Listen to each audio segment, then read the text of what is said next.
What up? What's up, man? How's it going? Pretty good. Pretty good.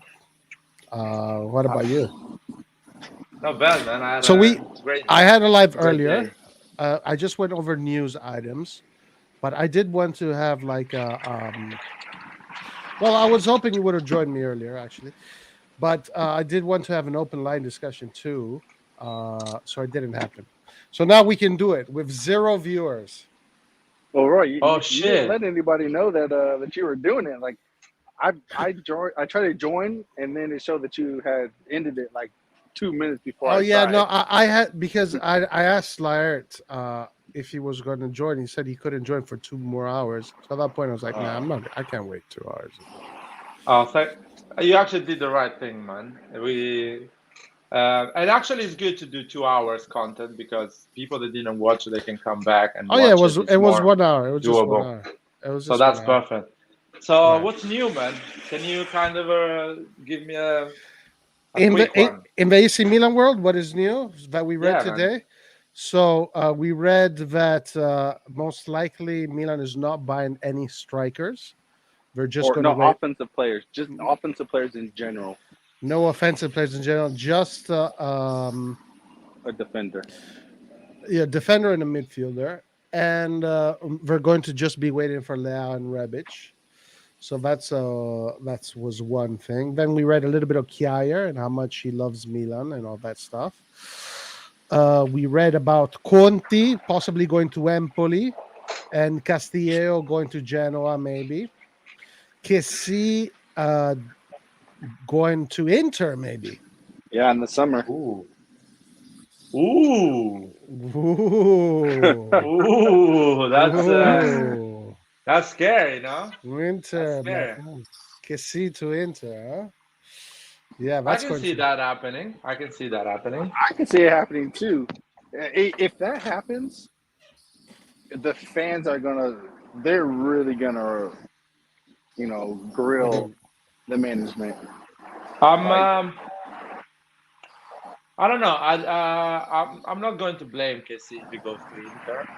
I mean, if he goes to Inter for 5 million or 6 million, I kind of gonna be a bit upset because you know what, we we we are kind of offering that sort of money. If he goes to Inter for higher money, let's say 7, 8 million, I don't get upset because at the end we offer him 2 million less. He's going for 2 million more, and sometimes we don't know what happened behind the scene. Maybe they fight, they disagree, and they say, you know what, I'll do this to you. I'll go to Inter if you don't give me the money or if you disrespect me.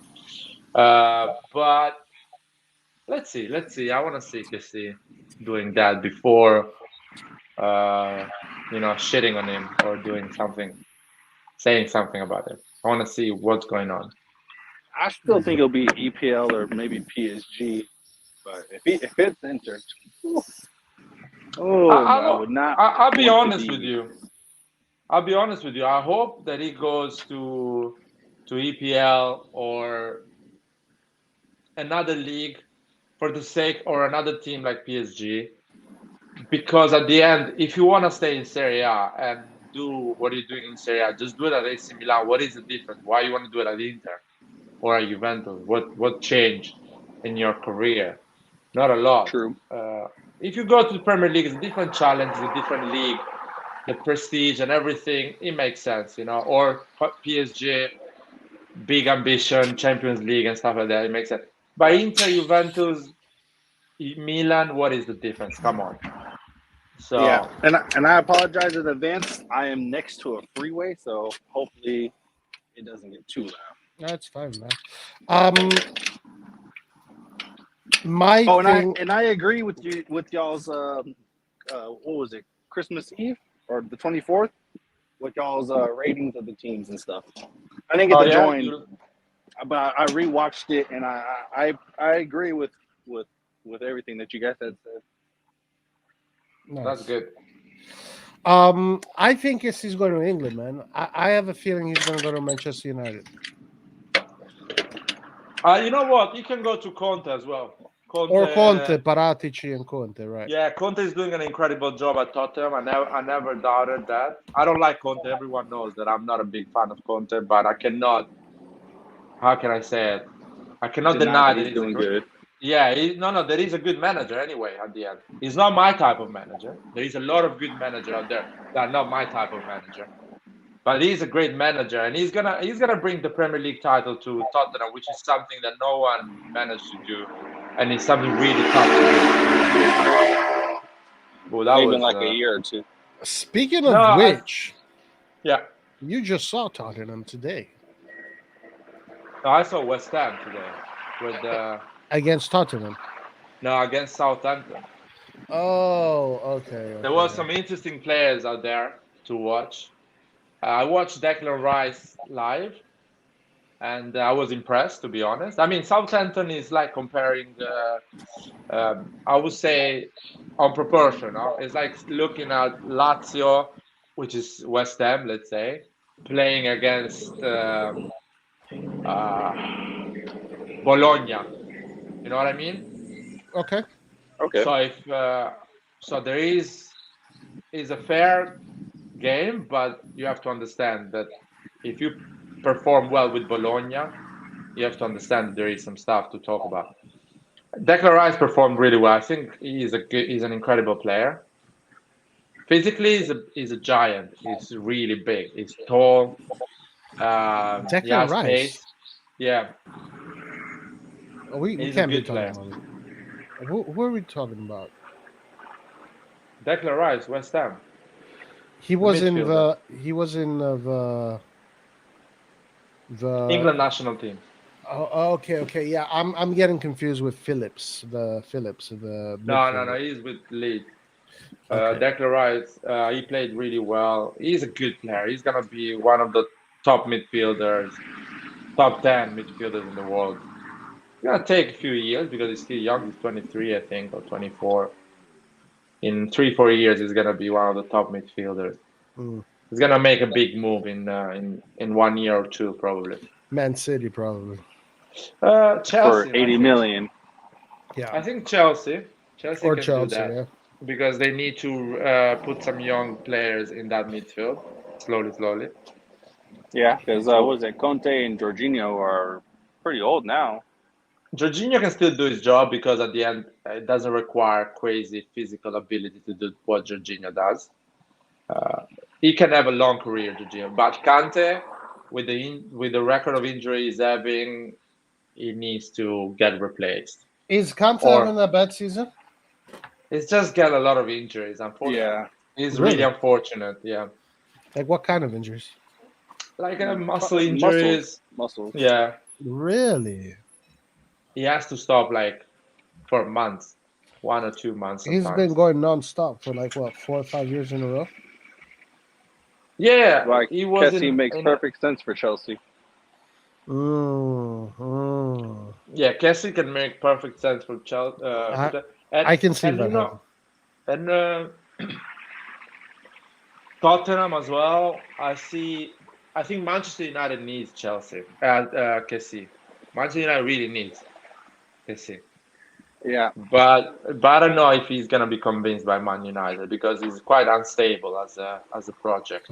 It's his dream club. Well, now that they have Ragnick, they suit his style of play, so Kessie might be tempted. Maybe Yeah, not but by if Ole Solskjaer, but getting coached by Ragnick is a different story. Wasn't that his dream club? I think someone said that. I don't Like know, in an man. interview, he said that or something. I haven't heard that.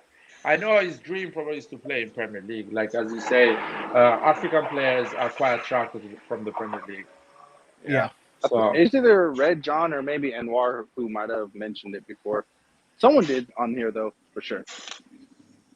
it is because there is a lot of African players. They speak English anyway. They follow the Premier League is the most followed, even in countries that the TV rights don't go there. And even players like Drogba, Yaya Toure, all of these players are quite big in Africa as a reputation, and they played their whole career in Premier League. So Yeah. and other players as well.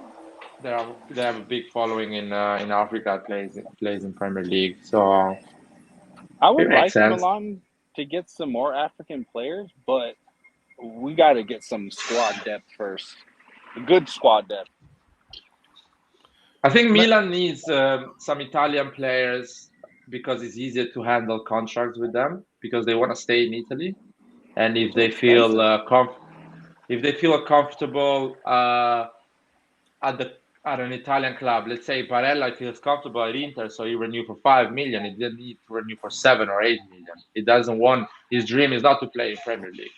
His dream is to be a leader in a big team in Serie A. You know what I mean? and the national team. And the national team as well. So his family wants to have his family in Italy with all the family around him. So there is a human factor behind, you know. So Yeah. having a lot of Italian players, it's easier to renew their contract. They are good. Of course, you have to have good Italian players, and they stay longer. They build that core around the club, and they are reliable as well on a long term. And of course, you have to add some world class or really good players from foreign players. You cannot have 11 Italians, but you can have a 4 or 5 starting Italians and 3 and 4 or 5 in the bench. So have that between 8 and 10 players, they are Italian. So, And Larry, also, what do you? Sorry, sorry, Roy. no, you go ahead. Finish. Go ahead. Larry, what do you think about this idea then? Our youth team right now, our youth teams right now are not doing very good, but we do have some, a few good players on them. What if we, I guess, disbanded that team and sent those better players on loan for a few years already? Which better players? The youth. Yeah, like some of the better youth players, instead of having them waste their time getting relegated, and then coming back and then getting relegated again, what if we just send them out on loan and just disband this current team? Ah, you know what I mean. So this generation, you send them all on loan, and you rebuild from the next generation. Yeah, exactly. Are you talking I about the think, Primavera? yeah, the Yeah, the Primavera, Primavera. because they're not. I like them, but they just, they're struggling, and then they get relegated and they come back, and then this year they're doing bad again.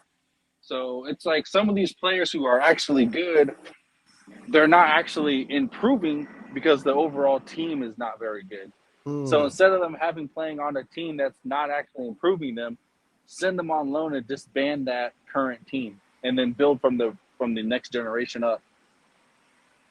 How the hell can we get that team to get relegated, man? Like the I don't Primavera know because is they have good players. They failing have miserably. I right, don't think and you they can have get a relegated in Primavera, to be honest. no. I'm I not think sure about they that. did No, I last think you year. can. I think you can. Last year Yeah. they were playing in the lower tier. Youth league, yeah, Yeah. with the So lower youth league. so we have a few good players, but like I said, if they can't develop on that team, just send them on loan, But disband the team that you have, and build it from the previous generation. Just what do Na- y'all think about that? no, but the problem about this, Nathan, is that a team that is getting a player on loan, why they should get a player on loan on a team that is relegating in Primavera when they can get the best player from Atalanta that actually is doing well in the Primavera? So it's not so easy. I think there is at that age when they are 15, 16, 17, they are still developing, so they need to play in a youth league um, until the right time. Around 18, 19, they should go on loan or at But least yeah, go in the lower that's what division. I mean. Like the 18 and 19-year-olds is that's what I mean. Not like the 16, 15, 16-year-old, but the 18 and 19-year-olds. Oh yeah, they all go on loan at the end in a Yeah, really lower division, yeah. Serie D or Serie C. Rarely Serie B is almost impossible to go in Serie B And because you'd yeah, have to be good. and the other teams do have, their youth teams are doing better, but with the recent success of Colombo and also Pobega, I mean, teams might be willing to take a chance on some of our players that we deem better, especially the ones that we decide to keep. Other teams might say, okay, if they want to keep them, then maybe they're worth something, so we'll give them a try. Yeah, I don't know, man. It's people that deal with the Primavera players and they get on loan Primavera players. They are quite knowledgeable about football in Italy, so they know what's going on in the youth system. So you cannot, um, how can I say it? You cannot sell them something that is not what they are buying. So you cannot tell them, "Oh, this midfielder is good," because they know how good is that midfielder. So Isn't that it's what really Juve hard. does? Huh? Isn't that what Juve does? Juve does it is a political power. What Juve does, Juve says when they do this movement, buy me this player for 20 million and I'll buy it to you back after a year for 20 million. Is a power game. Juventus, you do that to Juventus, and you get Juventus gives you two Primavera players for free because they're not gonna do anything with those Primavera players, or they give it to you for a good price. How I many? And Juventus has a I good love you. Primavera.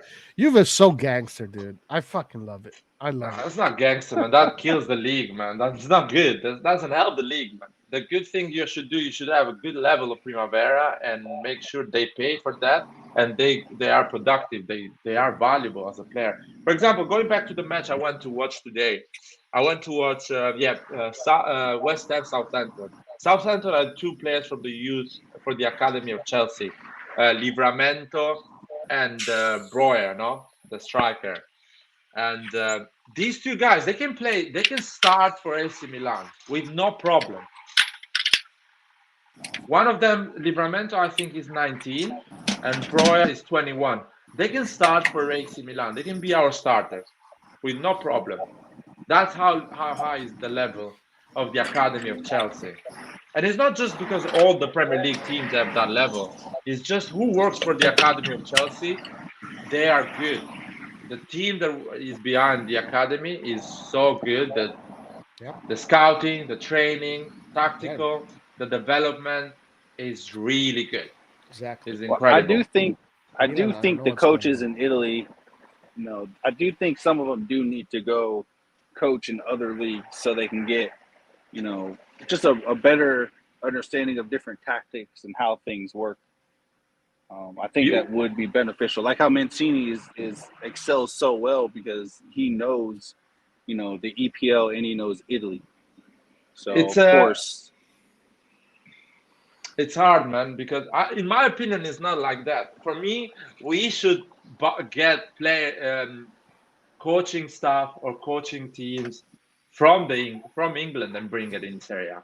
oh, don't say that. Roy doesn't want any of What? that to go. I'm sorry, What man. are you saying, bro? Larry, don't get him worked up, Larry, please. That Man, is if the no. guys, sorry, Roy, if the guys that are running the youth and the academy of Chelsea are so good, you should get them. You should pay them gold, And bring them, and make them run the Primavera. and by the way, Larry, I Pay them for completely agree five, with you. I agree. I agree with and foreign because they coaches are coming good, in. and they are good on the physical preparation. First of all, Yeah, physical preparation, they are the top in the world in terms of football. Or someone in France. Let's say Monaco has an incredible academy. The Nice's coaches, the coach Guilty or however you say it, the former Lille coach. oh, he's not gonna run Primavera. He's for a first team. But these or the physical who deals with the physical preparation of a Premier League club that finished top eight. I don't You know, should man. hire these people. You should hire these people and put them close to the who is dealing with the physical preparation I of I Milan. think I think that Milan is failing so badly at that. But now you're kind of putting these EPL teams too much on a high pedestal as far No, as no, they that. are good physically. Listen, I watched the game. But so are the other Italian teams. No, because I What do you Well, mean see. no? compared to I'm Milan, I'll say for Milan, our physical preparation is ass cheeks, even compared to is other Italian teams. But you still can't deny, Roy, that the overall the EPL is far more physical But the and EPL has always been like that. It you're even right. But even in the that's down 80s, even in the to 70s, EPL is always more. yes, Football is more in a hurry. They play yes, more in a hurry. but that still nonetheless puts more strain on your muscles, and they're not getting those type of injuries like we do. So Man, it's I still the don't know, man. preparation. It's like it's still the same thing. I don't know, man. let's Honestly, I'll do an example to you. Today, I saw some players they were playing for West Ham. One example: Lanzini, Ben Rama. These guys are the size of Brahim Diaz, man. I swear to you, I was in the stadium. These guys are the size of Brahim Diaz. Physically, they can challenge Kessie, man. You don't get the ball from them. They constantly run. The intensity they move the ball, they always are in a movement. They're always moving around, right and left. The fight, the shoulder to shoulder, yeah. that is a physical preparation that if you don't have it, you have to go and buy it. You have to go and learn it. You have to be humble enough to say, I have to go and Okay, get these guys. this is my thing with that. I think we don't need to go to England to do that. I think Italy has more than enough people with knowledge to do it. It's just right now Milan has the wrong team. I Well, don't know. it's not that they don't have knowledge of it. It's just the EPL has greater knowledge. Like American football, they have greater knowledge than EPL because of how physical the sport is here. I mean, maybe it's So a possibility. Maybe it could work. Maybe. I mean, why Listen, not? I mean, at the end Africa, of the for day, example, my point is African players, for example, they are powerful, they are strong, but that is a bit of regarding genetics and a bit of regarding how they get brought up and the type of football they play in Africa, for example. So there is variables. But when you see a Spanish guy coming to the Premier League and after 6 months, a year, he is challenging players that are way stronger than him and he's winning those challenges and he's like handling those Silva, challenges. Like David Silva, Silva is an example. yeah, You can David you Silva. can see Vlasic coming from the Russian league. The guy couldn't handle the physicality that Ben Rama and Lanzini was handling, and they are physically even weaker than him. He couldn't handle that. He wasn't ready. He's been 6 months in England. Or why some Italian players struggle when they go in Premier League is the physicality. They don't give time to themselves. They don't stay 1 year and a half to get that physicality. So us, if you want to play that football, that high intensity, high press, and you want result quick, you need to get those people because they're gonna give you that result quick. I Yeah, don't disagree with everything you're saying, but to me, the Premier League is not more physical than the Italian league. I don't agree with that. I not. think I What think do the you Premier mean League, not more physical? Like in terms of what? in terms of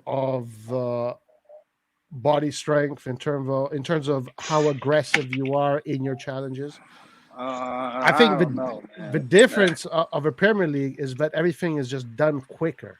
Everything is quick. Everything is in a hurry. Everything is rush, rush, rush, rush, which makes everything go faster. But I mean, I don't know. I mean, you know, I'll Okay, tell you. how about a different word like instead of physical, um, why don't we use the word tenacity instead? No, let's use the well, word. When I say tenacity is an physical, approach. Roy, I say physical. For example, Kier. Kier is a big guy. Ibrahimovic is a big guy. Tomori is a big guy. So these people are going to have the same impact in terms of physicality in Serie A and in Premier League. And then they're not going to try because they already have it. But if you want to bring Brahim Diaz, Calabria, Tonali, or Selemakers to the level to handle Tomori here, you need a Premier League type of training. I don't know about You that. know what I mean? I don't So, agree. so to bring these small guys or these weaker players to that level and that intensity, you need that type of training. Another example, I don't know about that, man. And man, I don't want to start an argument here, but I think we're putting EPL too much on a pedestal right now as far as it's not. that aspect goes. It's not putting in the pedestal. They played 2 days ago. West Ham played 2 days ago, and they played today. No player got injured, and they run in the 90 minutes. So Yes, these who is preparing these players knows how to prepare them to perform on 48 hours. right, and that's how it should be with every club, not just clubs in the EPL. Every No, club. in Serie A, they don't need to do that because in Serie A, they don't play every 2 days during Christmas time. So they don't need to get that knowledge because they've never been exposed in that situation. Well, that's But yeah. The English teams don't stop for Christmas. exactly, the English team don't stop for But Christmas. during the season, it's the same amount of games. No, it's more because they have the Carabao Cup, they have the FA Cup, the Community Shield, they have a lot of games. And their calendar is quite crap. So what I'm saying that who works as a physical who works on preparing physically the Serie A teams, they have a knowledge. But who works in Premier League have a different knowledge because they're asked to do something that no one, not in La Liga, not in Serie A, Eredivisie, or German league, are asked to do. So they have to get that knowledge. For example, why Conte has such a tactical knowledge? Because the league asked him to get that knowledge. The Serie A asked him, if you want to be a winning manager, to get that knowledge. An English manager doesn't get that because the Premier League doesn't ask him to get that tactical knowledge. So it's a balance. Serie A and all the coaches, they need to grow tactically because it's the league that asks them. Physical preparation in Premier League, they need to get that knowledge because it's the league that asks them. What I'm saying, get one of these guys and put that physical preparation on the Serie A with the tactical knowledge. You get ahead of everyone else. Now, the other thing, I think the the other, advantage as well, Roy. Like in terms of like tactics, clearly Serie A is above the EPL in terms of like game tactics, like overall. And you can see it as the teams play. But imagine if you can get that physicality side added to your game as well. I was just saying, like Conte, that's why he dominates with Tottenham. Same thing with Mancini. He dominates because he has both of those abilities, and they're the best coaches that Italy can get right now. I seriously, honestly think that they don't at Milanello or whatever, or the top Italian, they don't need to go anywhere to find out how to not players not get injured. They could, I mean, I know they do go every summer. Clubs always visit each other, and they send delegations to different clubs to see what they're doing, and there is a lot of that. Now, maybe, sure, maybe it could be an experiment that could work. I mean, why not? Why not? Um, it's just like this is why I am so upset is because like we don't need to go anywhere to look to figure out how to not have a million injuries. We have the talent right there. They don't have the courage to do anything about it. That's the issue. Now, okay, sure, maybe you have a good point there. In England, they play more often, therefore, it is required for you to prepare the players physically, whatever, in a certain way. The other thing about this conversation is I don't know if it's a preparation thing or if it's a recovery thing, because those are two different things. There's two different principles, two different physiotherapies. So wouldn't that would still fall into both the EPL's advantage because if they play more than we do, then their recovery plan is also better if they play more games, consecutively more games. Possibly. So that would still put that. their team or their preparations and whatnot above Serie A. Jamal says it's recovery. Yeah, guys, I don't know. I mean, you guys are bringing up good points. You know, and whatever. Roy, I want to say something. When I say you need to get those people, I'm not saying to get the entire staff. You just get the guy that is in charge, the guy that has been in charge on that thing on that club, for the last 10 years, and you've seen the statistics, the running, the recovery, the amount of injury. So you assume that this guy, he knows what he's doing. So you get that guy. You already have a staff. So this staff is following what this guy is saying. It is putting his knowledge. So there is a mix. At the end, you grow and the knowledge get better and better when you mix different knowledges, when you mix different cultures and different type of football. The Guardiola system, the tiki-taka, put it on a Manchester City, type of club, brings another type of football, which is not the same to Barcelona, but is still a next evolution, another evolution. Bayern Munich, and the way of they play. So the knowledge, the mixing knowledge brings more knowledge and something new, an evolution of something. Yeah. Yeah, I mean, I don't disagree with that, but yeah, I mean, okay, guys, I don't hate what you guys are saying. I just don't think it's necessary, but it could be a good option if they do that. Whatever makes the team suffer less injuries is a good thing for me, no matter what. I just personally, not to carry this on, think like, it's not fucking rocket science, man. Like the majority of football teams that are professional football teams, the majority of them know how to keep their players safe from injuries. Now, yeah, let's go to Chelsea and figure out how they do it. Send some guys over there, figure out how they do it, learn from them. You can even say the same thing about Inter. Figure out why Inter, who plays the Serie A, can do a full season without no injuries. Sure. Inter man. got the guy from Madrid. Anwar always says they got him. They did the whole Yeah, preparation. Conte look at- got him. So they did that. They got a guy that is one of the best at that. They bring him inside Interello. He teach everyone what he does and how he does it. And now they're following that system. And it's been 2 years. They don't have injuries. I've got nothing. We need to do that. We just need to say, you know what, we fuck it up. Let's bring a guy that knows what he's doing. Yeah, they need to. It doesn't even need to be a permanent thing. It can just be for those, few years, so that way he can just integrate his system into ours, and then it just trickles down from person to person after that. You're welcome. Guys, listen, there's a few comments here that are asking us questions that are interesting. Yeah, go for it. And one here is Merad asked. Merad, by the way, the first time I ever met Merad, he sent a comment to me saying that he hated me, that he fucking despised me, that he wanted to kick my ass. But so I'm glad that me and Merad are in good terms now, and he joins us for our lives. Anyway, he has a good question here. I have a question for Lart and Roy. Let's put Nathan in there too. Realistically, which players would you sign for this January transfer market? Realistically, guys, that's the key word in this question. Realistically. It depends on. Does anyone know what our actual transfer amount that we can use this January?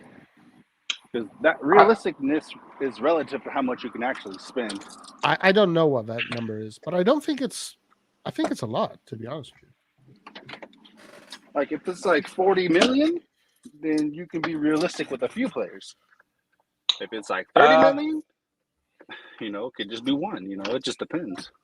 In my opinion, the transfer market in general is not about money. It's about teams willing to get rid of players and teams willing to get those players. So I'll make an example to you. A recent example. City wants to get rid of Fernan Torres because he's not playing and they don't need him for the season. He's going to Barca. Exactly, and Barca needs a player. So that is when the market finds each other. It happened. Now Milan is interested on. I'll make it up. Milan needs a midfielder because Kessie and Benacer are leaving. Now you need to find a team that is willing to get rid of a good midfielder that can perform for Milan. If you don't find a good midfielder that can perform for Milan and a team is willing to get rid of him in January, you don't make a move. You don't force a move because at the end, you cannot. You don't buy. You don't get a player just to get a player. You don't get like a mate. Right. So that's how the January market works. And we can't. On the summer there is more. Yeah. And we can't afford to get a mate because we're not. Mate was there to be above Krunic. Yeah, we need to get someone that is there that is going to replace Kessie. You know. exactly. Now, talking realistically, and I want to give a few names that I think maybe you guys can do the same. The names that I think, from a realistic standpoint, is Renato Sanchez, who does not have a real club. The guy is somewhere between Lille, then he's in what's the team? Wolverhampton or something like that. Yeah, So Wolves. he's definitely in a transitional phase where he's looking to find a good club for him to compete for the objectives he knows he can compete for. So that's a good realistic option. He is not that much. Now Milan and Arsenal are going to try and fight for him. Hopefully we outbid Arsenal. We convince Renato Sanchez. For me, that is a realistic target, Renato Sanchez. Defensively, realistically, I see Acerbi being the most realistic one, even though I don't think that's what they really want. I think they want to go for a botman or something like this. But Acerbi to me seems realistic. And then as far as the winger, I read some things about Favre that might come for the cam role. I'm not seeing them replace Messias on that right wing or Salamakers, but maybe they're going to Nah, add a cam. there's literally no news about Winger. But yeah, you're right about the cam. Fiverr was definitely mentioned. And then of course, there's always Adley and Pobega that are always, being linked with coming back. Um, Favre is definitely realistic as well. I'm not sure. Like Larry said, like there's not many teams willing to let go of a game Good changer players. that we can just get Yeah. off the bat like that. Yeah. I will see. I can see something like a 6 month loan, Coutinho, because Barcelona wants to get rid of him, and his contract expires in 6 months. So they say, "Listen, just get him for 6 months, and let's split the salary. So at least I save 6 million." So that is a 6 million move. Milan gets him for 6 months, and you have a bench player that can cover Diaz, or actually can start instead of Diaz. So I see a move like this, or you say a couple of days ago, a Isco type of move. He's not playing at Real Madrid, and his contract expires in 6 months. And Real Madrid says, you know what, just take him for the last 6 months on loan, so I don't pay his salary, or you pay half of the salary, so I save 6 million, which is always money instead of keeping a guy in the bench. So I see a movement, a transfer like this, or a Favre if Are he you fights with talking his club. specifically about the offense? Because when it comes to the midfield, I don't see them afforded that luxury. I think they have to be a little bit more aggressive when it comes to the midfield. They I need mean, to convince someone to come and play for Milan. yeah, I'm talking about the offense. That is, January can happen something like this, a loan, a 6 months loan. We've seen Yeah, it with I the see main that. I player, see that. I see that. Yeah. a guy that is not playing, and he wants to have 6 months, and the team wants to get rid of him. Midfield, they can have Barcelona, Real Madrid. They can have some Ceballos or some players that are not playing at all, and they really want to move because staying in the bench is not nice, And do you even think if that you're those getting kind paid of a lot of players, money. and this is the issue I have with that, not that they would do that, but if they do that, like you need somewhat of a guarantee in that midfield. Uh, if you're not getting rid of Kessie in January, so you're keeping him, so he's No, coming back from the but he's missing a lot of games. He's yeah. missing a ton of games. If you bring a quality players, or a guy that is not on the plan of these big clubs, if you bring him in January on loan, you're gonna have that honeymoon 1 month. So he's gonna perform well because he's gonna be new, and he's gonna fight every game and give everything that he can covers you until Kessie and Benacer comes back, and after you can do whatever you want with that player. Well, let's see. I hope that they go for Renato Sanchez, because to me, the only way to replace Casilla is with a big player, a big player. I really hope they do that. Now, what about the defense? What do you think is going to happen there? The Um, defense. Oh yeah, go Nathan, go. I was only gonna mention one player because we already know the ones like Botman. We already know that. But who who's the youngster from Chelsea that they're talking about? Sour? Sorry, Yeah, I yeah. can't pronounce. Yeah. Does anyone? Do y'all know anything about him? I saw some good stats that he has a 90% pass rate. That's pretty good. And then like, is he kind of like Tamori, like physicality wise? I know I've never nothing seen about him. I know nothing about him. I haven't seen him play. I think he was on loan the previous year. If I'm not wrong, he was not Yeah, in the squad. first time I've ever heard of him. Yeah, and I think Milan wants Botman, and we're gonna get him I probably. think that's what Milan wants. Yeah, Botman. We want him, but if Lille doesn't want to get rid of him in January, we need to postpone that purchase on the summer. So an Acerbi option can be something Yeah, for 6 months. yeah, yeah. So I How see much that is he, or how much does he cost? 30 million. Oh, that. I think I read that they're trying to do like a kind of like a Tamori deal for Botman, like Hmm. how they got Tamori. I can't remember what the details of the plan were, um, but it was some sort of operation that was kind of like Tamori. I don't think For they can Botman. do that with Botman. I don't think they can do that because he's a starter. Botman is the first choice for them. So they all sell him. They don't give him a loan with the obligation to buy. You come and buy him, and I put a replacement, but I don't give you him Oof. on loan in the middle of the season just to do you a favor. And I don't go top 4 in France, and I make a bad game in Champions League. That's never gonna happen. Or you buy him, and still, even if we have the money and we are willing to pay him, Lille can say, no, come in the summer and get him, because I'm not getting rid of him this in January because I cannot replace him for the season. So that's why it's hard in Well, January. Even if you have the money, they say no. No, it's not money that I need at the moment. I need a player to finish the season. yeah, So that's that's the true. thing. I'm watching this Sar guy. He's very good. It's good. Yeah, he's very good. Well, if he's linked with us, I'm just gonna assume. Usually for defensive players linked with Milan, they're usually it's assumed to be good. So Yeah, if he's anywhere like kind of rough like how Tamori was, then we can transform him into he another looks Tamori, more. He's a little which bit more which would technical. obviously be very good. He's a little bit more technical than Tamori. Now, obviously, the thing about Tamori is also his attitude, right, and his ability to impose himself. Yeah. So this guy here, obviously from the highlights, I can't tell if he would be the same, but he looks like he's technically is very good for a defender. So he could be interesting, yeah. And I saw, he has an amazing long ball. His long ball is Pirlo-esque. Diego Godin. I started this rumor. Dude, this Sar guy is really good. He's a good option, really good option. How tall is he? He kind of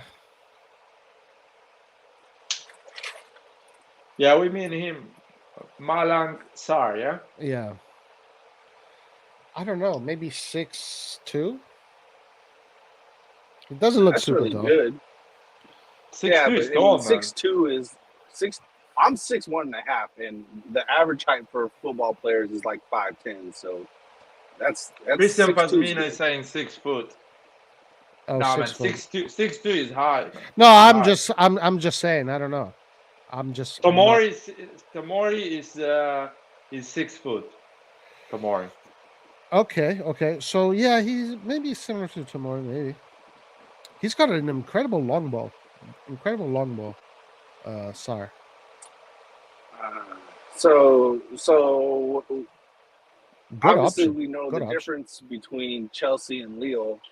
Lille is currently doing shit in the maybe not the Champions League, but in the league on Lille is garbage this year. Yeah, but how far they are from the top 3? Yes. They're not they are from last I checked they were not close. Let me check for Lille you. is like almost mid-table right now. It's PSG, Rennes, Even Lyon is out of the. They're like not even close from the last time I checked. Oh no, Like this is Leo's is not doing good, guys. Dude, I really like this Sar guy. Really like him, man. So I that's all I was tell gonna you. say. That's all I was gonna say. Between Sar and Botman, we Oh, Lille know. man is 5 points from top three, man. Yo, this Sar guy is really good. Really good. Is he French? Where is he from? Do you guys know? Sounds Let French. me check on Wikipedia his career. There, don't you know? Just go to FIFA. FIFA Yeah, French, 22 will tell you everything. French Senegalese, 21-year-old. So he's still in the under. I don't know if he's in the national teams yet or. Oh, he's been Nice 2, Nice 1, 2020 moved to Chelsea. So he played for Porto on loan. He played for Porto B on loan. So he's been on loan, but not a lot of games. He didn't play a lot of games. All right, so let me see So, what do Botman. y'all think if we just loan him? He's 23 years old, so he wants to play. He wants to. Sorry, 22 years old. He wants to leave. He definitely wants to leave. He wants to play. And So then, Rory, tell us what you think after you watch Botman's highlights. Okay. going The back to few games, Lille, I yeah, was just go. gonna say, the few games I watched of Lille this year, they were not very good. Yeah, mate, but they are 5 points from Marseille, which is third, and Nice is still 5 points. So second position, third position is 5 points from Lille. So they want to fight Yeah. until the end to get in that Champions League spot. Oh I think yeah, for Nice sure they'll is fight. For incredible. sure. Nice, the manager of Nice probably is one of the best manager in the world at Yeah, this moment. he was the manager of Lille last year. That's what I was Yeah, saying. That Galtier, coach is he's really good. incredible. He's Yeah, incredible. he's incredible for sure. And Nice has some good players as well to have a Yeah. look. But it's gonna be really hard to convince Lille to get rid of Bodman in January. That's it. So transfer market values SAR for 20 million. So probably it's gonna cost 25 million or something like that. Maybe a If bit he's more. been, if Milan plays their cards right, they can use that he's been sent on loan so much. There's no reason why he should be only 3 million less than Tomori. It's Chelsea, man. They don't care. But you can do with him. You can do the loan with option to buy. Yeah, So if you like him, you buy him. You can do yeah. it with him because he's not playing at Chelsea anyway, and Chelsea doesn't need him. And So I think that's probably the route we should go. I think we should do the loan with option to buy for him, so that way we can at least get somebody in offense. Christian Pazmina is not impressed about Sarr, man.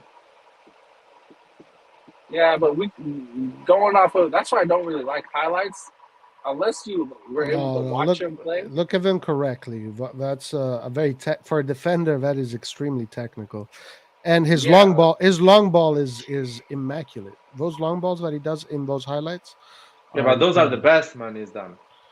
Yeah, but you can still tell the technique and you can still the trajectory. That's not easy shit. That's high level technique.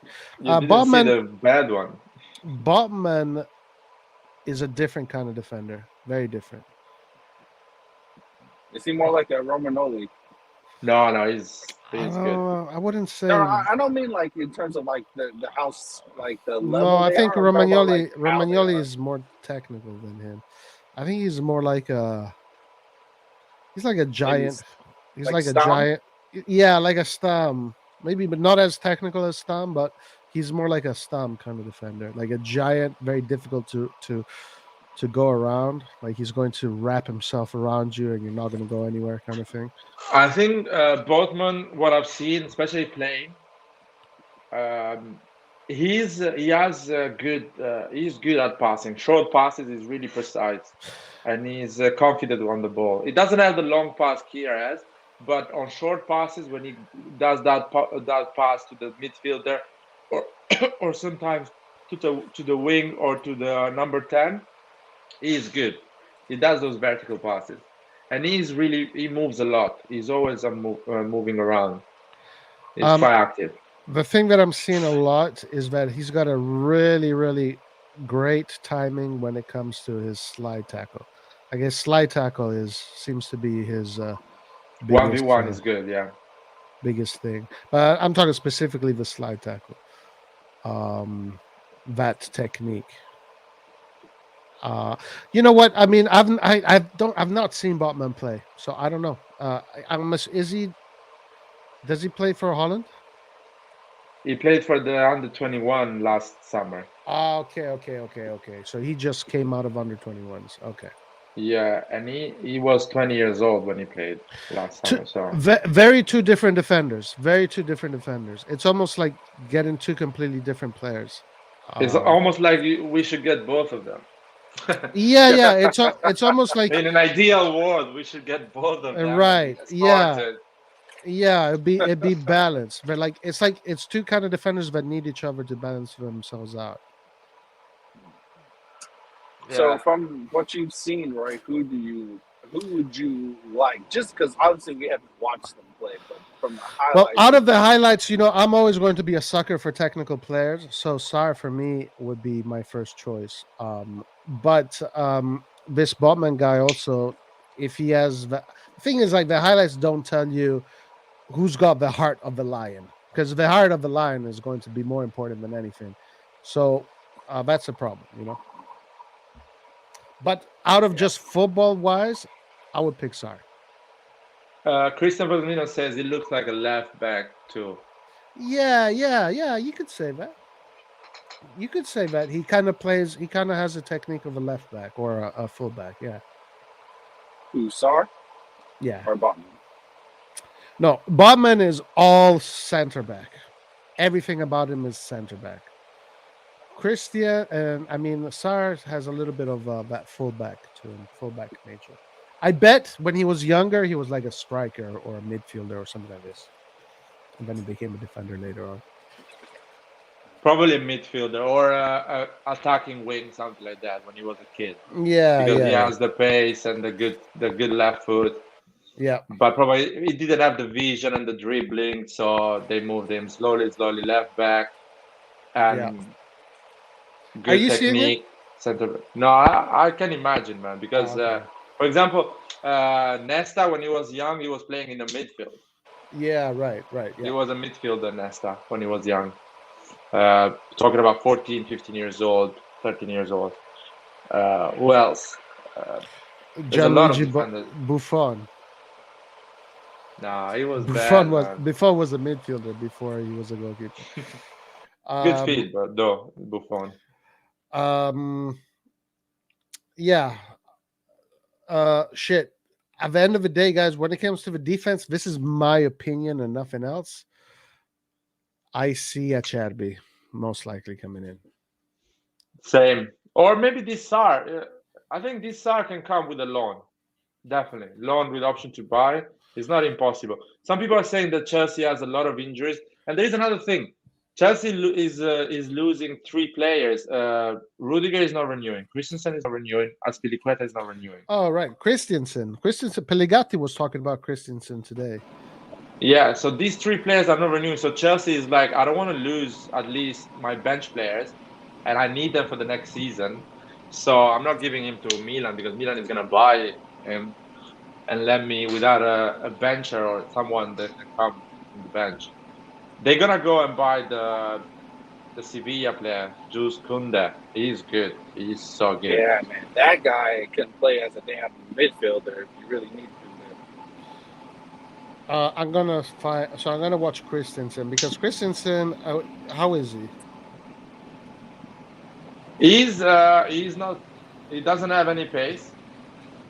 It's But he's the number one in Chelsea, right? You were saying. No, he's not the number one.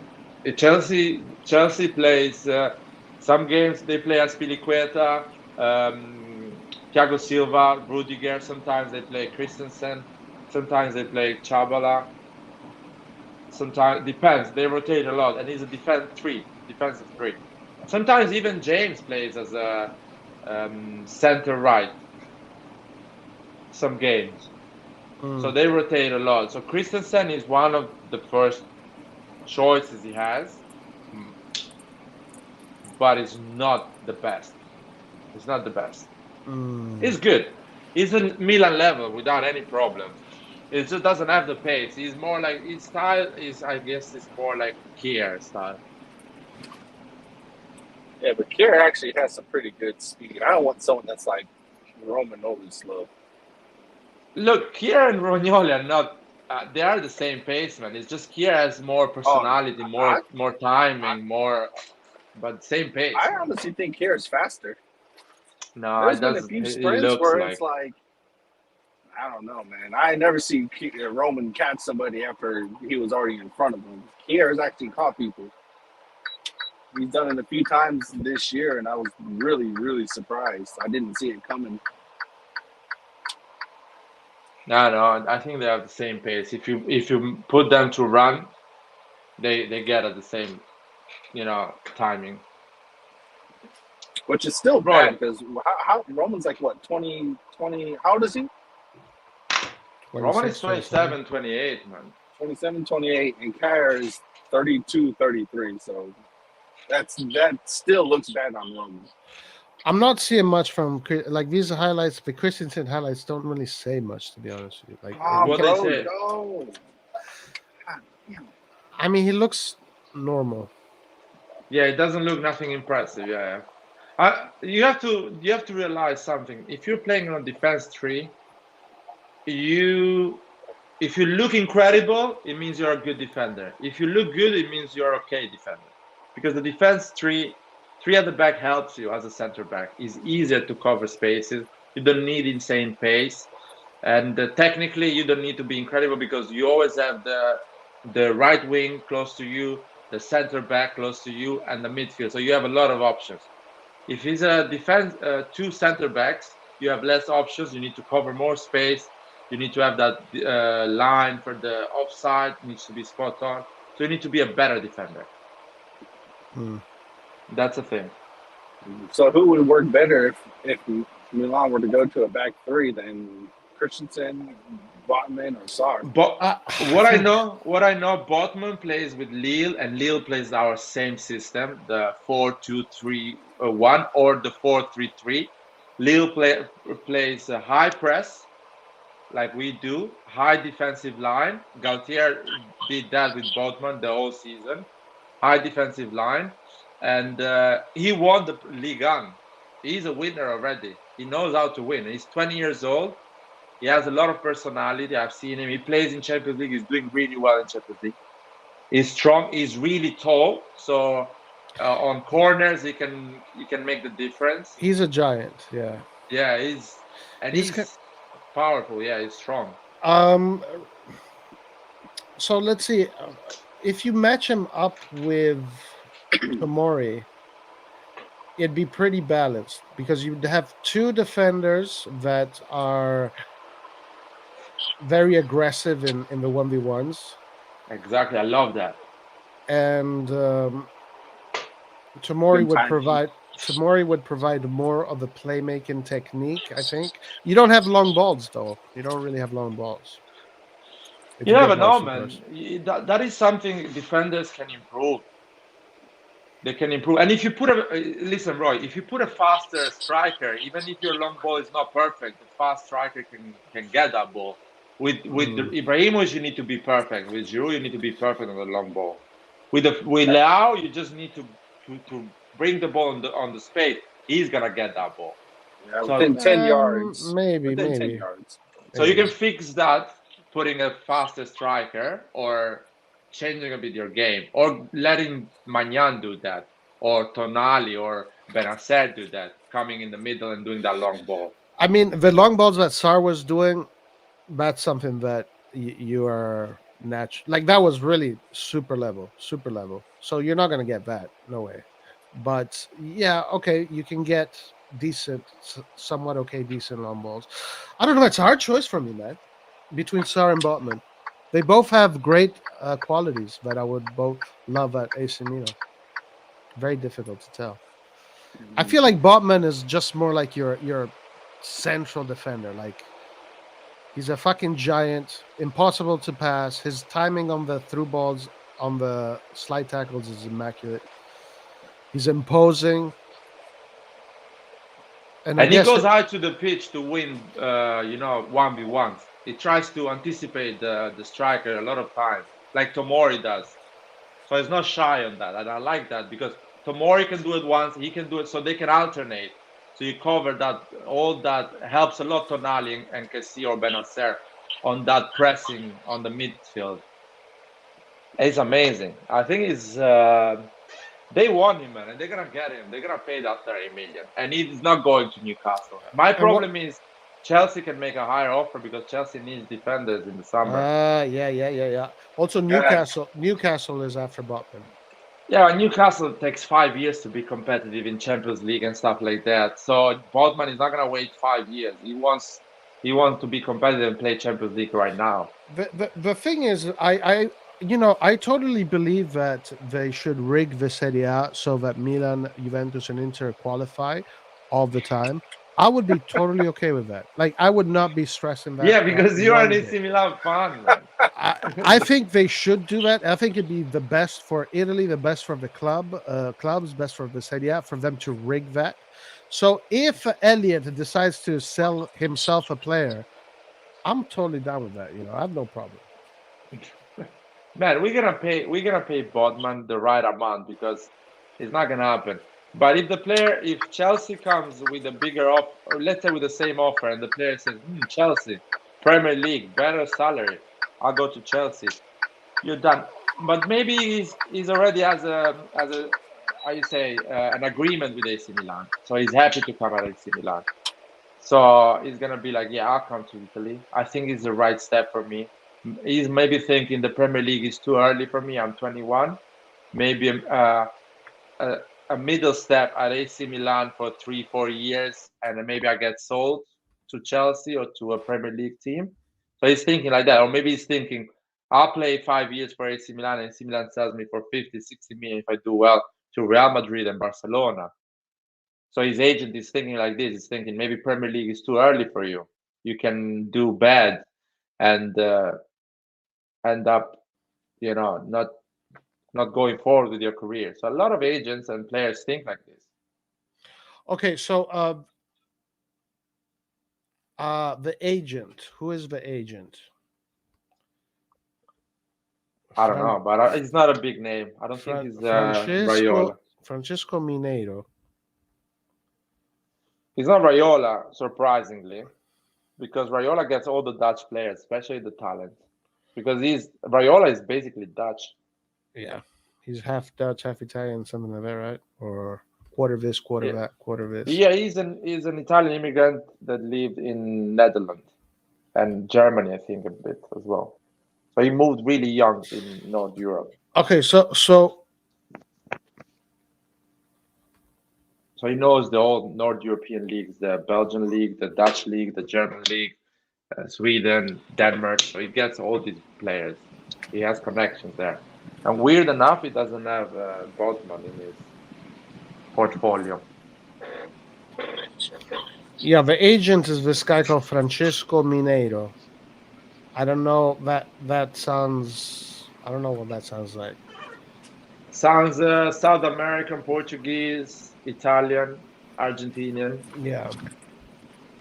Mineiro? Yeah, it's definitely Portuguese or Spanish. I mean, you can find that on Google, man, or you cannot find it. No, I think he's unknown. I'm googling his name, but it's not coming out. Yeah, it can be Portuguese. Probably. I think Botman is a good deal as well because he's gonna ask less than renewing Romagnoli. So Romagnoli is asking for a 3 million, something like that. What the rumor says now. So it's a 6 million gross or 5 million gross. Botman is gonna ask for a 1.5 million to 2 million, which gross is 3 million. Hmm. So that is amazing. You put a 21 years old guy that already has won is a league title, already has Champions League experience, to a contract that is a 3 million gross for 5 years, and has all the characteristics you want. You pay him 30 million. You pay those 30 million in the 5 years during the contract, which is perfect. Is 5 million a year or 6 million a year, something like that. And you have the player you want, and if he performs well, you renew him, you give him a higher salary, and you sell him or you try to win trophies with him. Mm. That's Yeah. it. Yeah, so we'll see. Maybe Botman is going to come to Milan. We'll see. We'll see. Um, But the problem is, how can we convince him in January when he's playing Champions League? mm, mm, Because the that's only thing I can see that's a is conundrum. buying him and then loaning him back, which is not what we want because we want a defender right now. And Yeah, we we cannot. already know if we wait till the summertime, other clubs can offer more money than we can in the summer. Mm, So is that's Yeah, gonna this it's be a not. player problem. worth focusing on? We're not sure about that. As I say, you can have an agreement with Milan, and it's sorted, you know. And as I say, it's too early for him maybe to move to a Premier League big club. It's thinking like this. And agents, sometimes you have clever agents that thinks, you know what, I don't think you're ready for that big step. You need to wait a bit. They're not like, I mean, what Raiola did. He moved Haaland from Austria to Germany. He didn't go straight away to Barcelona, Real Madrid, Well, Juventus. he was almost going to go to Juventus. Yeah, and he stopped them. He stopped them. Raiola said, "No, you're not going to Juventus because your development is gonna stop. It's too early for you. Go to Borussia Dortmund, play 2 seasons, and I'll sell you to a bigger club for Well, a he lot of didn't. money." He didn't think about that with Donnarumma. He was ready to get Donnarumma out right away. Because Roma was a is a done player almost, and he's a goalkeeper. It's different, you know what I mean? You can be a great Yeah, goalkeeper in a bad team. but Mm. Larry, how can we get him in January? It can't Like happen how because are we because how are we going to get Botman in January? Because we Lille want him now. Like we want a defender now, not for the summer. Lille won't lose a defender like that if they have to compete in the Champions League. I don't see that happening. If they do, they need a replacement right away. Right. That's what I was saying. Like, is Botman? We, obviously, he's good. There's many teams who want him, but is he worth us focusing our time on him when the management clearly want a defender for the present and not for the future? It's a For the good immediate question. present, I should say. I It's a think good question. our management wanted Botman even before Kier got injured. Just the plan was Romagnoli goes out, I bring Botman in, and I have Botman, Tomori, Kier, and Gabbia. Now Kier is out for 6 months, so they need to bring Botman earlier. At least they're trying to bring him earlier. So Right. they do a movement they were ready to do already in the summer. They just need to do it in January, and they're covered. Kier comes back, and you already have all the defenders you need for the next season. The Yes, but problem is how do Lille. you Lille get him doesn't in want to get January? rid of him, so you Right. don't get him. That's the big That's the problem. point. So You don't get him. You right. go for a So Chambry. You go for Godin. You go for defenders like this. They can cover right. you the 6 months. So why waste? So why waste their time on this player when it's just not going to happen? Maybe it's gonna happen. Maybe the player is gonna force a bit Lille and say, you know what, I want to move now, and Milan is ready to pay you guys, so let me go. Maybe he's ready to Yeah, move. I mean, So it's not Milan is trying to impossible. force it. It's definitely not impossible that like that's what he might want, but they're in the Champions League in the Yeah, next but round of the Champions League. it's a 2 games, man. It's a 2 games. Yeah, but still, it's still the Champions League, and even though Leo's not doing well in the league, they actually have a good. They actually have good players. Mm. It's not like it's like a one-off, type of thing. Has a good team. Their coach is just not very good. Hey guys, question here from Michael Midzina. You guys think Renato Sanchez would be a good replacement for Kessie if he leaves? No, Hard. because he doesn't play the same role as Kessie. We would if we change our system, then yes. But if we keep the same system, we can't play him in the same position as Kessie. No, For he me, can play in that position. He can play. Right. I'm all for Renato Sanchez in terms of he has the ability to do that position, to do it well, and he's really useful for AC Milan. The problem is how he can handle his injury record on the worst medical staff in the right world. when Milan Lab is literally cursed by the devil, literally. Yeah, I mean, how you we are can the be the Diavoli, Roy. So yeah. Yeah, the it's like we're devil. still we're on self-inflicting. He's running Milan Lab, The not the devil club. is running Milan Lab, guys. He's having a fucking blast. Yeah, Forza Milan, Squillard. You wanna That come is in, Squillard? Or that it's is too that is late? a true. Like Renato Sanchez is not like a guy that has a great record with injuries, and neither did Pellegrini. We saw it that what happened with Pellegrini. That is the one thing worrying. Now, technically, I think Renato Sanchez brings much more football than Kessie, but Yeah. obviously Kessie more of the physicality, etc., that kind of aspect. So Milan are definitely gaining somewhere, maybe losing somewhere else, but Right. it's That's what I said. If we change the system, maybe instead of a 4-2-3-1, 4-3-3 or a 4-1-3-2, just a little tweak, then maybe so. But I don't think he would perform like how Kessie does. How we need that Kessie type player to perform. Nah, he can perform. And I've seen him against us in Lille, man.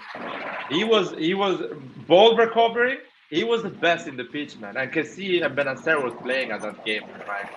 He was like a Edgar Davids. Do you remember Edgar Davids, Roy? Yeah, you yeah. compare He's him to exactly you he's compare him to exactly Edgar like Edgar Davids? Davids. Really? Yeah, man. The way he runs, the way he recovers the ball, the I'm gonna technicality, I'm gonna the aggression he goes when he presses the opposition. He is exactly like Edgar Davids. okay. He can do that double pivot without any problem. Because look, Benacer, it doesn't have the physicality of Kessie, but he has the tempo and the ability to read the game to recover those balls in a different way. So you can always recover balls in different way. You don't need to put the shoulder to shoulder or the aggression that Kessie puts. You can put your brain and get those balls. He can do it. He can do it in a different way, and he can be useful in Serie A, especially when it's not so physical at the end. You're fighting with players that are not more physical than. The problem is the injury records. Let's face it, guys. We were dreaming about him. He comes at AC Milan and he gets injured after a month, and we don't have him. After a So month, that's the he's gonna get injured before preseason. yeah. Let's say, and it's a waste of money. You spend the 25 million on a guy that is gonna be injured like Rebic, 2 months injured, 2 months play, 2 months injured, 2 months play. It's a bit like why we bought him. You know what I mean? Like he's like a Robin type player, Robin and Ribery. Physically, he doesn't look anything like Kessie. Bro, I'm telling you, he doesn't. He's not going to provide that type He of looks more like gameplay that Benacer, Kessie does. but he can run with the ball though. Oh yeah, that's what, yeah. When we have the ball, he will be insanely important with his vision and his technique and Oh, his he's got his ability incredible. on He's the got ball. great pace. Damn. Oh yeah, that's what I was saying. Like I would much rather use him as a cam. He would destroy as a cam. It would be a waste to put him where Kessie is. No, man, there is no space to put your pace as a cam. You put your pace when you run from behind, when you come No, from behind. You but have the he has space. good agility too. I He's mean, from very. a technical perspective, like Milan does not have a player like this, guys, in this area of the field. Maybe He's Benacer. good, man. Maybe He's good. Benacer. Have you seen there is some highlights that shows his recoverable because highlights are always for to watch crosses, dribblers, but no one puts highlights on how good There he's gonna. is, there's the they're showing the physicality of it. He's good. I mean, without injuries, I remember him having his playing in his in a Euro for Portugal. I think 4 years ago, something like that. a long time ago, almost 6 years ago, probably. I mean, he looks like the perfect midfielder because he has pace, he's technical, he has he's good at recovering the ball, he has vision. He Oof. really actually looks like the perfect midfielder. But he gets injured so many times. Yeah, Well, you can't if I he's only gotta going to say, be available for 5% of the year. It's just that's doesn't very help us uh, very much. he kind of uses his body similar to how Tonali uses his body. Um, One thing I noticed that he does start from pretty deep. Exactly. He's a midfielder, man. At least these highlights that I'm watching, he's usually starting from quite deep. Um, but he could definitely play the cam role. He He could be when he Lee, could be an option to play cam role too. Like you're getting maybe more than Like one position. I'm almost, and I'm not going to say 100% positive, but like when he plays for Portugal, when he was on Bayern, he wasn't playing. I'm pretty sure he wasn't playing as a CDM. oh, this is a He, good comment, Roy. You're gonna love this. he doesn't look like a CDM. I'll be honest with you. Don't forget that Pirlo played behind Tito and Gattuso and he wasn't that good defensively. It's all about the balance. You can start Sanchez. Yeah, we Yeah, played yeah. a I'm 4-3-2-1 as I'm well. totally for that, man. Put Sanchez, Tonali, and then you have Benacer, Bakayoko coming in, Ali, Pobega. Oh yeah, a lot of options. And you can also put Sanchez as a number 10 if you have to. The thing Pioli might experiment more with Cassina as a number 10 because of how he looked against Empoli. Well, Michael, Man, it is I hope possible. not.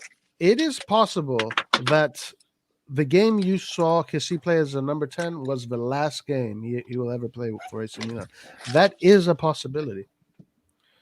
Do not discount that. Like I understand Kessie did, he got his goals, but the position that he was in, especially for his first goal, that's where he normally is anyways as a Yeah, CDM because that's just how that's he true. is. But he offered no creativity and there was no Totally agree with vision. you. Right. So Yeah, I'm on the same page as Is a well. is a good as a number 10. KC is a good how can I say it he's like a better version of Krunic there. emergency option, Yes. Yeah. but it's not your ideal option. No. You That's the thing.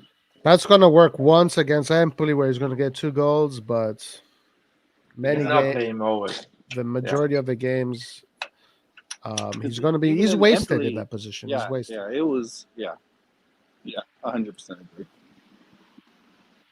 KC is gonna go to Tottenham in my opinion, and Conte is gonna already asked. Probably Conte is already What lane do asked. you want to go? I'm going to the 5. I need. Okay. KC is gonna go for Tottenham, man. I feel like they're gonna play that card that we are in a situation that Tottenham can give us that 20 million we want. 20 million is 15 million pound, man. Already in 20 January? million, yeah, already in January. They're gonna do that because Conte is gonna tell them, listen, I'm I'm on top four now, basically, virtually, because he has 3 games to play there easy.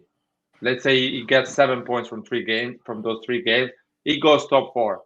And he's gonna tell them, I'm top four. If you bring me KC, I can keep that top four and bring you to the Champions League. So spend that 15 million pounds, which is nothing in Premier League. Is nothing.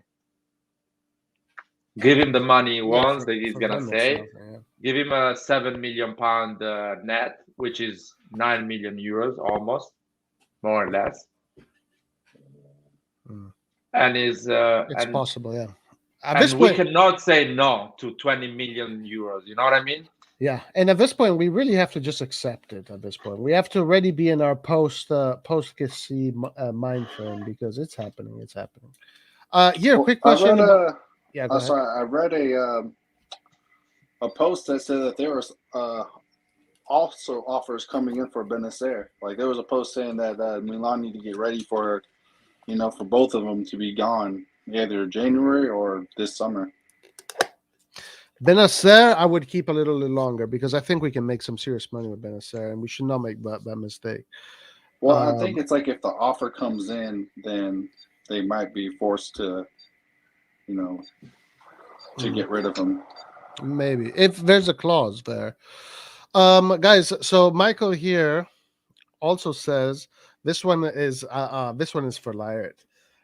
What is Brahim Diaz doing differently? Recently, Diaz isn't doing it for us. Since he got COVID, he hasn't been as dangerous on the ball compared to the beginning of the season, which I was worried about. Laert, you're losing your bet against your brother. Brahim Diaz is not replacing Chalanoglu the way we wanted him to. It was all an illusion. He was Nah, doing well. He was doing well in the beginning because nobody was match fit in the beginning of the Serie A. Now that everybody is match fit, everybody's pushing him around like a rag doll.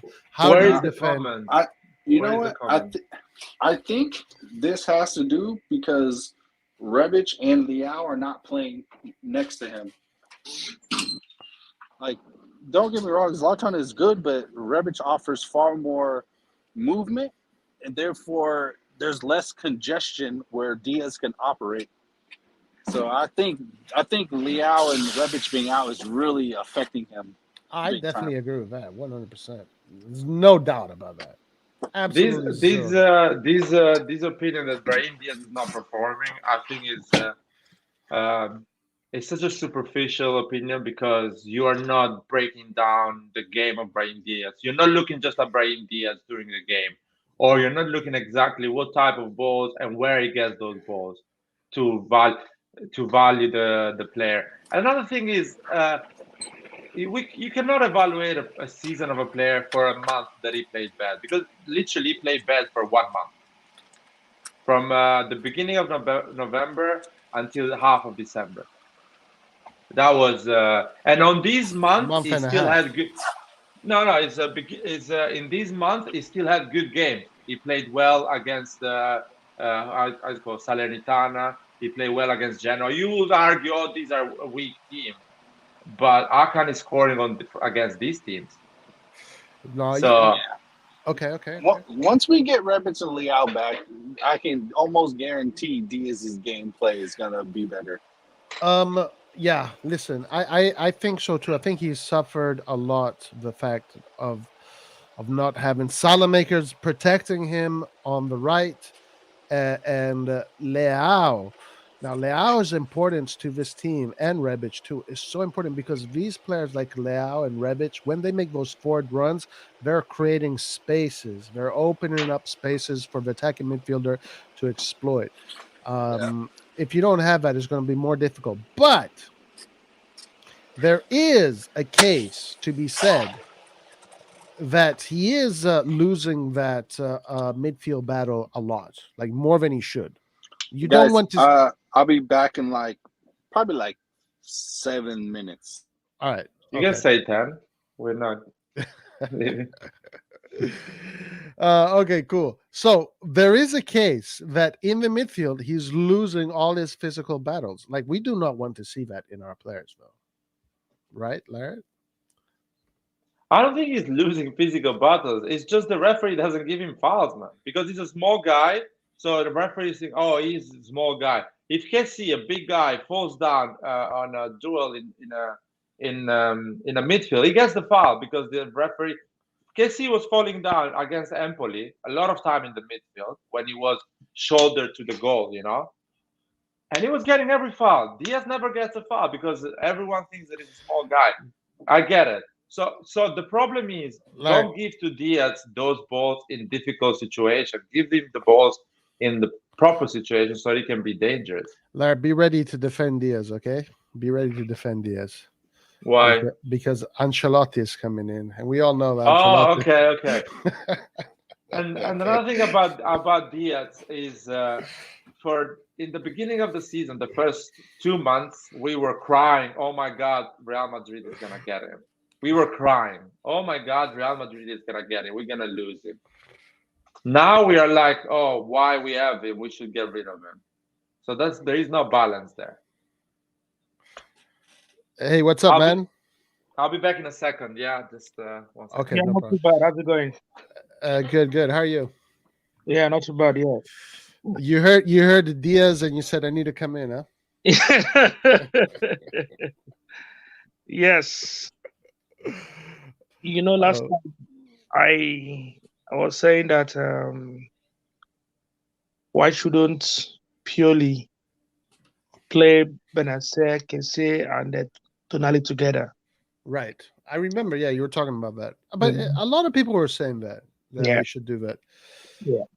What was your take? I mean, surely, okay, fine, because he scored those 2 goals, but surely he did not. He was wasted in that position most of the time. Like he was ineffective, right? Or did you not see that, or did you think differently?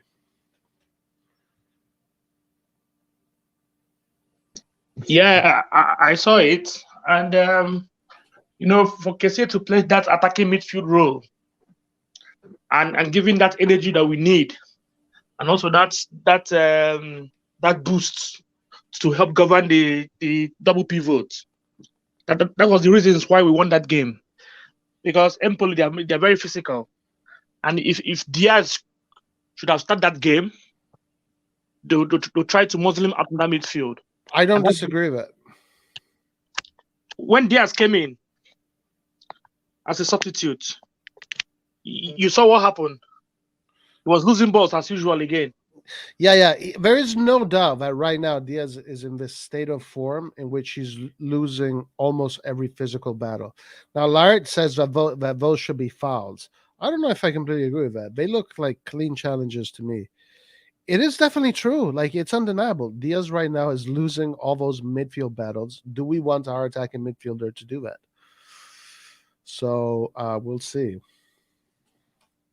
Anyway, according to what I've been reading from Milan sites, I don't think there's any chance of buying any attacking midfield or a striker. Yeah, yeah. I think if they do come, maybe it was kind of like what Larry was saying, something where a club wants to get rid of someone, and then the opportunity arises. But the obvious objective is the defender and the midfielder. I am 95% sure that Renato Sanchez is going to be an AC Milan player in the next month You mean in January? in January. Yes. Because I'm very sure that a centre back will arrive. Then I don't know about Feve from Brest. They might replace Castillejo. Now, Favre, there was an article that came out where I think it was the owners of Brest, the team he's playing with, were saying that if the offer is right, they have no problem selling him in January. So that is a possibility. I do think maybe they are going to address that attacking midfield role. I do think that can happen. But I want to hear Laird and Ancelotti go at each other about Diaz. I think that's going to be because Now because I don't want you guys to talk when he's gonna play well. Well, the thing is That's that another thing. the thing is that You're not gonna because it's not gonna get stronger soon. It's not gonna get stronger soon, I don't have and any he's not issue gonna with win Diaz. all this challenge You know what I mean? soon. I have no issue with Diaz. The only issue I have right now is that you know managers these days are not stupid. They read our game. They know where to close down. You see, and our game is more of wings. If Theo Hernandez doesn't play well, the attack doesn't push. You see, if Rebic or Ante Rebic or Leao is not in the game, Diaz can't find his foot. You see, and if they put a man in Diaz, he's nowhere to be found. He So, lost. Ancelotti, why the opposition put a man on Diaz if he's not good enough? No, they know that it's not physical. And that's the only way to neutralize him. So that's the point. They put a man on Diaz because they know he's one of the most dangerous players we have in the pitch, and they want to neutralize him. The same way we put a Krunic on Brozovic in the derby, and Diaz on the wing. Diaz were more effective because he didn't have that marking in the middle, and he was creating more chances. And Brozovic was not getting any ball because Krunic was on Brozovic. So what's going on Diaz now is like Roy said, we have just him. that is our attacking weapon, and the opposition puts a man on him and neutralizes because he's alone. He gets the ball, he doesn't know where to put that ball because he has Krunic on the wing and Ibrahimovic as an old man as a striker, and he really struggles where to put the ball or to create chances. Plus, he has a man marking on him. Right. So the problem is not Diaz, is us not feeding Diaz in the right way, creating the right solution for Diaz. And there is something I found. There's something I noticed. Diaz doesn't play well with Ibrahimovic, but Diaz might play well with Giroud because Giroud is more of is a team player. Hey, but my question to and also I want to address some of these comments coming from the chat. So question number one is Diaz was pre-COVID kicking ass, taking numbers. Nobody was pushing him off the ball. He looked like he was solid. Like Papu Gomez, is a small guy, but you can't push him off the ball. Messi, small guy, you can't push him off the ball. So many of these players like this, right? Casano, etc., etc., etc. It was really the post-COVID that something just is not clicking with his physicality right now. But the question that I have about Diaz is like we saw him kick ass and take numbers. We saw him never fall. We saw him push through defenders. We saw him do slaloms with the ball, almost score goals. We saw him score goals, get assists. Something happened. What happened? What happened? What happened is very easy. What happened is that Diaz can't play alone. Diaz is not a decider. If like I said, if Rebic or Leao is not there, even Olivier Giroud. Olivier Giroud is somebody that is very good in holding play. He's very good in laying off, and that kind of game that Diaz like. Ibrahimovic is that kind of person. Ibrahimovic at this moment is good in the box. So you're saying that with Ibrahimovic coming back from injury, that has affected Brahim Diaz's play? Yes. When he was playing with Rebic as a center forward and then Giroud, yes, exactly. There was better chemistry, you're saying? Right.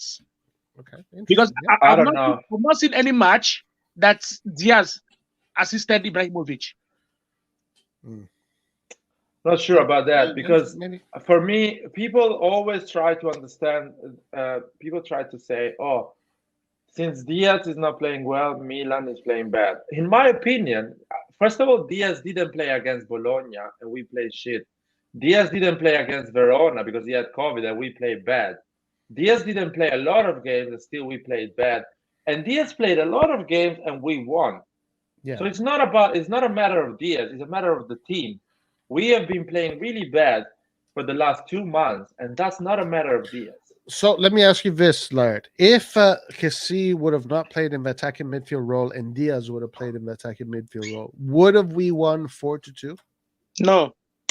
I think we would have won because Kessie would have played in the midfield and Diaz is an attacking midfield. So we could have conceded maybe less goals, or we could have scored 3 or 2 or 4 because against Empoli there was space. There was a lot of space to play football.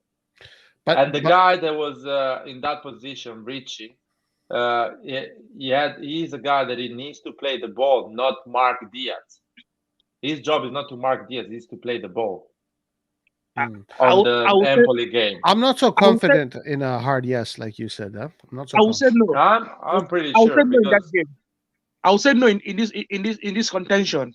The reason is because this Empoli as a team, they won big teams. Teams like Juventus, right? Teams like Napoli, Sassuolo, Fiorentina. You see? Even they had to pick a draw with, I think, Lazio.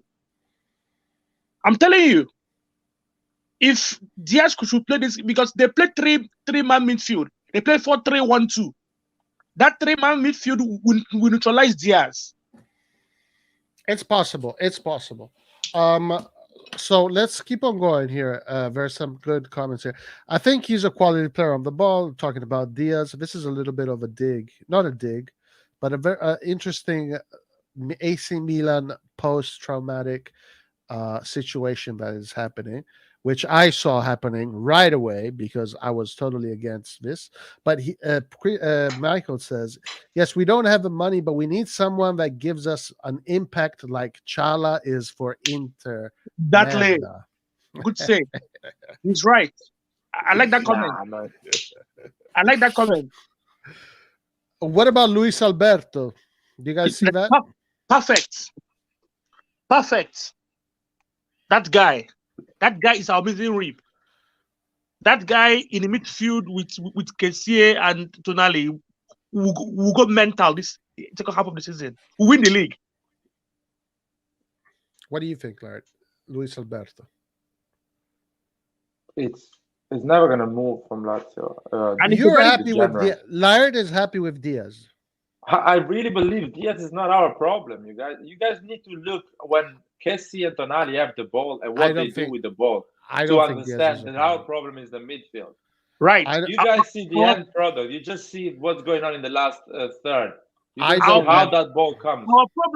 Our problem is not the midfield. Our problem is the attacking midfield. Look, Okay. if you don't have an attacking midfielder that can press opponents, then they can cause mayhem in opposition. It will give a layoff to the double pivot. If you're not playing well, to put pressure on the double pivot. That is the reason. Let's see, because obviously Diaz is not going anywhere, right? I don't think he's moving for another up until his contract is over. Let's see how this season continues. Obviously, he's going to be playing. I think that Diaz still has a few tricks up his sleeves. Let's see. Maybe you're right in the long term, Ancelotti. Maybe Lard is right. I'm somewhere in the middle. Guys, listen to this. Chala is Inter Merda's most or one of the most impactful players. He's changing games, creating and scoring. Yes. Çalhanoğlu post-traumatic stress, huh, Lard? For you guys, not for me. I see him performing against Spezia, Genova, Salernitana, teams like this. He disappeared. The month of October, he was kicking the ball outside the stadium. Even Inter fan was making fun of him because the games were difficult. He was playing against Atalanta. He was playing against Verona. He was playing against good team. He disappeared in that period. When he started to play against relegation teams, he became impactful. That is the old school Çalhanoğlu, guys. The guy shows up in easy games. Real Madrid, he didn't kick a ball right.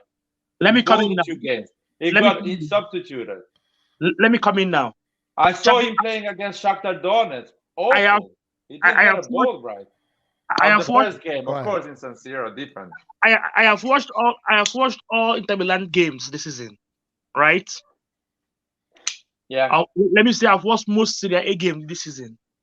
Çalhanoğlu picked his form in the derby. I heard someone write that. I heard an article about it. He picked the form on the derby. Even not only that, if you watch IFTV first 11 of winter break, Çalhanoğlu makes the first 11. Only 2 Milan players made that first 11. Which is IFTV, Antonio, Mike, and Marco. Source. That's not a source. Are you talking about Antonio? No, these people. I would say these people are Italian lovers, Italian league lovers. Sure, yeah. Everybody can make their first 11. They made their own first 11. Okay, that's a good game. Let's play that game. Let's do that now, guys. First 11 of the Serie A. Çalhanoğlu must be there. Maybe No. is he? What about goalkeeper? Who should be the number one goalkeeper in the Serie A right now? McMahon. Guys, sorry. Before we start this game, it's about what rating they get at the end of each game. So the average, or is about what formation you play. Çalhanoğlu is the highest assists in Inter Milan. He has the highest assists. I get it. No, Barella has 7 as well. Damn. So it's is it Chala? That's my point. Is it Çalhanoğlu, or is the fact that Inter is a good team, is well organized, they know what to do with the ball, the wing on the left goes. So that is my question. Stop saying, "Oh, Çalhanoğlu is why is he impactful? Why he doesn't score against Real Madrid?" But you can also argue that he's making Inter better. Yes. No, Inter was good even before him, and it's still going good. The question I have, the question I have is this: are you saying this because you more want to stick with your narrative? Is there that No, a little bit I going don't. on? I Rob, don't need to Rob, Rob, listen. can you check the first 11 of the Italian league for winter break? Listen, I don't Okay. want to convince anyone about what I think. For me, we made the right decision not to renew him, and I like players like Brahim Diaz as a number 10. For me, I don't need I to don't convince that. disagree. I don't disagree. That is my opinion and my taste. I don't need to convince anyone. But no one can convince me that Çalhanoğlu is impactful on big games. He didn't do anything against Lazio. The game that Inter didn't have available, I think Inter didn't have available Lautaro Martinez against Lazio. I think Lautaro that's Martinez. So Inter didn't have available a lot of South American in that game. They lost against Lazio. So there So is wait, key players at Inter that if they miss, but of course Çalhanoğlu you becomes a need little kid. but of course you need your players. I mean, it's not just a one man show. did, So did, I can tell you that Diaz is impactful as well if we have all the best players, and he's better than Akan. I'll tell you something about Ibrahim Diaz. Ibrahim Diaz is not somebody we can rely on. It's not a game changer. You see, And no, it's not true. if It's you not true. if you call one of the best first eight or first 5 10s in Serie A, Diaz is not there. Yeah. Well, Listen. what No, I what want to is answer to this one, bro. You know, I ready to answer this. no, but I'm If the looking for number- this thing. I can't find it. What am I looking for? Serie A top 11 where? That is bullshit, bro, because they are not putting any player of a team that is second with 42 points. So I don't care. Wait, man. my question is it the Serie A official one? No, it's Yeah. not. I don't think he's the highest rating. What they get as a rating average 7.8, 6.8. What are we talking here? About the best. No, we're talking about how Diaz is not impactful. I How he's disagree not with that. The number 10, yeah, the number 10 that plays for Milan, and Milan is second position. He's impactful. He's a good player. He's doing his job. Diaz Overall, Diaz has he's been impactful overall. Diaz Yes. has four assists and 3 goals, if I'm not wrong, or three To me, assists and 3 goals. to me, if Çalhanoğlu is in this Milan's team, we win the league this season. No, we had him and we didn't win Yes, the yes, No, we didn't Ancelotti, win the yes. Sorry. The reason Yes. why Milan is doing good Bravo. is because he's not being If required. Çalhanoğlu in this Milan team, we win the league this season. No, Çalhanoğlu is no, a playmaker. The Çalhanoğlu reason why is a he's doing playmaker. good is because of the system he's playing in. He's not being asked to do anywhere close to the defensive work that Pioli was requiring him to do at Milan. Exactly. Compared to Inter, he is being allowed to be closer to the goal compared Nathan. to Milan. So of course he's going to do better there. But in our system, he would not be better than Diaz. Nathan, forgot about that. You look at Çalhanoğlu when he plays for Inter, he's always running in front of the goal. He's That's what I'm having the saying. view. But that's what I'm saying. When he Like, was playing with us, he's playing in a position when the goal is in his shoulder because he's a number 10. He needs to have his eyes on his back.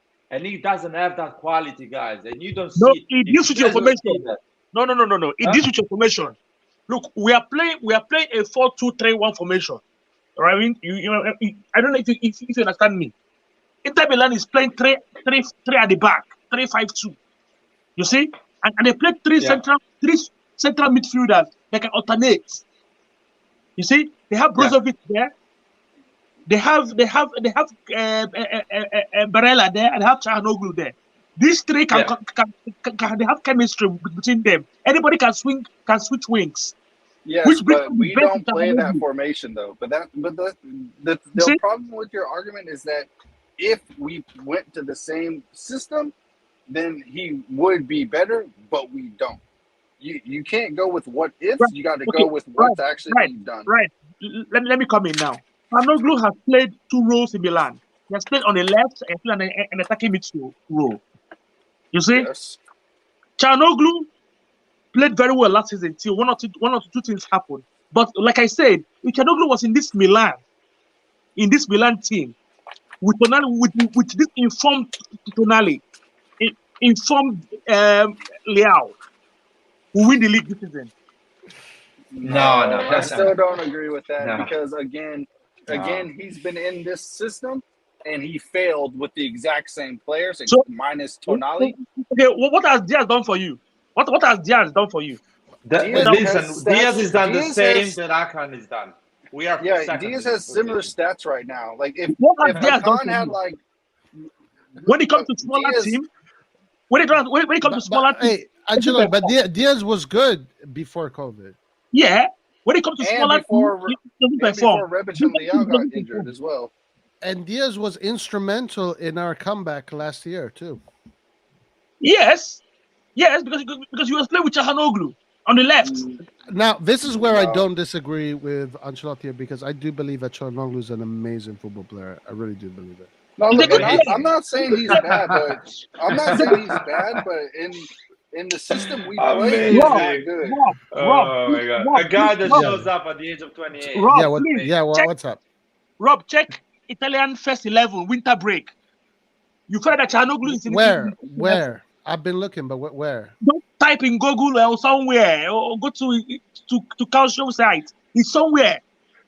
But is it like according to a newspaper or according to the league? That's what I'm asking. I think it's something that pundits put together, like a pundit. They put them together. Okay. I'll look. Yeah, I was looking for it. I'll find it. But I think that Çalhanoğlu should be in the top 11 right now.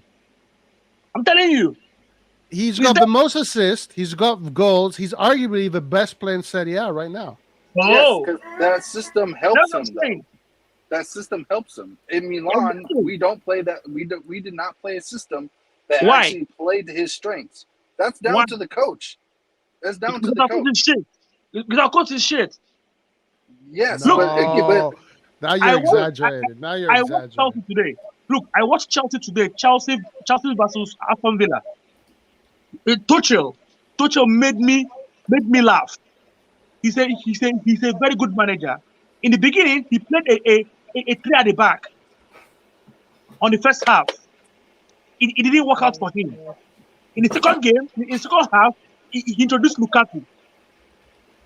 He brought in Lukaku, changed the formation, and put threat for Aston Villa. I won the game. That is what they call a good manager. You can't stick to Yes, but Ancelotti, come on, man. Yeah, Good but manager. Ancelotti, Puts look, Lukaku from the bench instead of Giroud or Pellegrini. Come on, Ancelotti, man. He has I agree. players. He's I a good agree manager, that- but he has players to put. I agree that the coach that Pioli can do better with his, with how he does his formations and like changes during the game. But the fact is, we still would not be playing a 3-man in the back and allowing Hakan to stay closer or to the offensive goal. It doesn't matter. It doesn't matter we what have he's players doing for at that. Inter Milan. It does not matter. In our formation and in our system, he is not as effective as Diaz. And we're not going to change it just for one player, even though I think we should. I agree with you. I think Pioli could do better, but he's not going to do that. So if he's not going to do that, you got to have a player that can play the system that he wants. I didn't say you should just change overnight. You can change formation in the course of the game. That's what I'm That's saying. how Like it's in the done. course of the game, he's not going to do it. That's what I'm saying. Why? We're going to go Why? to a 4-4-2, which still would not suit Hakan's best attributes because he would be pushed out wide instead of being more central. He's not going to do it. If he changes to a 3-5-2 at any point, I will say 100% yes, but he's not going to. So you cannot go on hypotheticals when in reality that's just not what's going to happen. He can change. He can change the course of the game. You Yes, can introduce he can, but he's not going center to. back. He can introduce a center back, right? Make Tio Hernandez more advanced role. Play more advanced. We've all said that, bro. But the thing is, he's not doing that. So if he's not doing it, you got to have a player that can play more dynamic in a 4-2-3-1. And Hakan was not that person. Look, this is, guys, write this down. Write this down. Okay? Right. Milan, this January transfer market is getting Acerbi for the defense, Oh, I hope not. Renato Sanchez for the midfield, and Favre for the attacking cam. That's it. Nothing Now, else. I did read about Favre that they're going to buy him and then loan him back for the rest of the year to Brest. That's what their plan is for that guy. Yes, that's what I heard. And listen, Ali and Pobega are not coming in January. Anybody who's saying that should stop Wait. saying that. Rob, That's- Rob, I don't get you. Where did you get this from? What? This what you read right now? What? About Pobega and Ali? No, I mean about Achebi and Sanchez and the other one. Because I am looking at the transfer market from an eagle's nest, and I can see that the most realistic targets. Achebi is shit. Achebi is rubbish. Yeah, No if, you're pain. trying to get, if you're trying to get a defender to replace Kyer, you can't do with the Cherby. Well, Acherbi, I think, would be just a patch up until the end of the season. That's a bad patchup. I don't think Botman It's is. not good patch up, man. It's a patch. It looks good. It doesn't look good anyway. Achebi is not wanted in Lazio. The fans doesn't want him there. What's that? Achebi, he has issue with Lazio. Yeah, that's in why. Rome. The fans actually like imagine if the Curva Sud would come out in front of Milanello shouting get rid of X player, whatever. That's exactly what the fans did with the Cherpi. It is broken relationship. He wants out. He insulted the club or the fans. The fans hate him. It's done. So that's why I think it's the most realistic one. It's the easiest one. Now, But Botman, why not I think Sarr, though? Sarr is possible. Because we can do a loan with him, and at least he's But I'm just saying, what is easier? You know, Mangala Sarr is- from Sarr Chelsea is easier. is veteran. He has pace. Achebi doesn't have pace. To put Oh pressure no, on, I agree with that. I agree with that. I to don't put disagree pressure- with any of that. to put pressure on Tomori. I don't disagree with any of that. I like Sarr a lot from what I saw. So, Sarr has pace. I've watched him when he was in FC Porto. but I'm just saying, guys, these three names, 2 out of the 3, Acerbi, Renato Sanchez will be AC Milan players. Roy, Yes, about yes. about Renato Sanchez, or you get him the 4th of January, so Yeah. he can actually play the 15th. Roma. No Or chance. you don't get him. Yeah, you got to get him right away. They have to. Yeah, get or you these don't players. get him because when you get him at the end of January, 2 weeks It's after, pointless. Kessie It's is pointless. back. This is another good point. They have to get Yeah. a midfielder right away. Look, That's the point. The deal should be done this week, and he comes to Milanello the 4th of January, and he is in the bench against Roma, and he maybe plays the game after. why is I AC Milan delaying? Why they delaying? If you Because see that's what we do. Fiorentina, they've already signed Ikone from Lille. The left Well, I don't winger. That's what Milan does, man. That's what Milan does. We scout for other teams, and then other teams get the players we want. That's AS Roma right now, they're in advanced talk with Natane from Arsenal. He's coming on season's loan. Option to buy for 10 million. Yeah, Ancelotti, thank God we don't do things like Lazio, Fiorentina, and Roma, man, because we will be 5th, 6th, and 7th. I don't know about that. I'm sure about that because we've been doing these things and still not get results. Yeah, To but me- if you act quicker, you avoid a transfer war. That Sanchez will be a very good center. Very my good. God. Oh Like, my that's god. that's Oh my using like Larry. That it's like the same concept with Vlahovic. You know how we were talking before, and to avoid a battle against teams who can pay more, it'd be better to act quicker. Like if they say we're not getting a right wing, I want a forward. I would say get Vlahovic right now before anyone can even breathe his name. No forward this January transfers I had. No forward. No, I know, but I was just giving an example of acting quicker to avoid problems. Later. Yeah, acting quick is a thing, but maybe we are not interested in these players. They are not good enough for us, or they are not what we're looking for. We want Vlahovic.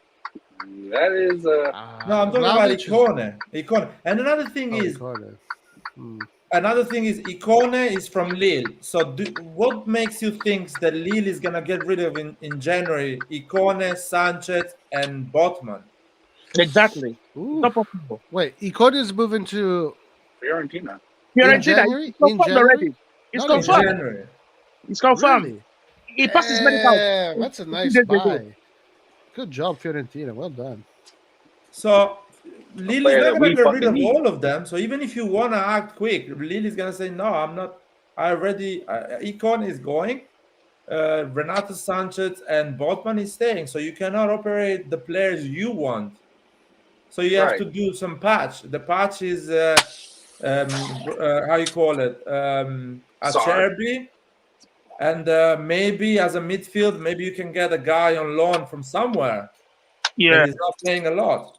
But Even that's the thing. Like, why would you not go for Sar instead of a Cherby if you can get loan deals for both of them? yeah. What do you mean? Sorry. It's not the right person for us. So, Roy, who do you think is a better defender, a Cherby or a Sar? Like, who would you But- rather have? But South first. South has space. Exactly. Uh, So, some guys were saying that don't Chelsea know. has some defense injury, so Chelsea's gonna say, "I need this guy for the next 6 months because I'm playing a lot of games." We need I a mean, centre back with space. We only have one player with space there in that centre back, which is Tomori. I We wouldn't don't have mind another space Sar. there. I wouldn't mind Sar. like I'm I saying, like, I tell don't. you, This it's is same another with one of the things Romagnoli. again where we waste time on players that we don't fucking need. Like, we just waste time on players who are just not good enough just because we want to patch.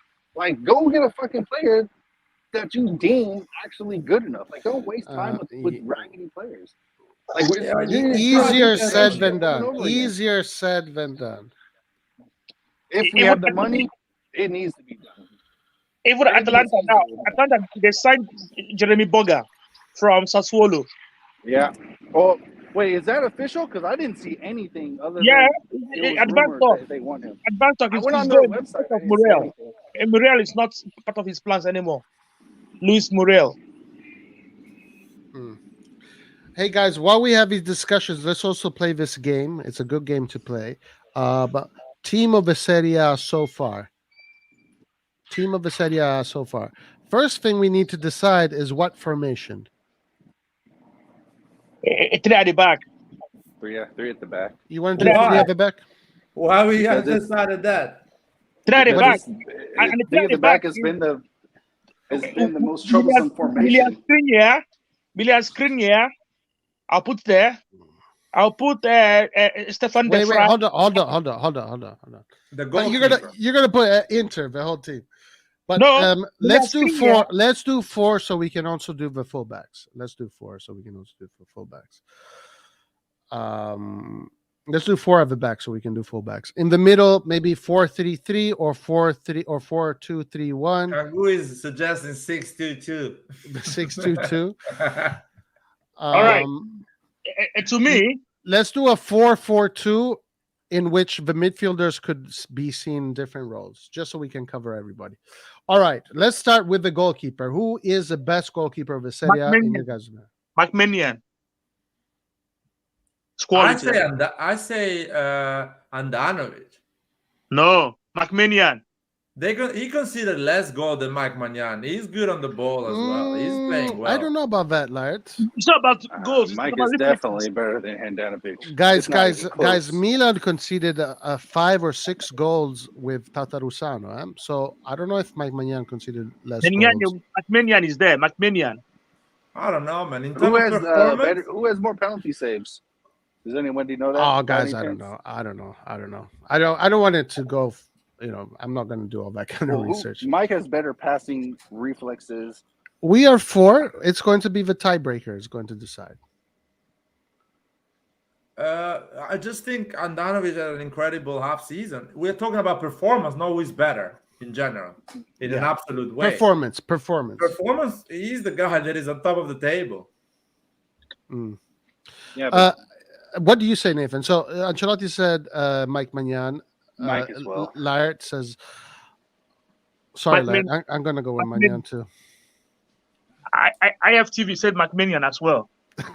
Dude, IFTV doesn't count for anything, my man. Yeah, but I follow them as well. I'm in all platforms, my brother.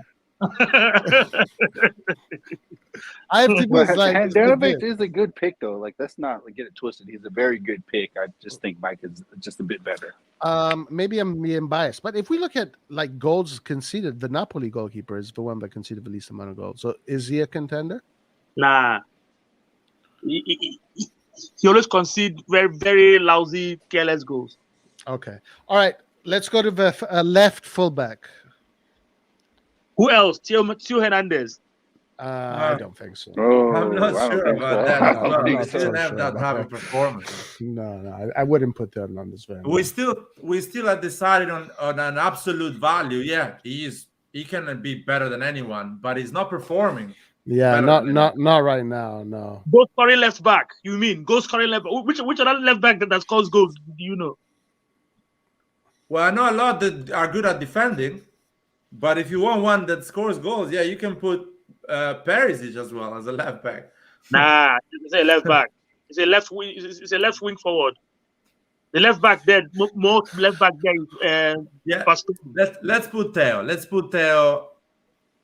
No, we can't. So come on, man. Theo does Nah, not we deserve can't, to be like, in the top 11. Oh, Gossi. Put Gossi. Biraghi Fiorentina. He had an incredible. He's been. What about What about Biraghi? Doge from Udinese? Doge? Nah, I think this left back that plays for Bologna. He's a very good player, but that's guy from Scotland. It's good. Biraghi is the captain of Fiorentina. Fiorentina is doing well. I don't know. He's scoring goals with free kicks and stuff. So assist, cross. I don't know. Check. You want to put the guy that plays for Juventus? No. Or Mario Ruiz. You want to put the Atalanta? Goes and didn't play. Or Goes Mario and Ruiz got from injured. Napoli. Napoli doesn't have an incredible. Who is the Napoli guy? Who is the Napoli guy? Mario Ruiz. Romulo? No, Romulo. Mario Ruiz. Mario. No. Mario Rui. Mario Rui. Mario Rui. I don't think. Uruguay or something. You can put the guy. I don't know who plays for how you call it, the Roma. This is what I play for Bologna. That's I don't know his name again. That young boy. He scored last match. What about that Parisi guy? Parisi is good. Parisi is good, but it's Genoa, you mean? just put Theo Hernandez, man. At the Theo end, all Hernandez. the I other do not ones- feel Man, comfortable we put putting Theo Theo Hernandez. I do Theo not is feel the- comfortable. putting Theo is him the guy there. You should already just give the other team a goal if you put him there. there. It's hard to choose one though, because like who's there for Inter? Who does that role? I know they play with three, but who's the wing back? They have Bastoni there, and in front of Bastoni is Ivan Perisic. Di Marco is the Oh, more Di Marco. defensive. Di Marco. Maybe Di But Marco, is guys. French. Not because But he it's didn't play a lot. Di Marco didn't play a lot. He had a good spell, but it's never. It's not. Who is starting the a wing lot. back of Inter then? Who is the wing back? When they The play wing a back 3-5-2, who is the wing It's back? Bastoni. Perisic. In front of him No, is no, Ivan Perisic. Bastoni is in the three. It's All right. Perisic, man. It's Perisic or Di Perisic. Marco. Ivan Perisic. But he's playing more of a left wing forward. Or you I got- Roy. Change the Let's- formation so it's easier for you. We I can told him put, that- Told we you. can put Perisic. Three Let's back, put man. Perisic. Three Three in at the the back, man. Three at the back. No, but Because then, then guys, you can put then Theo as we a are left winger. sacrificing players up there for defenders. Two defenders back. Let's put Perisic. Perisic is fine. No, he's not a defender. No. Man. Don't do it. No, Left but back. it could be an attacking. It could be a formation He's that not. He's not, man. He's not. You have to play three at the back. Don't do that mistake. I don't want to man. Not have in this three channel. defenders. I don't want to have three defenders. They guys. put Theo Hernandez. No. I They cannot. put Good Theo guy, Hernandez. Vina from Roma. I will not He's put playing well. Hernandez. He's a good surprise. Rob, put No. three at the back there. So No, so I will sacrifice not. the I will space not. I for will not Ivan put him Perisic. back. I'm sorry, guys. I'm Right, gonna have you to know do what? this. Because assist and goals, just put Theo Hernandez and end of the story. No, I can't. I cannot, guys. Unless Put three at the back. Nathan, what is your final decision? I really don't know who else to put. That's why I say the three back as well. For me, it's Perisic. Perez He's is not a left back, left man. back. Come on. He's not a But left it- back. but I've he's not seen play- him play left back before. Jesus. He- But He's he's not playing playing. He's playing the wing back, bro. Okay, look, Rob. Inter Milan play three at the back. They play the Okay, pride. all right, fine, William fine, Perisic and fine, Bastoni. fine. Let's put Bastoni there. Are you guys happy with Bastoni there? They don't know. No, because Bastoni, you know what, Bastoni is Roy? I told you, just put Theo. Goals and assists. We can have a 4 central defenders in the back. Some teams do that, or play 3 three at and the then back. If you play three at the Oh back, my God, Roy! I- You're making it more complicated than we cannot actually put. it is. Theo does not deserve. Just put to do Teo this. there. Just He put does Teo. not Let's deserve put it. Theo, man. The Put other him there. ones are not being incredible or example, so just put Theo and easy. Just Theo. put Teo. He Theo is does quality. not deserve this, guys. He deserves it. It's No, quality. he does not. Look, if you don't put Teo, then you got to go to a back three, man. Like, No, you just Put put back someone three. out. You know I what? can You put put. back three there. Let's put 3 central defenders and 1 fullback. It's fine. Yeah. I'm no, guys. Don't- Remember that democracy is an illusion. So I'm going to erase this later. But let's for the sake of going on, let's move on to the center. backs. Finally, we lost 20 minutes on that, man. just blame it on. You're gonna have to blame this one on Roy. Hey, guys, look at Mirad what he says. Bastoni is pushing forward and providing assistance, so he can play as a left back. There you go. There you go. Mirad is the judge. But no, but his performance are not as a left back. Exactly. That is He the goes- whole point. He goes front. Listen, he goes front only when there's chances. It's not a left wing. Even in the international team. All right, you know, all right, all right, all right. he's a left back. We'll put Teo there, but with a really big ass grain of salt. Okay? They play three at the back then. Play three at the back. It's easy. No, why do you want 3 defenders? No. That's when he gets. I am allergic to football with three central defenders. To me, I'm allergic to that, But Conte is doing well with it. Conte is doing very well with it. and I don't like how Conte plays football. But okay, let's move on. Let's go to the center backs. So now the center backs, we have Bonucci, we have Delete, we have Chiellini. Which one? Milan Skriniar and Fikayo Tomori. Okay, Tomori for sure. For No, sure. guys, we are putting AC Milan in the. But this is fucking what I'm guys. saying. I didn't want to put Theo there Put because three at the Theo back. Put three at the Theo back. does not deserve it. So Roy, right, put the fucking left back of Roma. He's playing really well. The left Who, back of Vina? Roma is playing really well. Vina, But they rubbish. put- Nah, Vina is He's rubbish. pushing a lot. He's going forward. Nah, He's nah, young. nah, nah, Oh, He's a okay, good surprise. okay. nah. Put this guy. That what's his name? Mele for Atalanta. Mele, the guy from Denmark. That's He's a very right. good. That's left back. That's a Left back, yes. Mele. Mahel. Oh, no, Mahale. I don't think he's performed better than Theo, though. Yeah, but if you don't want Milan players, then he puts him. He's very good. Or put out a center back. Put out a center back. De Vrij, Koulibaly, or Skriniar, Koulibaly. And what about as center Tomori? back. I think Tomori deserves to be in Tomori the quality. top 11. Okay, So put Koulibaly So and play on the three yeah, at the put- back. Play 3 at the back. Put Tomori, And Koulibaly, but there are Skriniar. right backs that deserve to be in this formation. Huh? There are right backs in the league that deserve right to be wing in this back, right formation. wing back, right wing back. He's gonna be Darmian, or he's gonna be Di You can Lorenzo. still It's gonna collaborate. be You can another even guy on the collaborate. right. All right, all right, all right. You don't need to be like someone big just to play. in the All back three. right, fine. So if we put the 3 at the back, which is the Yeah. most disgusting anti-football formation, the That's the not most anti-football. the That's most more attacking. disgusting piece of crap football that has ever existed. Fine, we'll do that. It's all about change, Roy. You got to be more open-minded. No. I don't need 3 players starting from the back because Roy, I'm not a You got coward. to be I'm not a open-minded. coward. Only cowards play with 3 defenders in the back. But the teams that play with 3 in the back are more offensive than we I are. don't play with any Yeah. defenders. I don't play with any defenders. And in 3-5-2 formation, 3-5-2 will play. This is disgusting. All right, fine. Okay, we're gonna go with a 3-4-3. We're gonna do a 3-4-3. Okay, 3-4-3. All right.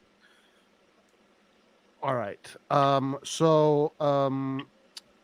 Who are the three in the back? Let's do one at a Tomori, time. Koulibaly, Skriniar. And Skriniar, yes. No. I Yes. think Tomori, Koulibaly, Bastoni.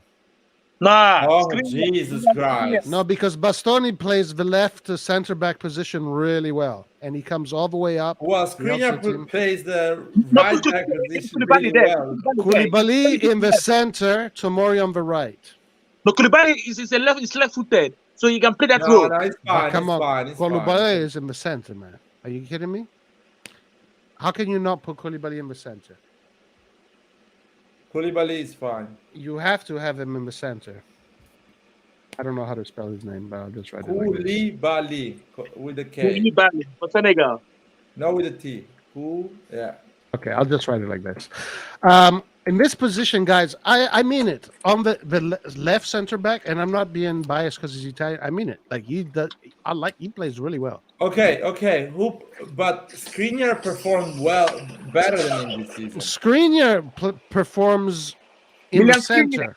Milan Skriniar, to me, I'll play Koulibaly, Skriniar, and Tomori. But Skriniar, where does Skriniar play? Right, and Tomori on the left. Tomori on the right. Look at his face. Skriniar No, plays Tomori on does the not play right. on the Tomori plays on the left. Tomori plays on the left only when Chiara. Chiara is there. Roy, the best games Tomori has done it on the left center. In a defensive two. Exactly. So he can do it on defensive three. Easy. Okay. In my opinion, it should be Bastoni, Koulibaly, Tomori. What about you, Nathan? What do you think? Nah. I'm going with what Laird and Oh my God! I totally regret playing this game. No, if you want I to play, hate democracy. here, you know what? This is what I'm gonna. This is how we know. Just to be fucking different, I'm gonna go with Tomori, Koulibaly, and Calabria. what bloody Calabria? Jesus. Why you No, put Calabria Skriniar is- on the left? Calabria is Skriniar not on the a left. center back, guys. He's Yeah, but he can't. It's not just a pure center back if he's playing on the right side of that. Nathan center back Calabria's pair. been injured for a month, man, or Hey, more. and he still has some of the best tackling in the game. You cannot put So- on the top 11 of the first 19 games a guy that's been injured for I would 7 not. games. I would not replace Calabria with anyone. That's my personal opinion. Nah. I would not replace him. Let's go on the wings, man. Let's go on the wings. Wings. In first 15 players. Okay. He can play there. He can cover the position. Left wing. It could be either a normal winger or a We can Now put you can Tia put Teo. Hernandez. Let's put Now Tia you can put Hernandez. Tia Teo. Hernandez. That's where he plays for no France. Perisic way better than Teo. Yeah, but Yeah, Teo and for France Perisic. plays there. Perisic there. Come on, Perisic. Perisic plays Perisic, this season so far has played way better than Teo. Perisic, please. Perisic. Oh wait, what about Liao? Which Leao? Fuck. No, Leao man, will be in Leao the is not attacking going three. as a wing. He can play there on the left wing. No, he cannot play there, but we've never seen him play there, so he's not going to play there. I mean, he plays out wide in a 4-2-3-1. He can play there. Yeah, no, man. Come on. We cannot do things that we cannot put in front a guy that's never done that with a guy that is actually doing it and he's doing it well. I think Perisic is a good choice. Perisic. All right, let's go to the other wing, to the right wing. Salamakers? Fuck no. Come on, No. No Salemeka. Look how you made me react, Roy. Why would what you make about me react what like about that? Di Lorenzo? No, this right back that plays for Hellas Verona. That guy is good. The right Here back. you go, my brother, man. Nothing to do better than look at us on YouTube. That right back that plays for Hellas Who's Verona. Devray? Never heard of him. What's his name again? Oh my god. We are doing a democracy here, man. We are putting some players for all the teams. I think we need to be careful. The guy that plays for Atalanta on the right, I think it's Zappacosta. Nah. He's down bench. We cannot put just Inter and Milan. No, we we can gotta put put Quadrado. No, Hellas I think Di Verona. Lorenzo. I think Di Lorenzo. should It's be. more Quadrado defensive. is Di a Lorenzo, great man. But hey, guys, but this is the thing. We can't I forget agree, about Larry. fullbacks. We There's can't a forget I about agree. fullbacks. Hellas Verona. Quadrado there would be fantastic there. He plays right back for Hellas Verona. or Who? even the right back of AS Roma. He's good as well. Who? Either Hellas Verona's right back or Roma's right back. The Roma's right back is the Swedish guy. Yeah, but I think Quadrado's better than all those players that you Oh, guys have mentioned so Quadrado. far. Yes, Quadrado. Yeah, Yes, yeah, put Quadrado there. Yes, put Quadrado. Yes, 100%. you're right. You got to give that 100%. one to Larry because he's the one who said that first. Yes, Quadrado. Yes, you're right. Quadrado. Yeah, because Laird, you said Quadrado? Laird, you Yeah, said he Quadrado? said that, Yes, yeah, he Quadrado. said that Yes, first. Quadrado. Laird said it. Well, Laird, I'm proud of you, man. Yeah. Yes, well done. You're coming to the light. Yes, No, Quadrado. because Yes, Juventus is not gonna get any player for the first time Quadrado. in Yes, the history. Quadrado. Yes, of the Quadrado. Serie A. Yes, yes, Okay, yes. this is a good choice. Well done, guys. This is Well done. democracy working. This Yes. is democracy Yes. working. Yes, When you Quadrado. allow it to work. Okay. Yes, very good choice. Very good John choice. Quadrado. Okay, Then what midfield. about the two midfielders? Uh-huh. Barella and Barella. who is that guy? Chalanoglu. Huh? Barella and the midfielder of Napoli, the Spanish one. Fabian Ruiz. Yeah. Hold Fabian on, time out, real quick. So we are playing a back three. How is this midfield set up? Is it five across the midfield? Is it we play with a CDM and four like a 3-1-4-2? No, we're doing a 3-4-1-2? We're doing a 3-4-3. Oh, okay. I didn't know that. Okay. Barella and Fabian Ruiz. Oh shit! Hold on. If we're doing a 3-4-3, I would put Salamakers in that right wing position. That's the first thing I said. I didn't know we were playing a 3-4-3. So we're gonna put Salamakers. We're gonna have three Italian AC Milan players already. Yes, And Nathan is going to put No, Salamakers. man. No, guys, let's be That's honest. Exactly. Look, Let's be honest, because Salamakers, Quadrado is better. We know Salamakers. We know his offensive ability. No, But the right winger in a 3-4-3 is Nathan, not I'm sorry, required to be offensive. Nathan. You cannot put a guy that is not playing in that position No, in front Salamakers. of Darmian that is doing that position. Quadrado is done it, and other players that actually play in that position in the league and are doing well. You cannot do that. It's not imaginary. No Salamakers, please. No, you I don't would- put I would- Salamakers. No, He's not we playing chose, that guys. Anyway, it was even 3-on-1 still, because I'm still gonna go for Quadrado, Laird Quadrado, and So Ancelotti midfield Quadrado. of two, Okay. I'll put Barella and Fabian Ruiz. All right, Yes. they I are agree. creative and they put creativity and quantity. I agree with Barella, not Fabian Ruiz. No, Fabian Ruiz does creativity and I'm quantity. still going with Barella and Tonali. Nah. I think I'm gonna go with Zielinski going- or I'm going- Chalanoglu. Either Zielinski or Chalanoglu. I'll go for Zelensky. I mean, you can put Chalanoglu, but I don't know in a midfield of two No, if Chalanoglu no. can perform. It If is you based put a on the midfield of assist. five, This season. you It's can put based Chalanoglu on as form. well. I'll put Chalanoglu there. Chalanoglu based on current form. Chalanoglu. Okay, But so no, you look said at Chelsea. Chalanoglu. All right, Chelsea. let's start. Let's start. Forward Let's is start not with very the. creative. Let's start with the right midfielder, right center midfielder. So Barella for me, Laird, you say Barella. Barella. Everybody else? Barella. So Barella. we agree. on Barella. Okay. Yeah, guys, don't forget Krunic as well, by the way. But Krunic plays all the positions. Vlahovic needs to be there. Vlahovic. I will Well, see. we got to go up the field. We got to stay in the midfield first. We'll see. All right. So now, guys, this one here, the left center midfielder is going to be a big one. Is it going to be Chalanoglu? Is it going to be Fabian Ruiz? I'm going with Tonali. Roy, I'm going with go- Zielinski. I I'm going with Zielinski. I will go because of too many Inter players there. I'll go for Fabian Ruiz. What? He's good, man. He's good. Napoli without him is lost in the midfield. They don't know what So to you do. would put him in front of Zielinski? Yeah, Yeah. because Zielinski is doing shit with Oh Lazio. my god, I hate democracy, dude. I fucking hate democracy, man. This Fabian Ruiz is sucks. quality, that guy. He's a good passer of the ball. Do you want to play with three midfielder? Put Fabian Ruiz and Zielinski. No, it's too late. You guys decided you wanted to do this. Too late. Does he deserve this in the Serie A? No. He does. He's a good player. That is why Napoli was flying high. And as he got injured, they keep dropping points. Or you can put Anguissa if you want. Nah. No, for me, Zelinski has been Barella and Zelinski for me. All right. Me, there are three players up front, which is on current All form. right. Let's start with the right. Let's start with the right. Can I say something? Because in my opinion, Serie A doesn't have insane wings, or at least insane wings are Chiesa. not performing attacking wings. You know what I mean? They're not performing incredibly well. Ooh, Can we hold play? on. Can we play two strikers and the number 10?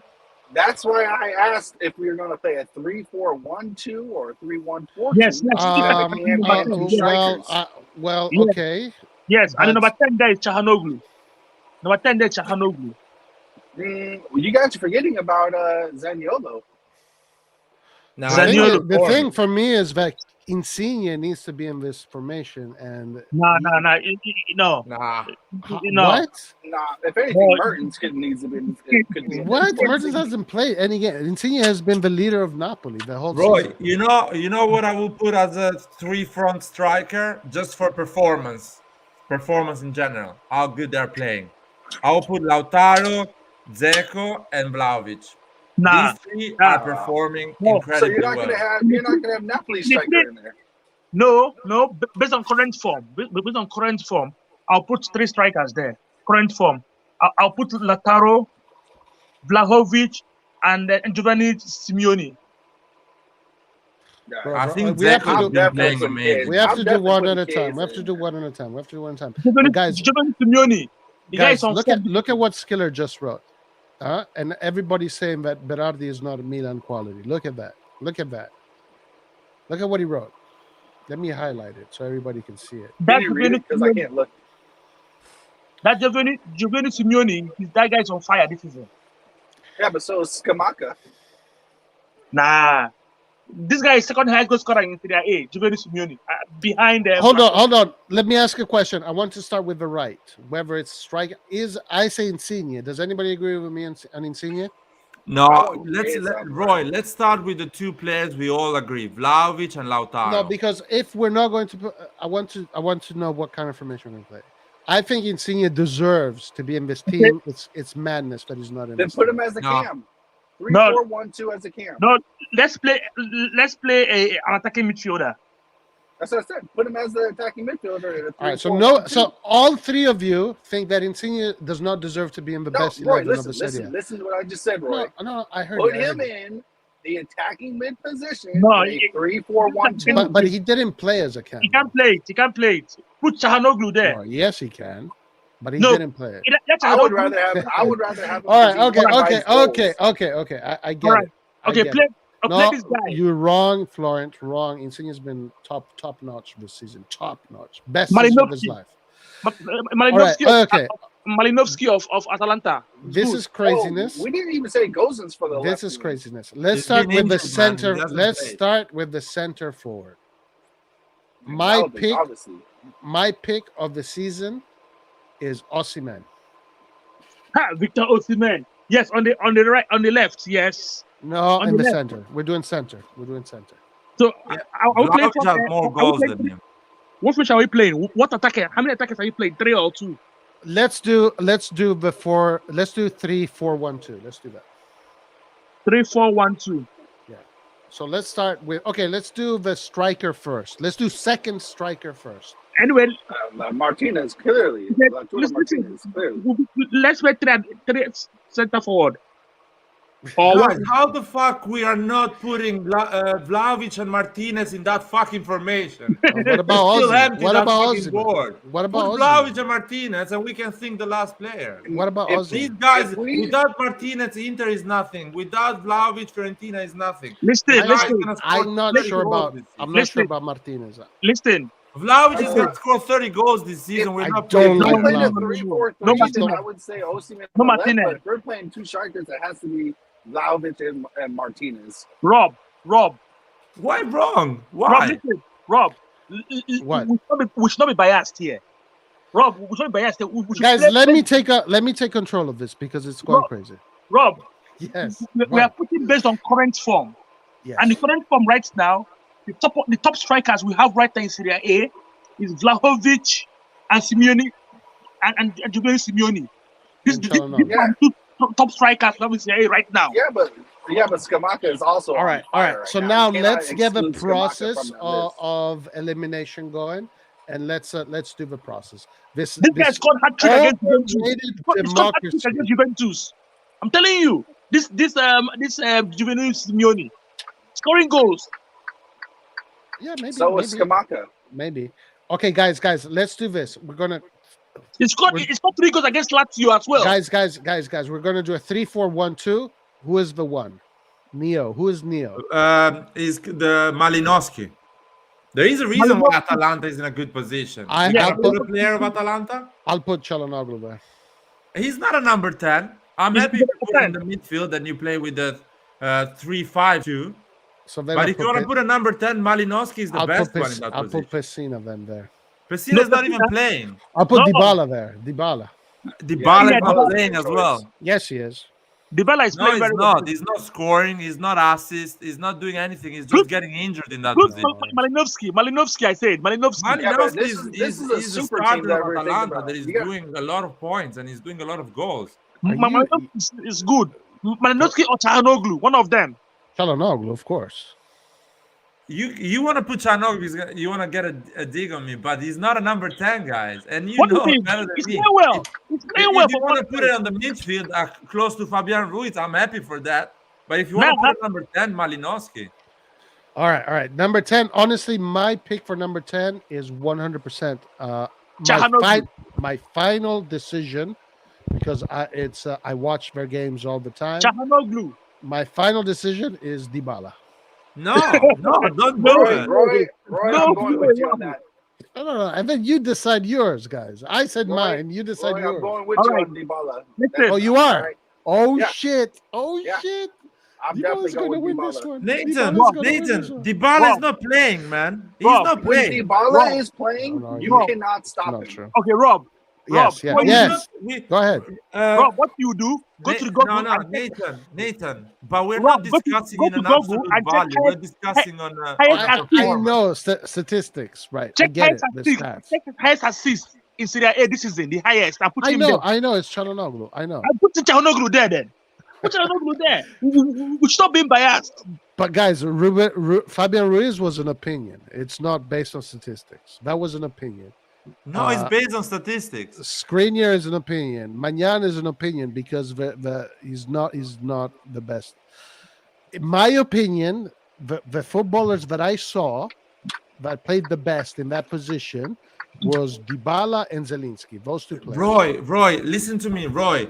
If he's the best, how Juventus plays like shit, and why he's Because- not even playing? Because Allegri is just a worst This is a fucking. super Nah, team. Roy, You gotta remember, I don't care if we're- Allegri is not making him perform. If he needs to be good, he needs to show.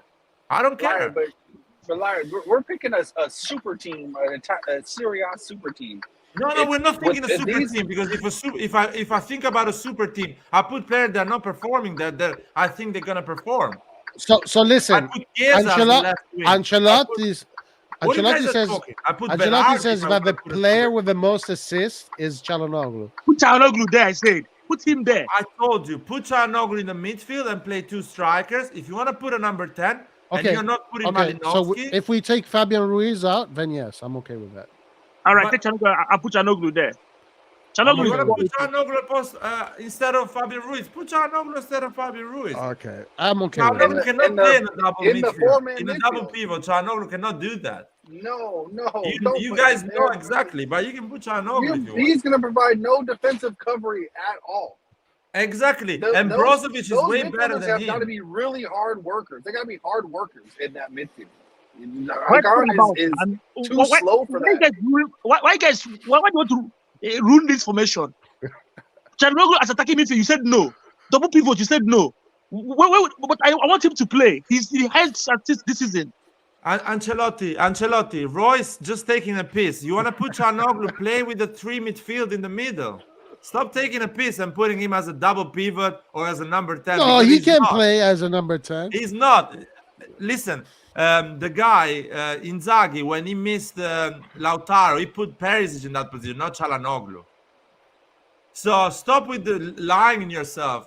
Tactically, Çalhanoğlu, you want to put it in the midfield at 3, it's fine. Not as a Okay. number 10. Malinowski is a better player. as a No, he number can 10. play as a number 10. He can play as a number 10. Chala can play as a number 10.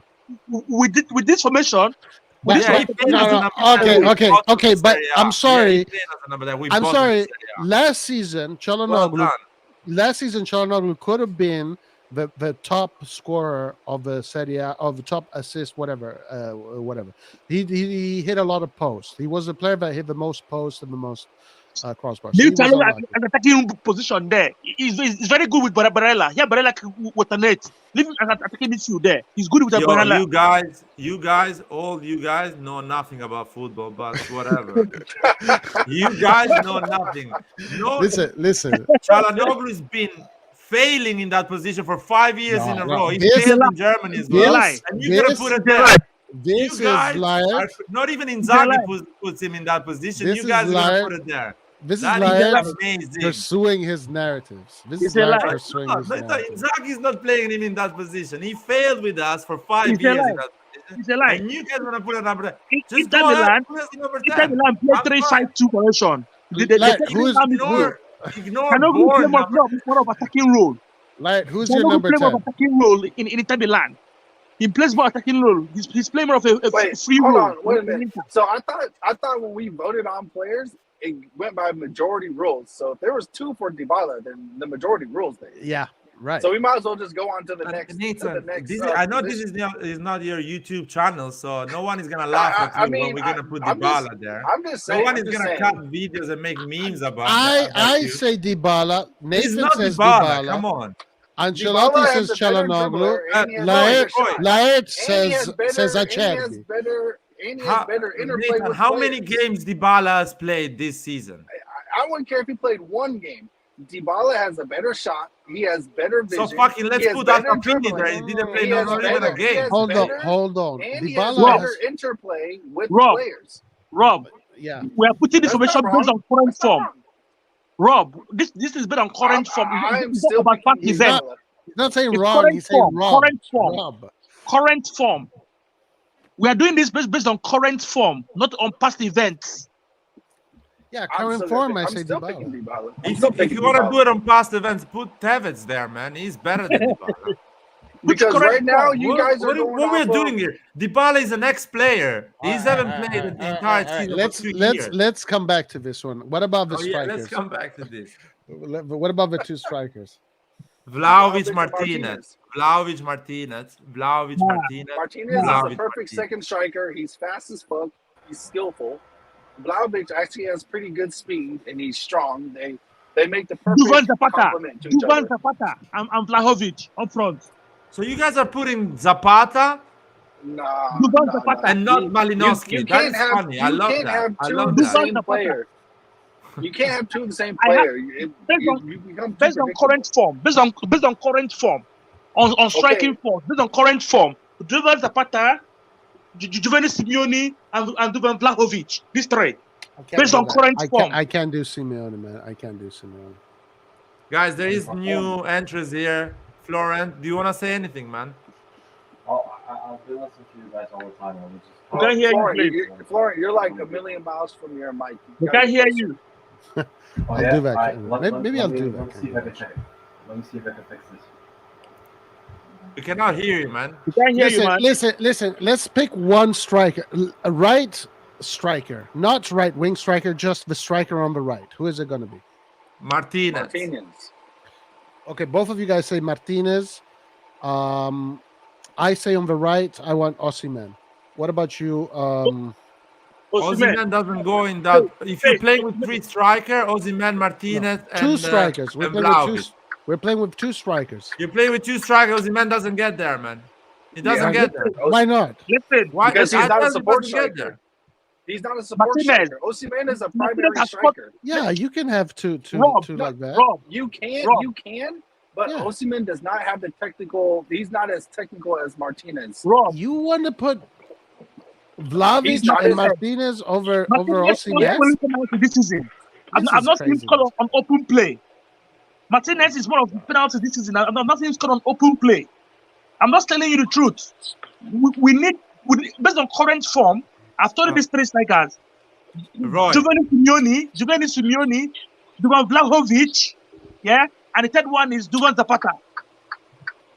No, come on, guys. Come on. What the fuck? Make up your mind. You can't pick three. You got to pick one, and then we'll do one at a time. Goals on open play. These people are quality. I'm telling you. Pick your right. It's not being biased here. We should look past events. Look, no. Hold on. Based on current form. Look. We need one player here, one player here, and one player there. Okay? So let's pick this player here. Who are you going to put Vlahovic. I know, Roy, you don't want to put him. I know, I get it, but you have to put it. He's 14 goals. He's 14 goals. Vlahovic must be there. Vlahovic must be there. Nathan, what do you say? I mean, I'm going to continue with. I'm just going to continue with Vlahovic and Martinez. All right, so it looks like Vlahovic is definitely in there. Now, yeah, for me, no, I wouldn't put Vlahovic. I would put Castillo before Vlahovic. Jesus. Hey, and Roy, real quick, this is in regards to the formation. Oh, Nathan, Manchester United is buying Julian Alvarez. From where? Well, from where? What it is, man. From River Plate. That's the news. Yeah. They're negotiating for him. It is what it is, man. Either you act on these players or you don't. I mean, again, that comes down to, if you get an Argentinian player who's a fan favorite in the league, you get support from the Argentinian, I saw that. I saw that. Yeah, people. Like, you can market to the Argentinians if you have an Argentinian player, like Maradona and Napoli. Like, Argentinians, they love Napoli because Maradona. You get the next big Argentinian player. Manchester United is offering more money, man. Behind Milan. Manchester United is offering more money. I'm just saying. Alvarez, Kengu Alvarez. Well, he is we top Argentinian earlier. We could have got him earlier for cheap, but it's too late now, so we'll just move on. Nah, these are bullshit, man. Earlier for cheap. Anyway, it's not official. I mean, it's not. It's just the news. It's just the news. Any news you want to hear that is real, go and read from Fabrizio Romano. That's the only guy I believe. Anything he says is reality.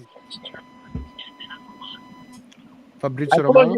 Fabrizio Romano. He's the only guy I believe who can news. All right, listen, let's move on. Guys, look, you're about to say something? No. Let's move on, guys. So here, you see where that number 8 is? Now, who is that striker right there? For me, it is Ibrahimovic. Jesus, no chance. Either Dzeko or Zapata. No, Roy, Ibra has been missing a lot of point-blank chances. Nah, not Ibrahimovic there. Not Ibrahimovic there. Really? Roy is trolling. Duvan Zapata. For me, guys, one at a time. Let's do this game. Let's do it like this. Everyone says and explains why, but you have like 2-3 minutes, not too much. So you start, Roy. Explain why and which one. Let me start. I'll start. No, Ancelotti wants to start. Ancelotti, go for it. I want to start. All right, fine. All right. Based on current form, I'm not being biased. Yeah. I'll choose 2 strikers that you guys will decide. No, you need one. Just one. All right. No, just pick the one. You have to pick one. For one, based on I'll call the striker that have scored in big matches. He has scored for Juventus against Juventus. He scored against Lazio. He scored against Fiorentina. He scored big games, man. But he scored against Atalanta as well. And the player there, I would say, is Giovanni Simeone. All right, that's your pick. On open play, no penalty. On open play. But do you see number 8 here? That's your pick for number 8. Where about number 8? Okay, all right. I'll go next. For me, it's Ibrahimovic because he is he's a maestro, like Pirlo, but offensive, and he's scored in almost every game he's played. So I think his ratio minutes goal is the best in Serie A, and long live the lion. That's it.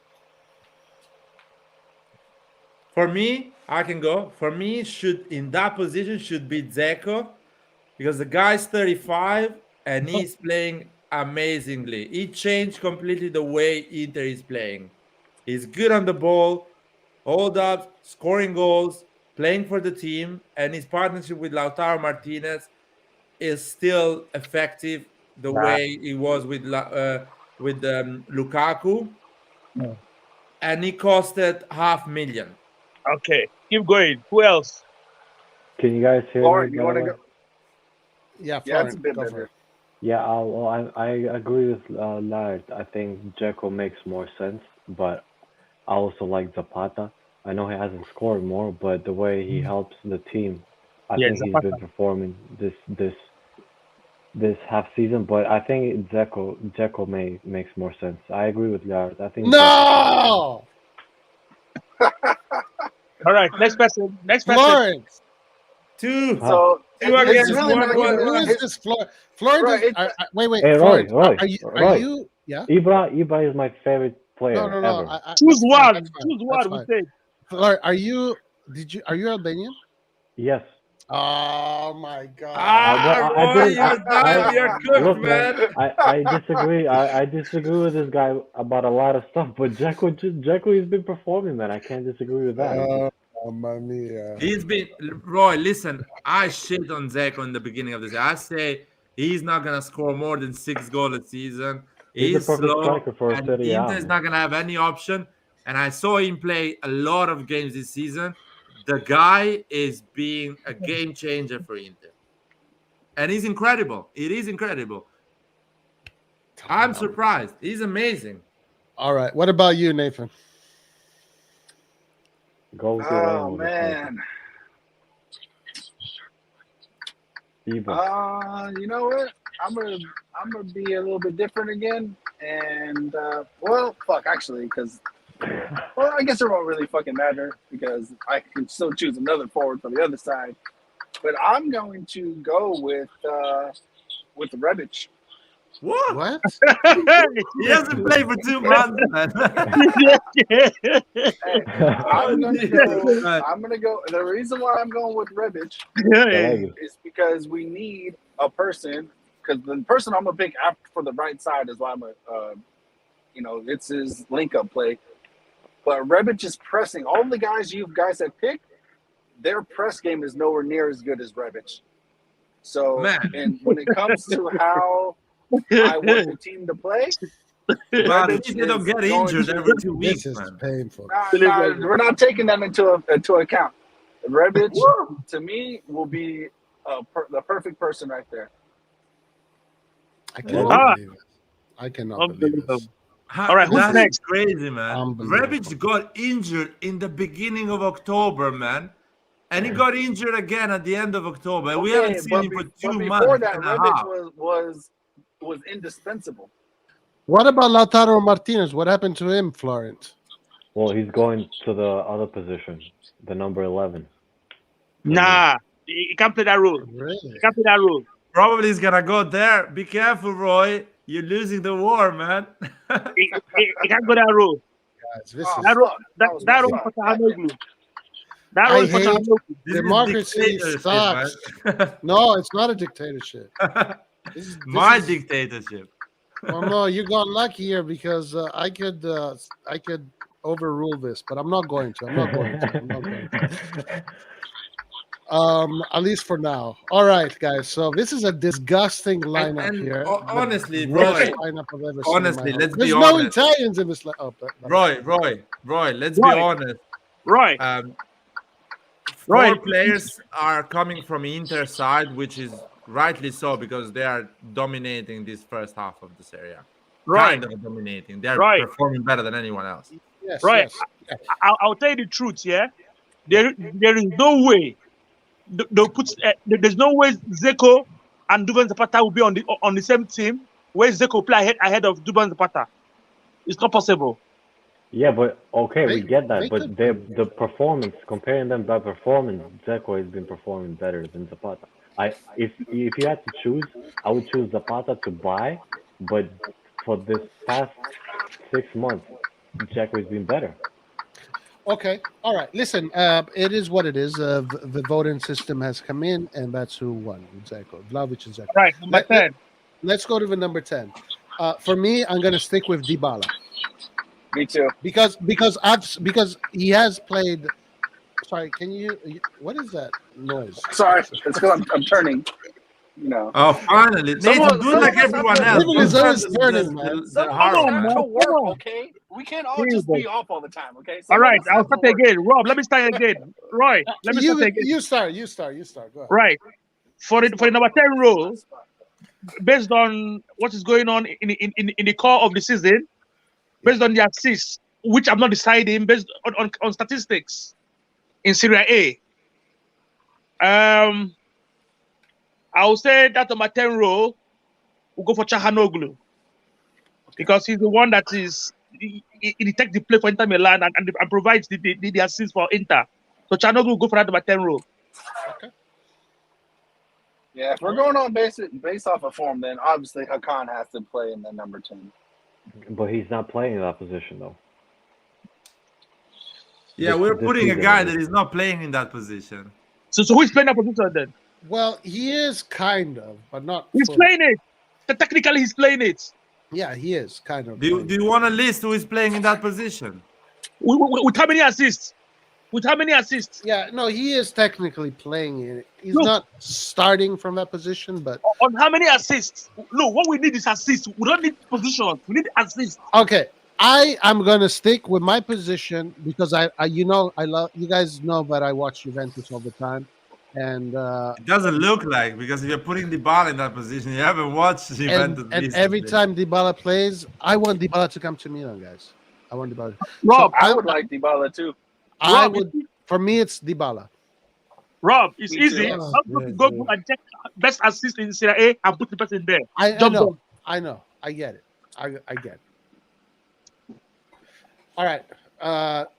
Okay. So I said Dybala. Ancelotti says Hakan, Laird, or Laird. You go next.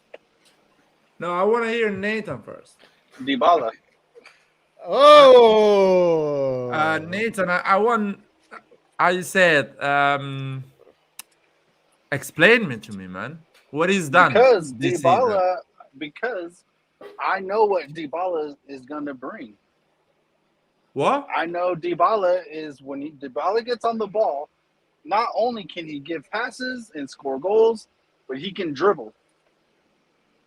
And no one that you guys can pick right now is going to be a better dribbler than Dybala. I plain just and don't simple. understand what this formation is based on. Is it the best potential, like the most potential, or No. the best performance? the best performances Okay, so how is Dybala there? because he's performed really well.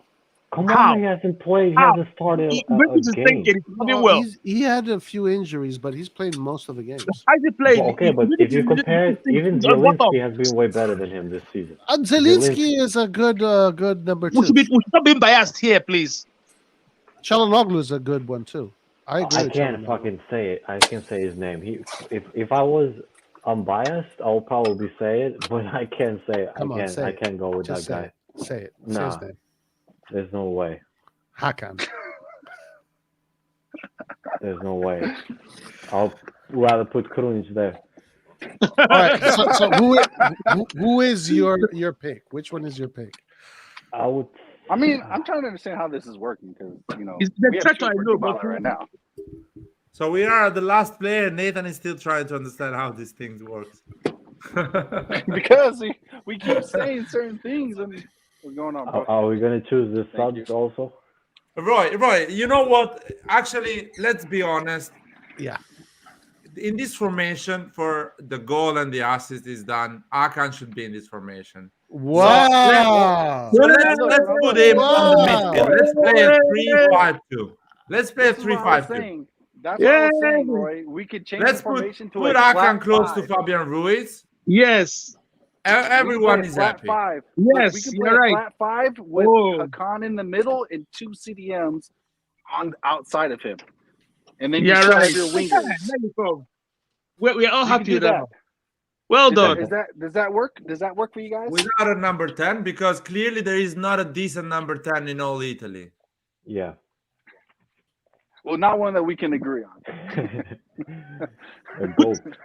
Put Treto Haka. Put Treto. Don't give him the number 10, man. He has the number 20. Don't give him Captain Goat Chalanoglu, because he is Oh, the wait a minute. goat. Wait a minute. He What is the about goat. what are we You gonna guys do see with how stupid that tattoo ball. looks like? What's the that? number. He's the god of my left ball, man. Well, You what are guys we gonna seen do how about stupid Berardi? that number 10 tattoo looks? Hey About guys, wearing his number guys, 20? Berardi, if we had a 4-3-3 or a 4-2-3-1, Berardi and Insigne would be my choices. Or Chiesa. Are we gonna do another one? The 4-3-3. Let's do another one, just in case. Okay, all right. So guys, this is the 3-5-2. Let's, Are you guys let's, going make, to let's sleep? make the flop. I'm so tired now. Hey, Ancelotti got Chalanoglu there. Now he's happy. 1, 2, 3, 4, 5 Inter players, 1 AC Milan, 2 AC Milan.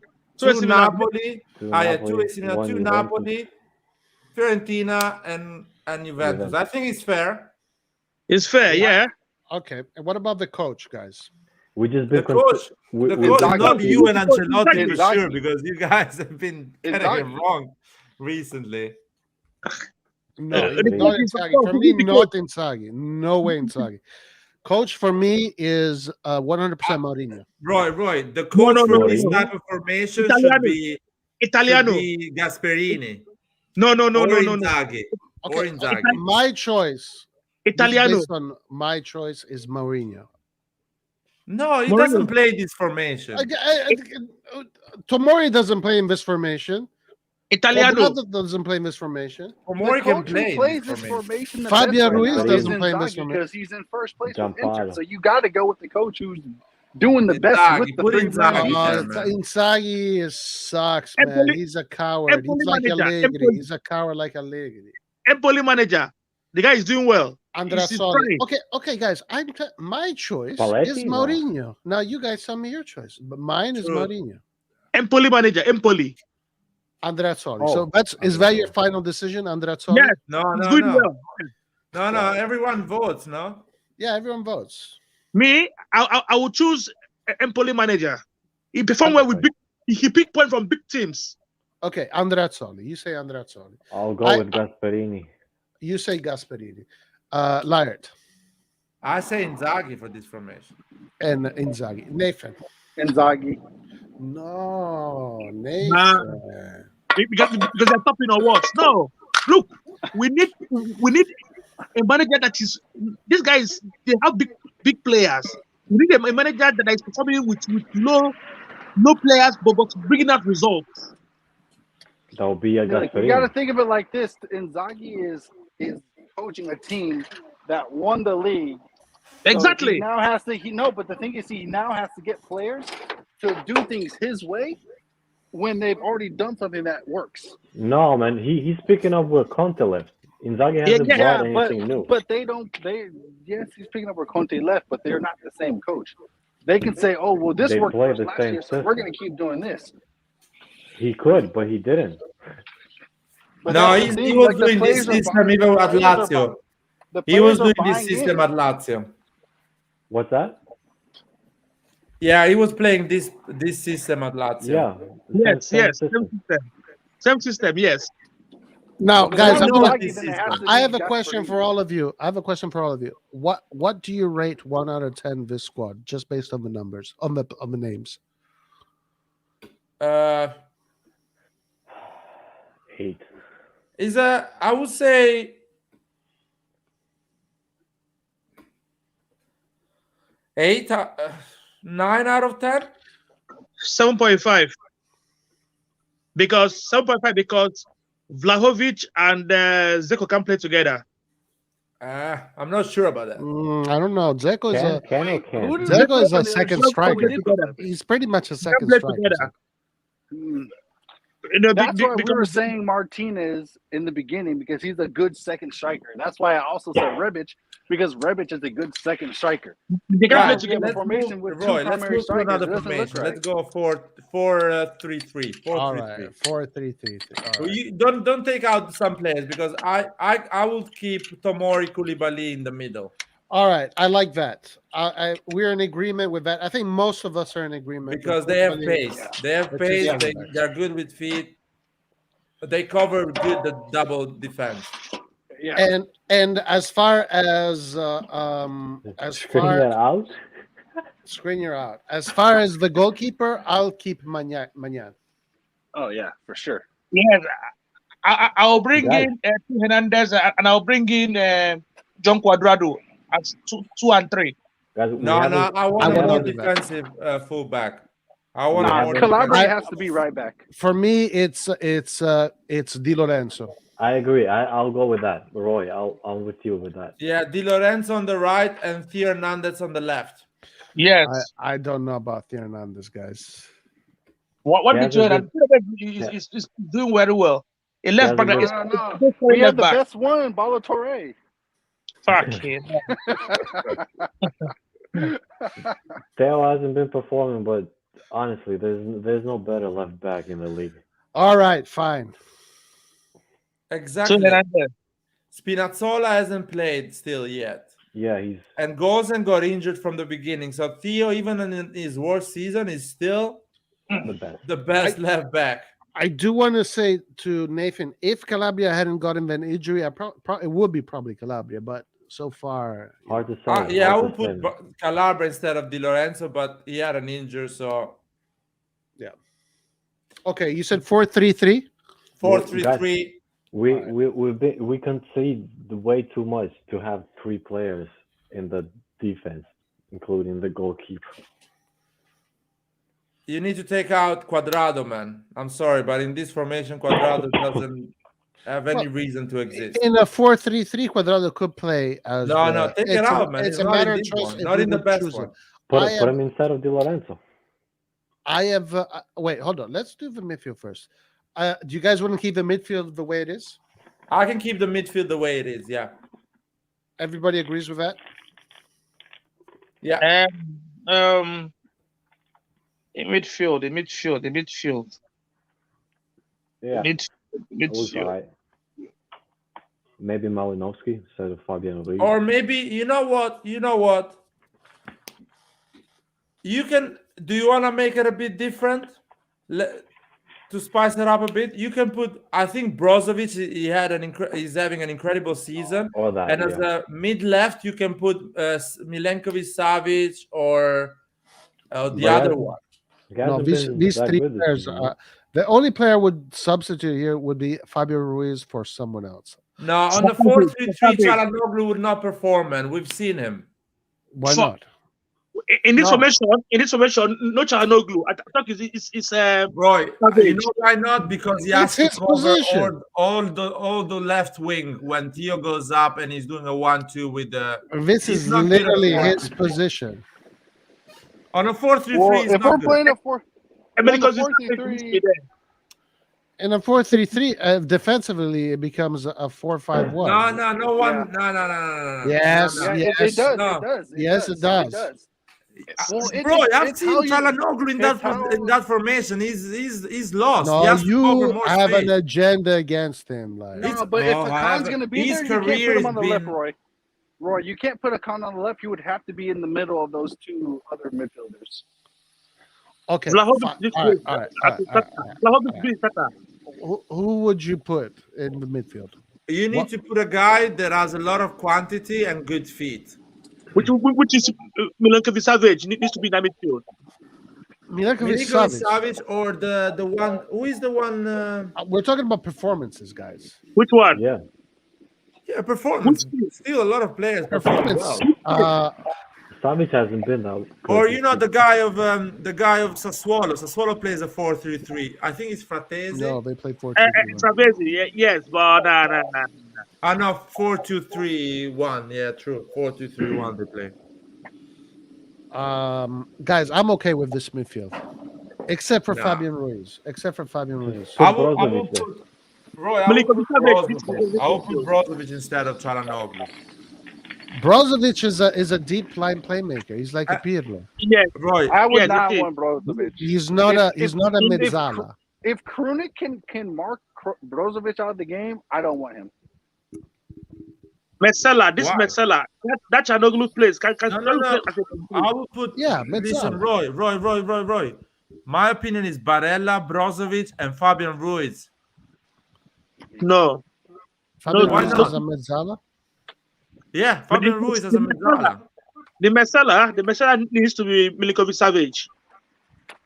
Or put Milinkovic Savic. Put, I don't know. What happened to Çalhanoğlu in all his goals? Like now he doesn't mean Because he's not playing in that formation. No, yes. it's almost the same. No, it's not Nah, the same. the man. the 4-3-3 requires a lot of movement, like a Metsela, lot of movement. Metsela is not easy to play Metsela. Guys, This so is- we're taking hold on. So you're saying that we got to take out the captain goat? Yes. Yeah, man, I'm sorry. Man, he's not the best player of the Serie A that he's gonna be in all the fucking formations. Just because he's good at corners. Oh my god, I wouldn't bring myself to write that. Well, Bro, now we're he, losing subscribers every minute you're doing stuff. now like this. now he is the best player in Serie A.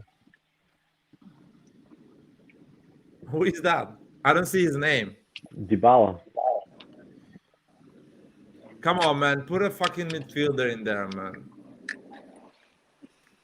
Put a guy that actually had a career and has been performing consistently for 5 years, not for 5 months. Dybala is the best player in Serie A. Oh Put a my guy that God. actually performed for years, not for months.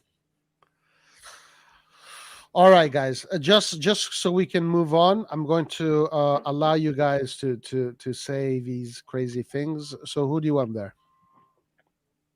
I Milinkovic want Savage. Barella, Brozovic, Fabian Ruiz. In that case, I would put Tonali in there. No, I there's think- too many AC Milan. No. Roy, you just Put took a- my answer, bro. Oh, you Milan- said Tonali too? Oh, there you go. Oh guys. hell yeah, Tonali in there. There you go. We got No, got Tonali consensus. is not at that level, man. Yeah, bro. No, Tonali, his speed going forward and I backwards, know what he has. He's It's not impaired. performing Yes, at that Paul. level, Yes. man. it's He's impaired. not performing at that level. Put Guys, Kessie we there. have to do a voting system, otherwise it's never going to work. So let's do one by one. Okay, Barella, I agree. Fabian Ruiz, I do not agree, but I'll whatever. We'll just keep him there if everybody agrees with that. So this one guy here, for me, this player right. should be. in this formation, I would say Barella, Brozovic, and Milinkovic Savage.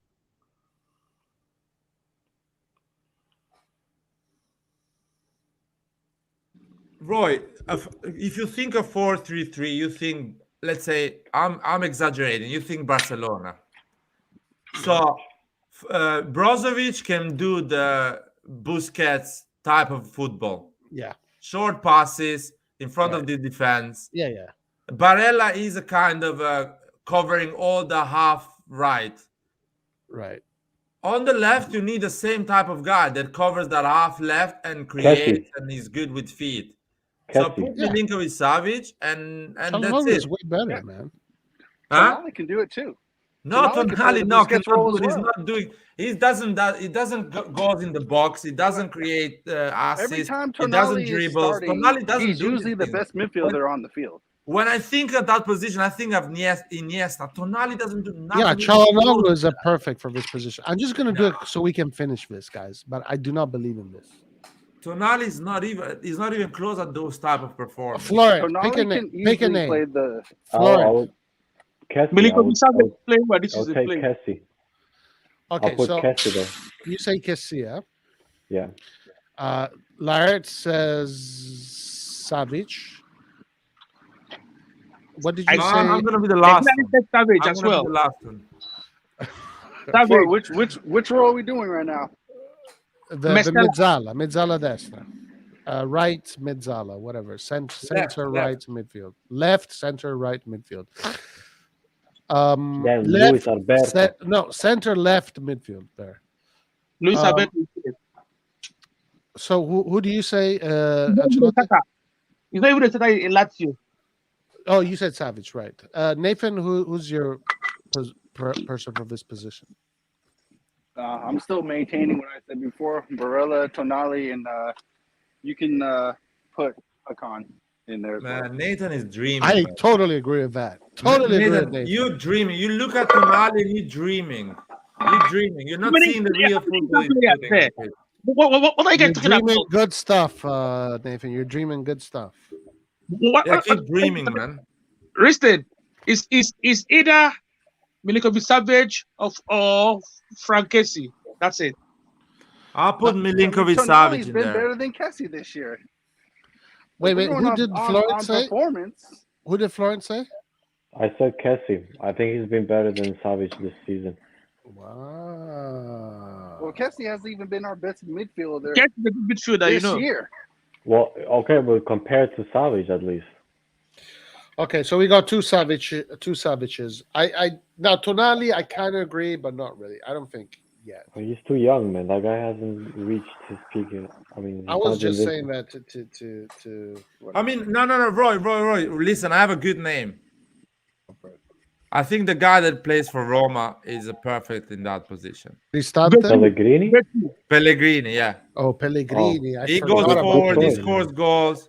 Yeah, He's a that's good a good player. choice. Put him Yeah. there. He's been. Oh, Roy, performing. we're forgetting about the great Locatelli. No, don't. No, Locatelli is a contender. He is a No, contender. Not good Pellegrini enough. Scored goals in the has been Euros. amazing He for scored Roma. goals with Yeah, he's Juventus. amazing, guys. I love. He's love doing him. the things that you're saying, goals I for agree. the national team and for Juventus. So I totally can't- agree. Yeah, can't not he's put- doing assists and As goals. a matter of man. fact, I put is killing Locatelli in it. front Yeah, of true. Brozovic. I put Locatelli in front of Brozovic. Locatelli is killing it at Nah, parking that come bus, on. man. So do I. He's killing it. At parking that bus, he's being yeah, so but Larry, good, you man. weren't saying that when he's scoring goals for Italy. Like, Oh, Well, he, man, he that was is- performing Everyone's then. cheering. That is 2 Everyone's years ago, cheering. man. That He was was this summer, performing. Larry. That was this summer. Shut He up, Roy. Come look, on, boy. look, It's this looks embarrassing, much man. better. Looks much It- better. That is embarrassing. All man. Italian midfield. Look at that. No, Roy, delete that thing, man. Seriously, it's embarrassing. You think so? Yeah, it is. No, I don't think he deserves to be there. I think Brozovic has a better case, but I don't have. It's Brozovic. But I do think Locatelli is great. No, No we doubt. all do, but performing-wise, Brozovic is miles ahead. Roy, put on the right Berardi straight away before we change our mind, man. Berardi, Yeah. Berardi or Chiesa? Well, Berardi. No, Oh, Berardi. Berardi, Man. man, Chiesa hasn't Berardi. played at all this season. Berardi has 8 goals, 7 assists, guys. Yeah, 8 goals. Berardi there. Berardi easy. should have those fucking numbers with AC Milan. Yep, I agree. And Not with he shows up Sassuolo. in big games also. Yeah, Berardi, Vlahovic, and Perisic. Yes, that's it. All right. So in the middle here, who do we put? Vlahovic. Vlahovic. Who else? Vlahovic. You Yeah. can't. You can't. You have not it put ready, Vlahovic. man. It's there. You don't Vlahovic. even need to write. Vlahovic. Nobody else. You guys think Vlahovic? Of course. Yeah. Who else? Bruh. This is like 4 versus 1.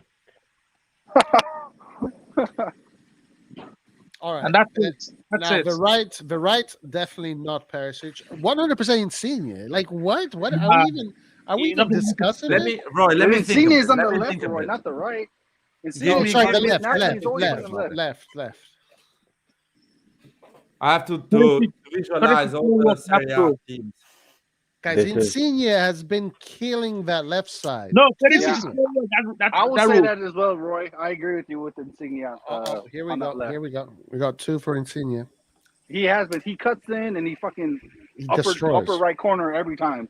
You know Yeah. what? I want to be honest with you, man. But Be Yeah, honest, Larry. you can be honest. It's okay to be honest. I would put Leao in that position. No chance. Bro, Leao, Bruh. we're talking. Look, Larry, you kept yelling at me about who's been performing the best, goddammit. And then you put fucking Leao over Insigne, who has more goals. Come on.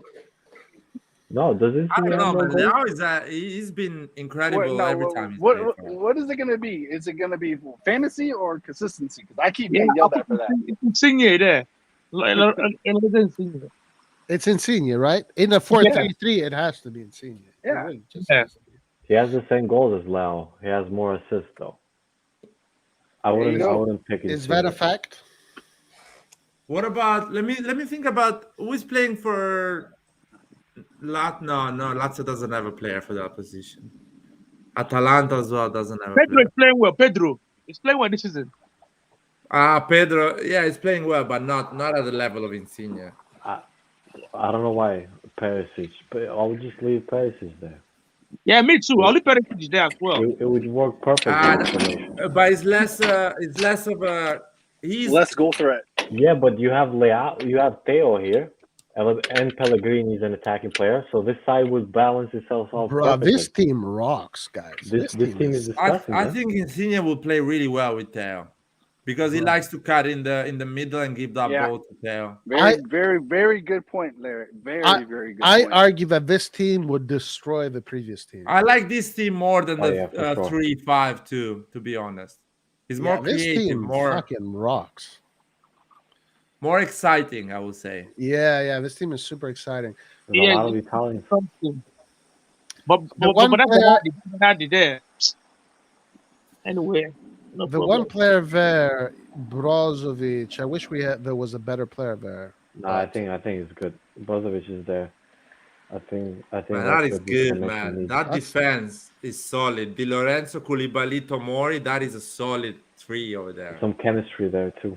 With Theo Hernandez going up there, I don't know how much Pellegrini is gonna cover Theo Hernandez, but Brozovic can help him. Yeah. All right, guys, it's 3 o'clock now. I need to go.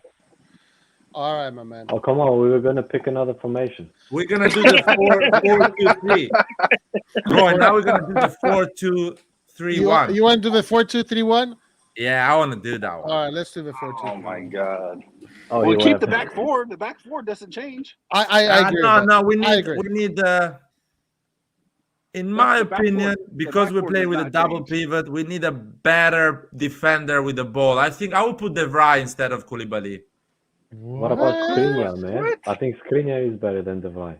No, De Vrij with the Hey, long wait, pass. by the way, and Ancelotti later. Thank you for joining us. He left. Hey, what? Are you crazy? De Vrij is No, good, no, man, with the but ball. With the not long better than passes Koulibaly, and the though. build-up, he's amazing. Bruh.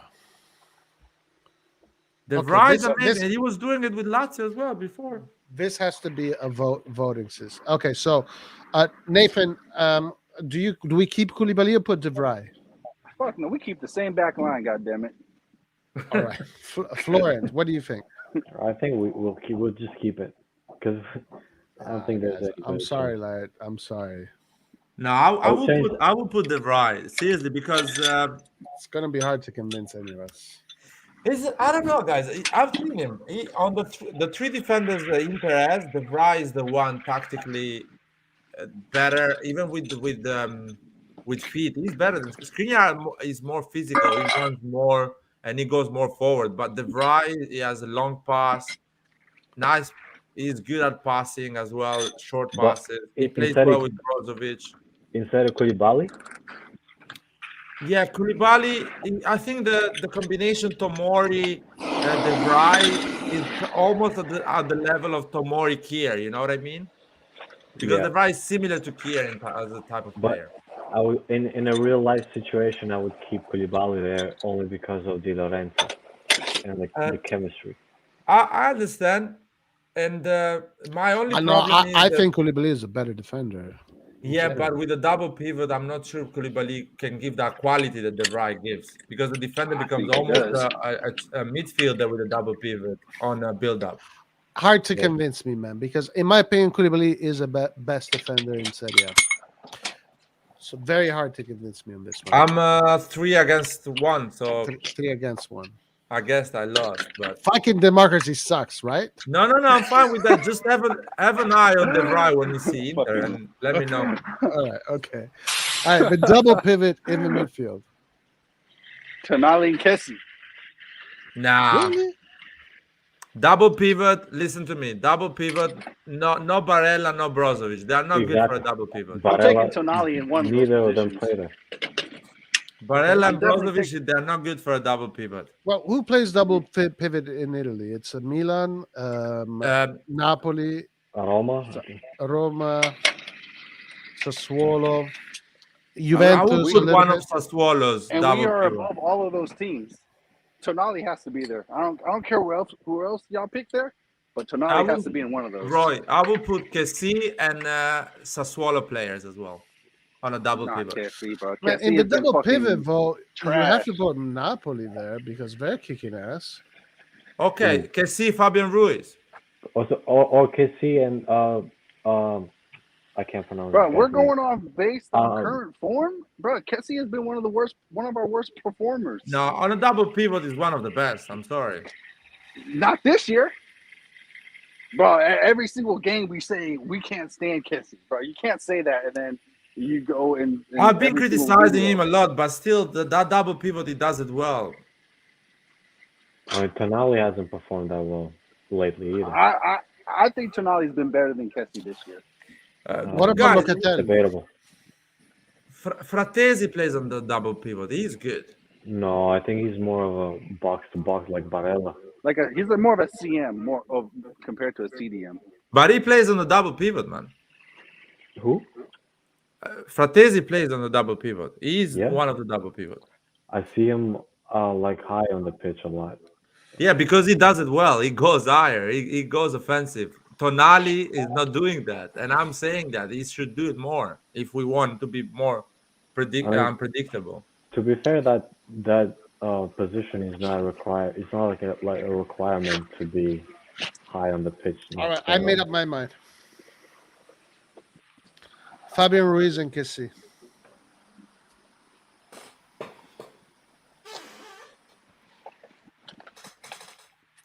That's fine. I'm okay with Fabian Ruiz and Kessie. I'm Ruiz and Tonali's for me. Kessie and Anguissa. Kessie and what? And the other Napoli. Oh, Anguissa. Anguissa. Anguissa's been playing really well, actually. Kessie and Anguissa would be quite similar players, though, functionally. Come on, guys. Fabian Ruiz, Kessie is a good balance. All right, I could see that. It's basically the formation is half Napoli and half Milan at the moment. It's basically. Nathan, you were saying that. What were you saying? Tonali and Ruiz. I mean, I'm sorry, but Kessie hasn't even been our best midfielder this year. So I cannot everybody pick got Kessie. Ruiz. Everyone got Ruiz, so he's definitely in. Yeah. I mean, no, Empoli doesn't play with a double pivot. I don't think Fiorentina as well doesn't play with a double pivot. Maybe Atalanta midfielder, but they play with a 3-4-3 or 3-5. De Roon. But Huh? I don't think he's better than any of these players that we mentioned. Derum. I can't see, guys. Can't see. Not because he has been great, but he's always playing. The coach thinks he's still can see, but with a grain of salt. And to be fair, because we don't watch every game of other players, I'm sure they had some bad games like Kessie had. As I always say, Kessie is not performing at the level he performed the previous season, but he's still good performances. All right. What about the attacking midfield line? Okay, as a number 10, for me, the best one this season is Raspadori. What? Bro, he's not even a number 10. He plays in that position. I doesn't. know people think he's a second striker, but He on plays Sassuolo, he plays he here. plays in that position. He No, plays no. here. That is Scamacca playing recently in that position. Raspadori is playing as a number 10. Okay, I didn't. Okay. That's your player? For me, he's really good in that position. I would love Milan to go for him for that position after Diaz. What about the other formations? You wouldn't pick him in the other formations? Which formation? On The previous ones, yeah. the previous one? Yeah. You wouldn't put Raspadori there? because it was not a one striker formation; it was a two striker formation. Yeah, but we were in that stalemate between Chalanoglu. We were to put him. Yeah, but it was a two striker formation. I think Raspadori goes well in that position because he can become the second striker in a lot of occasions. In 3-5, 1-2. In a 3-4-1-2, he's a Yeah. third striker. He becomes a third striker, and it doesn't need to be a third striker. Also, In this if- formation, he's good because he can be the number 10. He's really good on that. All right. Okay, that's your guy, Raspadori. What about you, Florent? Oh, let me think, man. Go ahead, Nathan. Oh, let me think for a sec. Nathan, who's your guy for that number 10 role? At the number 10. Malinowski can be an option as well. Oh yeah. Yeah, it'll probably have to be Malinowski. I didn't even realize that Raspadori was playing as in that Me position. neither. So I thought can't he really, was I a can't like have an striker. opinion on that. I thought he Okay. was a striker. So we have Raspadori, we have Malinowski. What about you, Florent? Zielinski. I would take Zielinski there. All right. My guy is Dybala. Oh, I didn't know that, bro. So Oh, now Roy, we get if we're still able to pick Dybala, I'm gonna go with Dybala. boom, Shocker. boom. Well, if Boom. Florent is picking Zielinski, I have to go for Zielinski. I'm never gonna see Dybala in that position, man. No chance. So now we need a tiebreaker.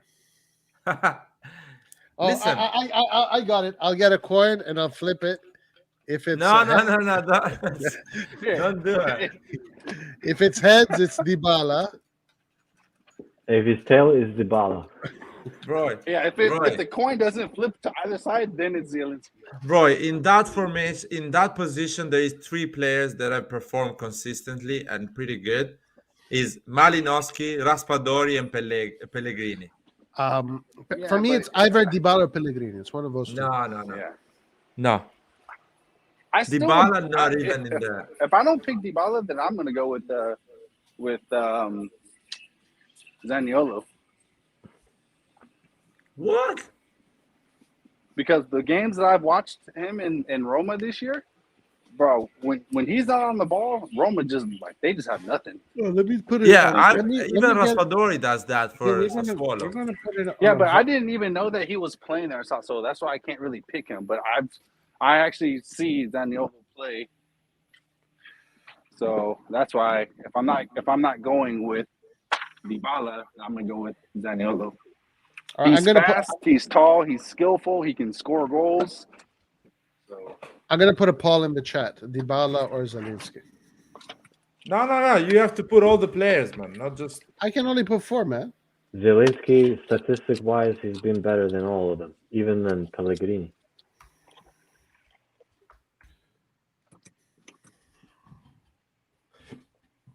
One second, I gotta write this down. I can only put 4. I don't think Melanovsky would go there, only because he's more of a bulky player, and you already have that in the back with Kessie and Fabian. Roy. That's more. Yeah. Raspadori has 4 goals and 4 assists this season. Zielinski has position. 5-5. 5 goals and 4 assists. 5-5. So Dybala, Malinowski, Zielinski, Raspadori are these the 4 options? What about Pellegrini? Pellegrini has 5-2. 5 goals, 2 assists. I mean, with Sassuolo having 5 goals and 5 assists is good. yeah, it is. So right now, it is a tie. It's a tie between Zielinski and Dybala, guys. Because Put it in the chat. I am stone-faced sure about my Dybala choice. Me too. I think there's a lot of trollers in the comments that are going to pick Dybala. Okay, let's see. I mean, like, come on, like, when either of these players have the ball, who's more dangerous? Good question. Who is more dangerous? The guy that scored more than Dybala and assisted more. Roy, I have another statistic. When Sassuolo plays with Raspadori as a number 10, because Sassuolo has a 4-2-3-1 or a 4-3-3, basically they always win. He didn't Always? play against Bologna. They played a 4-3-3. They lost 3-0. He played against Lazio. They won 2-1. I have not seen enough of Raspadori to put him in this He's list. really good. I was actually he played as a number 10 against us with Scamacca as a I striker. remember. How old yeah. is that guy? 21. Now, I will say I would love to have Raspadori on our team. For example, against Spezia, he didn't play. They did 2-2. They struggle when he's not playing. When he plays, most of the time they win. How's his passing? Sassuolo Napoli, let me see. Sassuolo Napoli, he didn't play.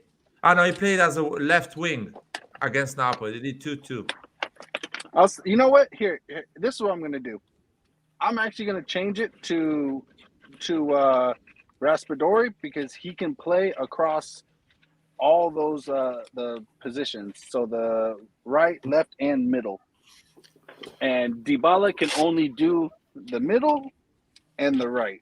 So based on versatility, and based on that, I'll go with Raspadori. Bruh. I mean Man, that's fair to say. That's fair to say, and it's true. It is true. If Dybala could play across all three effectively, then it would swing in his favor. But it does swing in Raspadori's favor. Bruh. Are you really choosing Raspadori over Dybala? What? Oh man, Juventus Sassuolo. Sassuolo won 2-1. And Raspadori was playing, man. Sorry. Berardi's assistant. Berardi as well. Berardi, Raspadori in this formation, man, are amazing. I'm sorry. Wow. They are good. They are the future, especially Raspadori, man. If we want to succeed with this formation, we need to put him close to Diaz. I cannot believe I'm about to do this. This is a travesty. That's what's going on in Serie A, man. Sorry. I know you're not following it a lot. This is an absolute travesty. I don't know if this team was to play like the best of Premier League. I don't think Raspadori would be there. No. This is a parody. He's like a good player with great potential that he's started to perform, but I don't think he's to this kind of level yet. He's been playing well. He has the same performance and stats of players we want to put in that position. Well, listen. As far as the right and left, I'm gonna keep it the way it is for me. I mean, is it a bit harsh that we didn't put any Inter player in this formation? Yeah, we put Perisic on the left. Yeah, for me, Insigne stays because that's the position he actually plays this season. He's playing that position, and same with Berardi. He's playing this actual position. There's no better player than Berardi on that side. They're both playing this. Both these teams are playing this formation. So are we gonna put an Inter player in this formation, man? It's a bit disrespectful. Maybe the coach, Inzaghi. No, he's not good at this formation. He's the only one that shouldn't be there. I don't know. No, I don't think so. Maybe I would put Barella over Kessie. Yeah, I think Barella is. You can put Barella instead of Kessie. He could do that position. I'm still putting Tonali how over good he can be on a double pivot. He has the quality to do it. I'm still putting Tonali over Kessie. Kessie is almost guaranteed this year to do some stupid shit in defense. Yeah, Barella can look good there. I don't disagree with Barella. I mean, I respect the Tonali thing. I think he's not ready for that kind of. Yeah, but you can't put in a player who has literally been costing us goals this year and putting our team in horrible Yeah, and situations. it's disrespectful not to put Barella in this I would formation. put Barella over Tonali if I could put him in this formation. Yeah, that's But what I'm we not do. putting Kessie there. Yeah, we took out Casipo, Barella. Oh, okay. Okay, then yeah, I'm I don't fine think with that. Barella is better than Kessie in this formation. I don't think Barella would come in and get Kessie's position as a new position for him. Yeah, I don't but think that would happen. this year's Kessie. This year's Kessie has not been the same as what we expect from him. This isn't Man, performance I'm anymore, fucking right? stuck. God damn it. Hey, guys, listen. As far as the top four, I agree with all of them except for Raspadori. Do you wanna put Malinowski that has been doing it for 3 years now? He's been consistent in that position. No, I would have put Dybala there. I Oh thought my god, man. Are you fucking serious now? Bruh. I thought you were trolling in the first Bruh. formation you were putting in We're him. talking about the best player in Serie A, Dybala. No, it's not. If we want to talk like this, Sanchez is the best player in Serie A. Sanchez. Yeah, the guy that played for Udinese, Barcelona, Arsenal, Man United, and now he's playing for Inter. But he never played for Juve. What? Thank God. guys, Zielinski should have been in this formation. Zielinski We can has put the better stats from all of the number 10s, if I'm not mistaken. Maybe Chalanoglu, if he played in that position, and he wasn't in any of our formations. so fucking let's put Zelinski or Malinowski. Everyone is happy. I'll go with Zielinski. Yeah, let's go No, for you know Zelinski. what? I'll go with Dybala. You know what? Let's be Italian and never choose the young guy. Let's choose Zelinski. Let's go on a safe territory. Dybala's older than Zielinski. Dybala is actually being Italian in 10 years ago. Zielinski speaks better Italian than Dybala. So let's keep Zelinski there. Piotr. Oh my gosh. And I would have Perisic instead of Insigne. No. How? That's just This is actually Insigne's position though.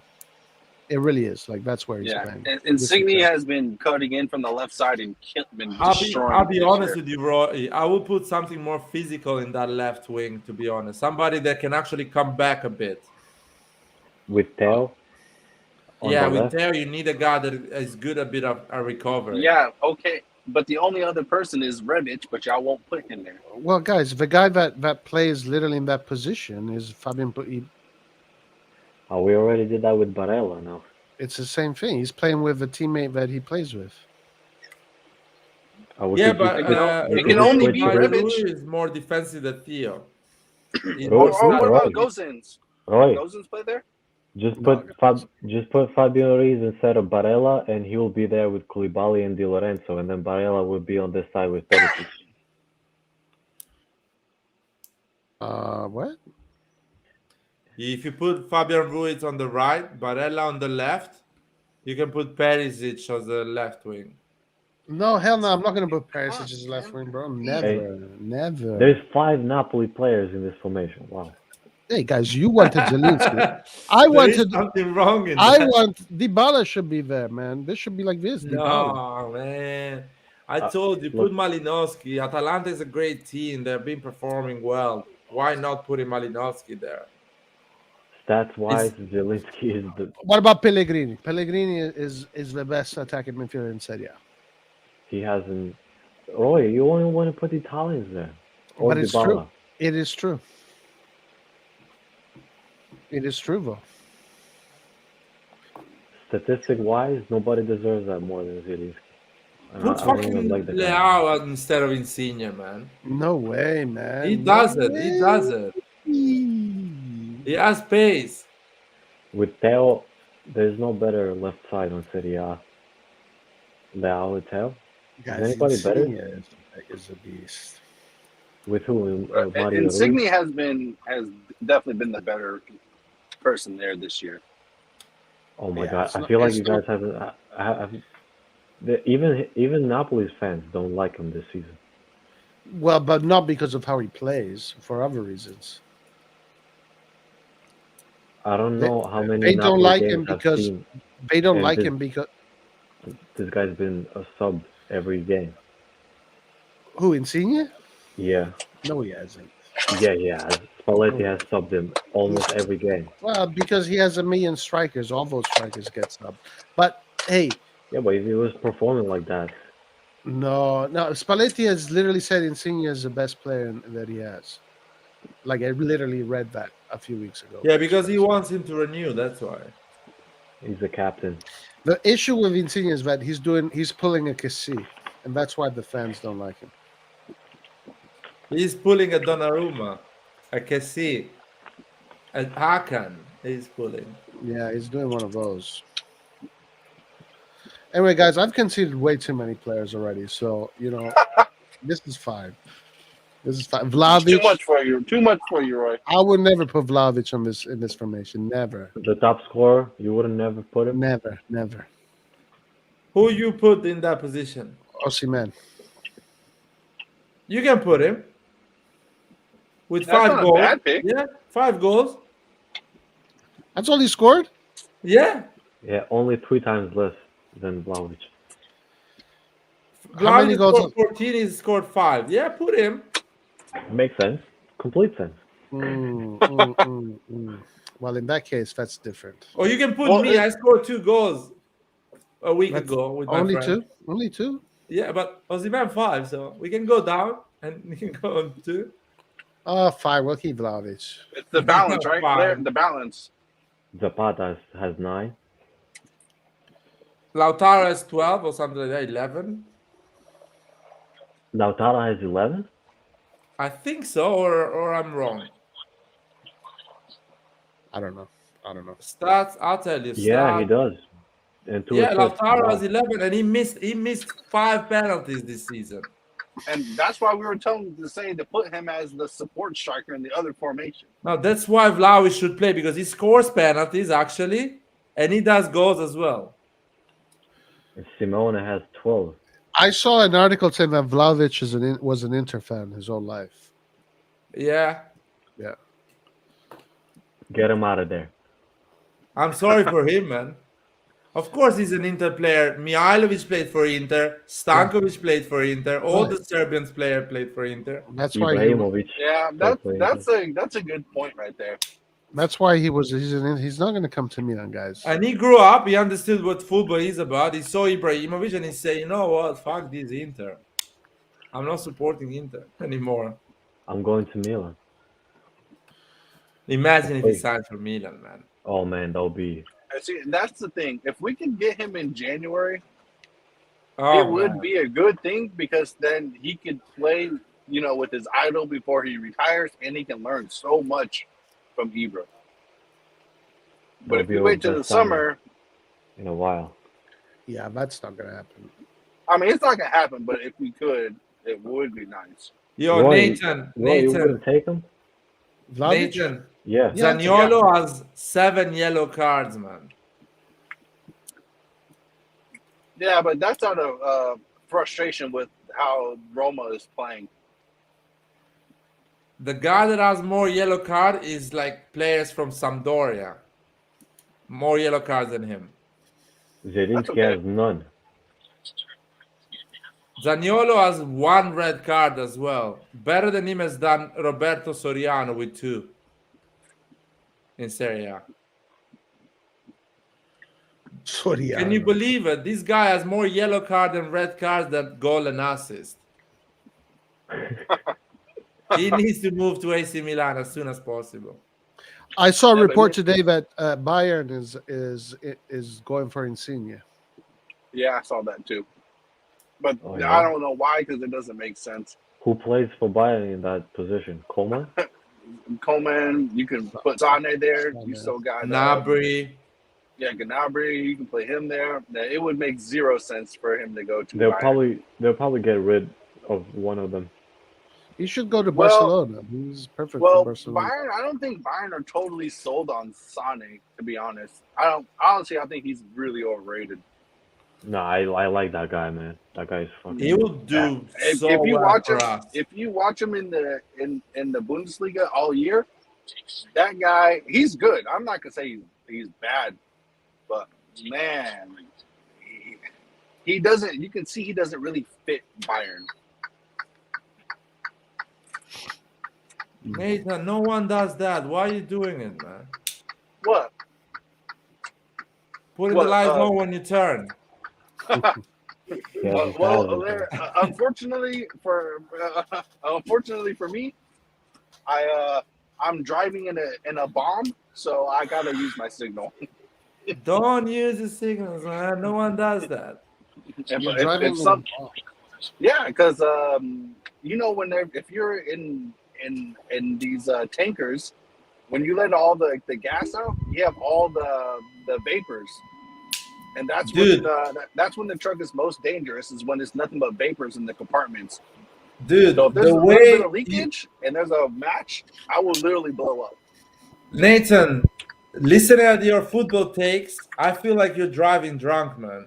You should stop, you should stop doing that, man. It's not cool. It's because I Used to work be during cool in the Christmas. 90s, not anymore, man. Well, and there, to be fair, I agree with you a lot today. That has to count for something. I'm good, man. I have a tactical knowledge that Roy dreams about it.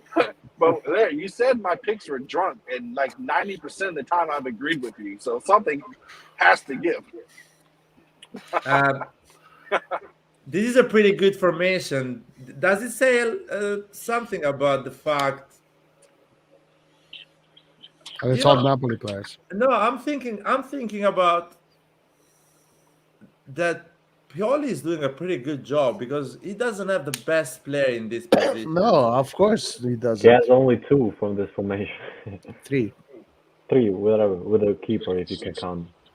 And he's doing a pretty good job because we are playing without a striker. If you think Vlahovic, imagine having Vlahovic in this formation. Berardi instead of Yeah, and Piero. Berardi, just Vlahovic and Berardi, and keep Diaz and Leao, or Diaz and Rebic. Midfield, you can put Benacer, Tonali. You still would do incredibly well. Hey guys, I gotta go. If you want to continue just a little longer, whatever. But I gotta go. I have some shit I gotta do. No, Uh, I'm gonna go as well, guys, because it's quite late here. God. Okay. Yeah. So let's just close. This was fun. This was a lot of fun. Unfortunately, I can't keep it going. Let's make another formation. No, let's not. Damn, you guys are leaving me with 30 minutes left of my shift. That's fucked up. Right, just remove Insigne from there. Just No, for the no, end. no, I can't do that. I can't do that. uh, I really can't. Actually, you know Okay. what? Okay, I'm gonna do the last thing. I'm gonna do one last thing. You then know we'll- what? Because Nathan has another 30 minutes shift, I can keep it for another 25 minutes. Okay. Roy, gotta put Krunis instead of Insigne. He's better in that position. There you go. Now Roy, it's I'll give you this. I'll give Now you it's this. If you play the 4-4-2 Allegri is playing, or 4-1-4-4-1-1, you can put Dybala in there, man. I allowed you that. nice. All right. Listen, I really gotta go. I have to take care of some shit. So you're gonna stay a little bit longer. Okay. Yeah, I'll see stay you- for another I'll see- 20 minutes. I'll talk about, I'll talk about actually what I've seen today, the game I've seen today in All Premier right, League. cool. I'll be listening. I gotta do some shit. Okay.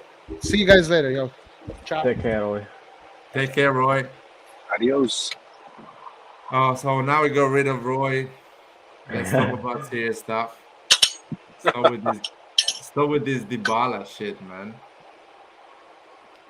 You watched the games today? Oh, I watched West Ham Southampton.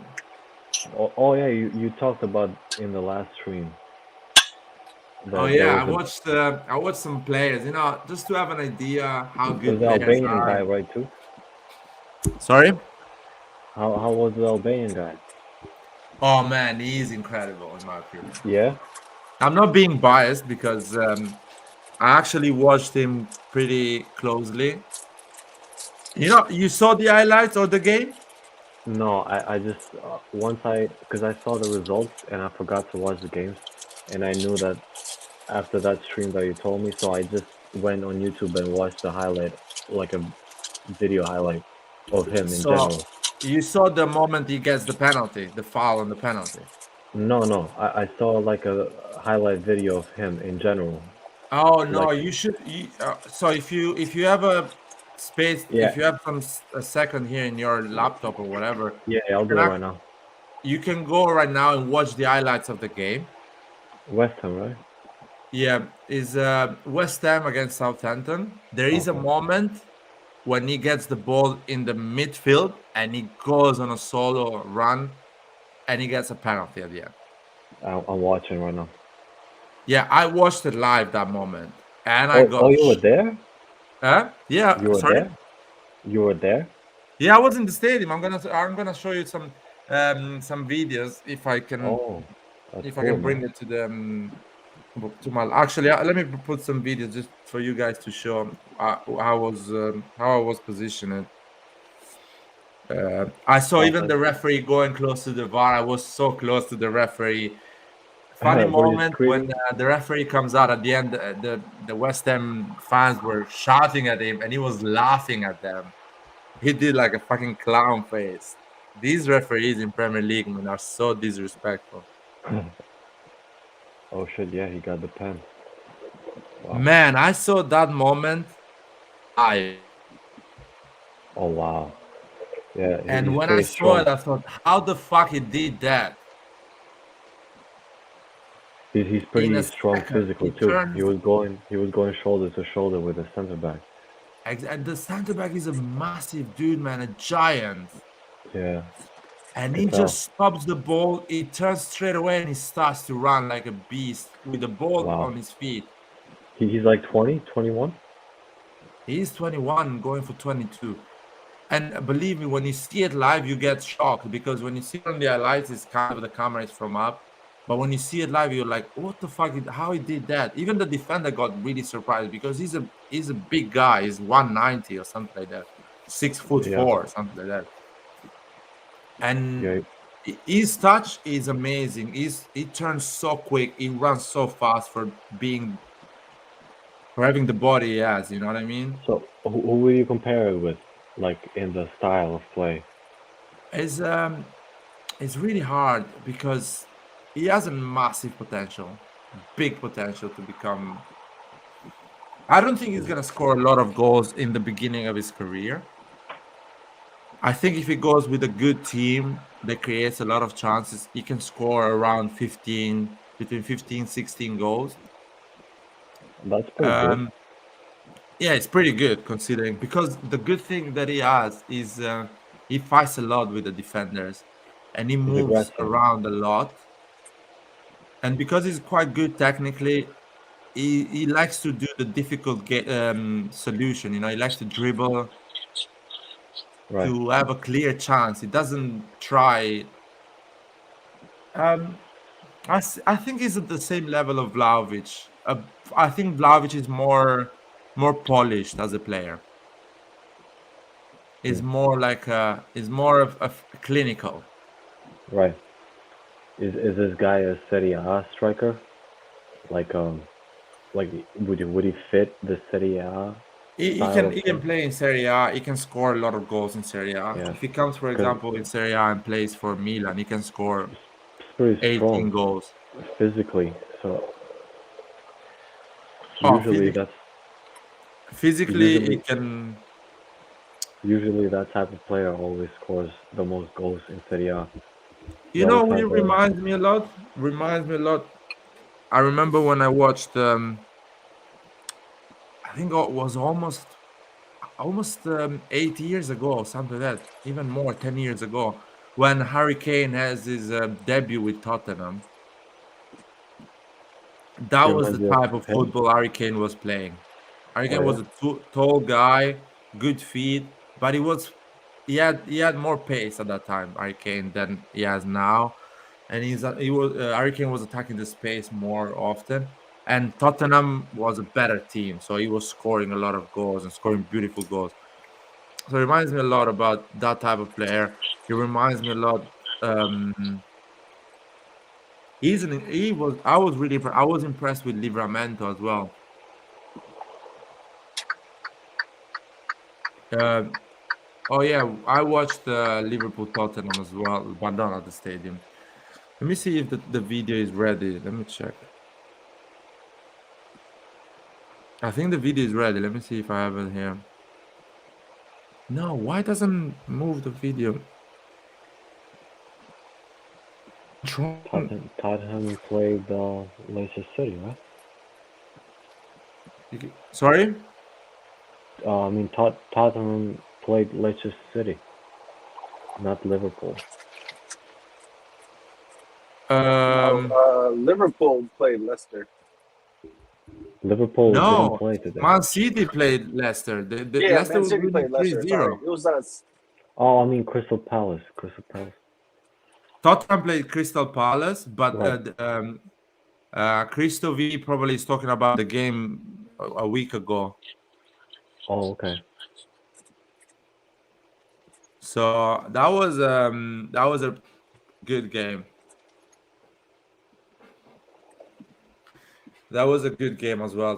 Conte is doing an incredible job, Tottenham. Okay, I Take have the care, my video. The man, video Raul. is ready. Let me see what's going on here. Here we go. Look at this guy. How nice. Here we go. We have here. Look at my seat. I was sitting here basically. You can see the view. Yeah. This is the bench of Southampton. It's pretty Here. close. So where's the VAR screen? The VAR was a bit on the left. I don't have that video. I need to download that video as well Oh, from my okay. iPhone. So I'll show you. Yeah. You got a pretty good view there. Yeah. I was close to the players, so I saw everything properly. Declan Rice is amazing.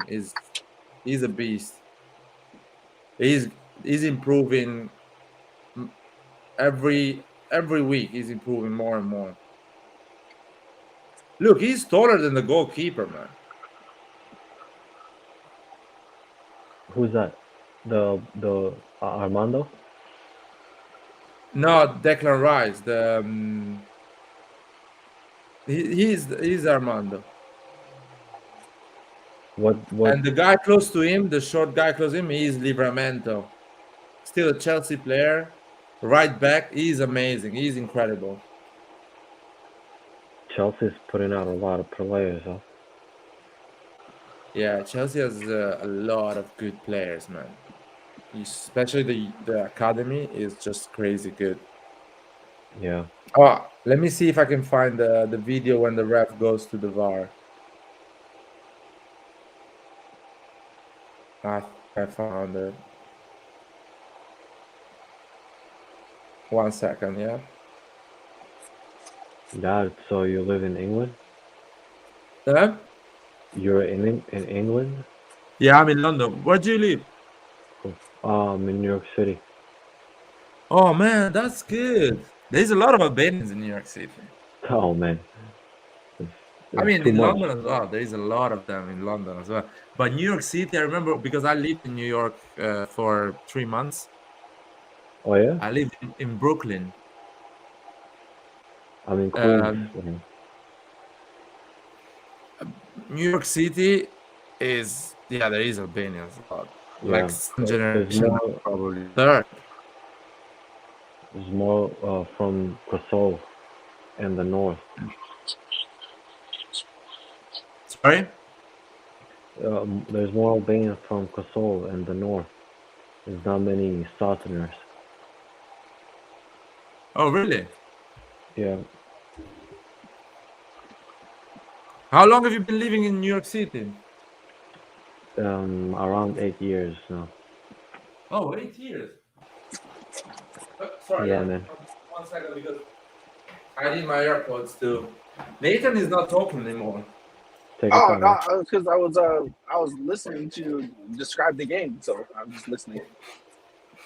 No, I thought I have like family that lives in New York, though. What's that, Nathan? I do have family that lives in New York. Oh yeah? You ever come here? Yeah, I've been to New York once, but it was for my sister's wedding. But I haven't been back. I want to go again. I mean, but I just really haven't had time to. Yeah, it's No, I alright. really like. I really love. I like Milan. It's my favorite city. I like it more than how you call it, than London, in my opinion. It's Well, better. COVID has taken a toll in New York, but it's alright still. Oh, I mean in Yeah, London as it's well. Don't. I'm trying to find out where is the video with the VAR. Damn it! I think it's this one. No, because my friend she's made a lot of videos. Yeah, fuck it. I cannot find it. I can. I'll show you. I'll show you a Next video of time. the stadium when you get in. It's because I was in a really good seat. But football in Europe is not expensive compared to the sports in United States. The I sports oh think in if the yeah, you States? are real, yeah, sports in the States, the tickets are Oh, really expensive, I guess. I never been to any game here. yeah. I've only been to like maybe like two like football games in my life, and the second one, the first one I didn't pay for, and the second one I won free tickets. So How yeah, how much was it's the ticket? Yeah. Oh, I got it for free How? because one of my friends he has a season ticket. Is Ah. basically he's kind of my mentor. I just finished my master in London, and he just say, "Oh, do you want to come with me and watch the game?" I say, "Yeah, fuck it." And he just called me 2 days ago to telling me that, "Oh, I'm sorry, I have COVID, but I'm gonna give you the ticket anyway, so you can go with a friend." So I went with my friend, and it was like a VIP ticket, you know. There was a Right. lounge. We had a free drink. The entrance was like going inside of a hotel, you know. The stairs and everything, people at the reception. It was amazing. The seats were comfortable, close to the players, shouting to the referees, shouting to the players. It was just amazing. Good times, huh? Oh yeah, good time. And sport in Europe is not like in the United States. You shout to the players. Your people are swearing. You know, they care I about was the result. They care about the sport. I You know, know, they man. don't. I'm oh yeah. from Europe. I'm not. I wasn't born here. I So Yeah, always tell my like my friends and my wife as well. I was like, man, I was like, in America, all they do is yell. The only synchronized shit they defense, do is right. defense. They do defense, and then they have like one like song that they all hum, but it's like all the same shit. I was like, man, this shit is so fucking lame. Everyone's just Oh, is like, that indigenous people like kind of shouting when they go, yeah, that shit. Yeah, that's the only oh, thing they know, bro. That's the yeah. only thing they know. I said, I've shown. I showed them the videos of when Yeah, I do they that don't really all the do time. they don't really do it much in England, but like in Italy, especially like when the player scores and the announcer, they yell the name and then the fans yell Yeah, the yeah, last name. I showed them that. Oh, they're shocked. yeah. I showed them all the Like they've bro. never I showed them seen the yeah. They've never seen like chants. They've never seen like flares and like drums and shit in the stadium. Like, flares. bro, they have no clue, man. It's I'm not sure even Nathan. close. I'm sure my coworker in the beginning before the game starts in San Siro when they sing that C'è confusione, sarà perché ti amo, and the whole stadium goes, and he's like, how the fuck do they know the whole song? Because They've they're been not, knowing it forever. You they know don't the get it in whole. San Siro. Yeah, exactly. No, the funny thing is that I realized the difference how in the United States they leave sport. No, you see those videos in NBA, American football. Yeah, You see people having a hot dog a Coke, you know, Yeah, having a chat. it's like an event here, just to waste Yeah, time. exactly, to chill and to kill some times and It's not to culture. celebrate, you know. It's not culture. It's just like In And you know in what? something you Italy, do. people are upset during the game. They're focused. No one thinks of eating. But No one is thinking of drinking. They're and Yeah, just there, looking at the game. yeah, you know what? The biggest reason for that is because in American sports, there's no relegation system. So if there's no consequence, you really can't be mad. You know, it's if Yeah, your team exactly. sucks, it, oh well, you know, we can draft the best player next year. You know, we exactly. don't gotta worry. But It's like if they had a damn relegation thing, oh, then they would understand. Like, you know, my wife said, "Oh, I get it. I like, you know, I be yelling when AC Milan's fucking up." I'm like, look, I tell her like, look, I don't like be disrespectful to, you know, my wife. I like, look, you don't understand because your teams that you support are not at risk of not playing at the highest Next level. season. Yeah. Like like every year the NFL teams can go to the playoffs. But in Europe, you know, if you don't make the top four or the top three, you don't get to play in the Champions League. And you You don't know, get like to get players, important players, to come and play right, for you. right, exactly. That's how I'm like. I can tell it's like I know you understand the concept, but you don't get it to its like core. Like you don't understand the feeling.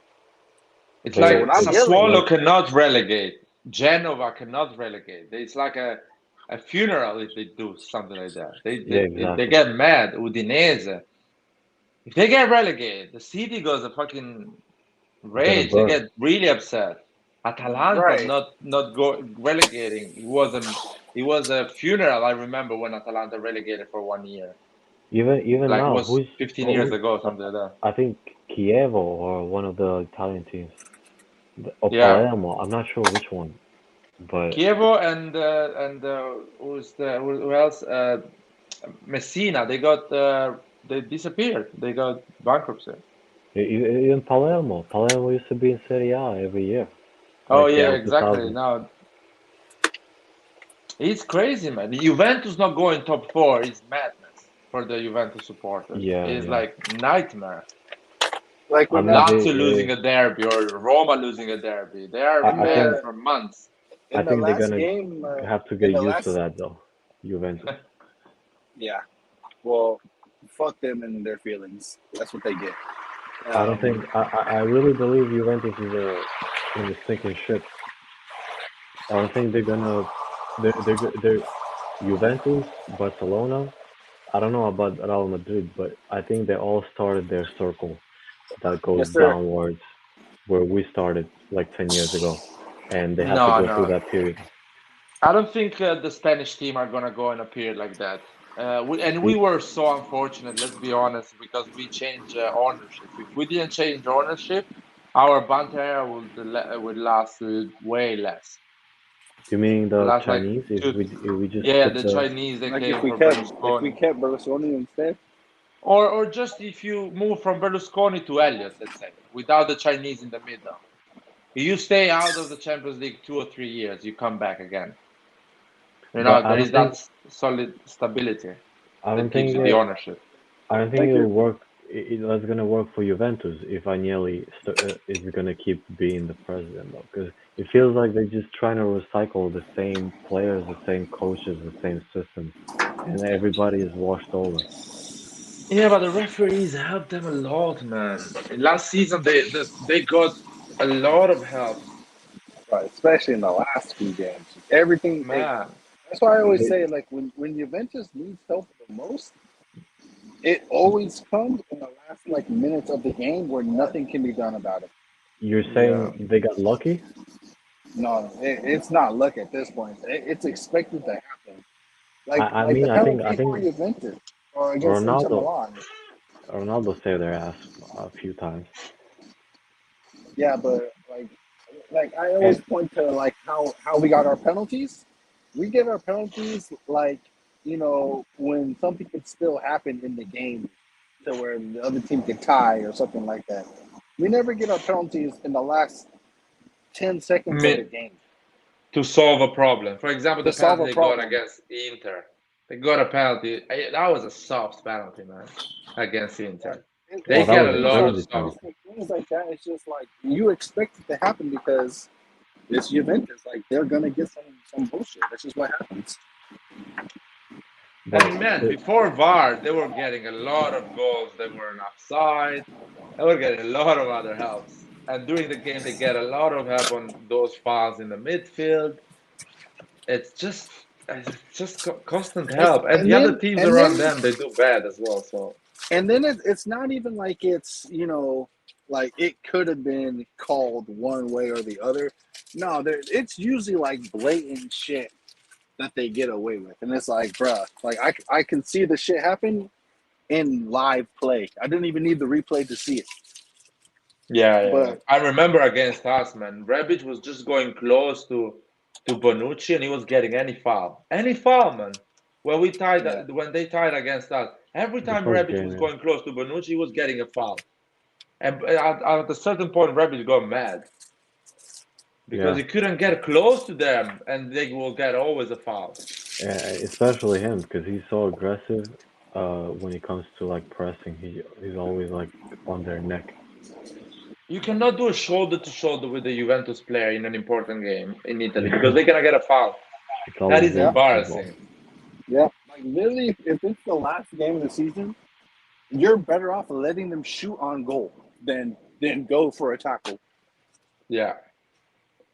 We beat them 3-0. We were perfect. We didn't do a tackle in our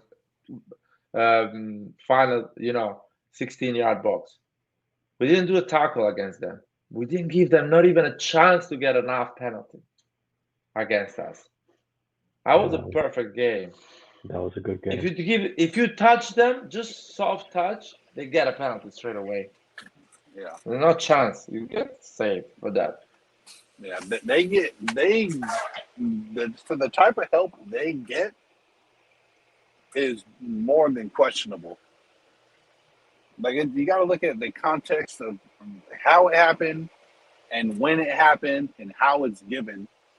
And when you look at the whole picture, you just scratch your head like, how? Yeah, that was crazy, man. I mean, the Montari goal. I still waiting to see something like that in a professional sport. Yeah. The That was Montari goal fucking- was something like that was like 90,000 people at the stadium saw that goal come in. Just the And referee didn't saw it. and the line referee too. The line referee. He was in the line with no one in front of him, man. That is No. embarrassing. One of the referees, I don't remember correctly. It's either the side referee or the main referee. One of them Yeah. pointed to the center as it's a goal, but Yeah, exactly. Yeah. it just kept going. It was fucking ridiculous. That is embarrassing, man. That's That's That- what that- happens when you. ever since that And day, look, we were in the I lead hated then. Juventus. And With a again, passion. we would have won the league if some stupid shit like that didn't happen. And it creates a downward spiral. Yeah, exactly. Your moral goes down. You get so upset. You get so frustrated. You know what? When that thing happened in that moment and the first half finished, I was so disappointed with Galliani because I wouldn't go inside the pitch. I wouldn't do a strike.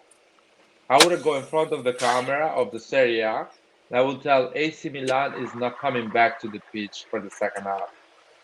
You make Honestly, sure all the world understands that we're not coming back because what happened in the first half is something embarrassing. That's it. And I wouldn't come back to the pitch. I wouldn't play that game. It's a fake game. It's But false. you know that what will happen. They would just fine him, and it will go 3-0 to Juventus. Fine. That's fine. That needs to go to history. At least right, you but go to history. That's Everyone what knows. that's what and it draws a Drogba said. lot of attention. It draws a lot of unnecessary Exactly. attention. All the that world talks Juventus, about it. That's what Juventus does that's not what want that. Drogba did.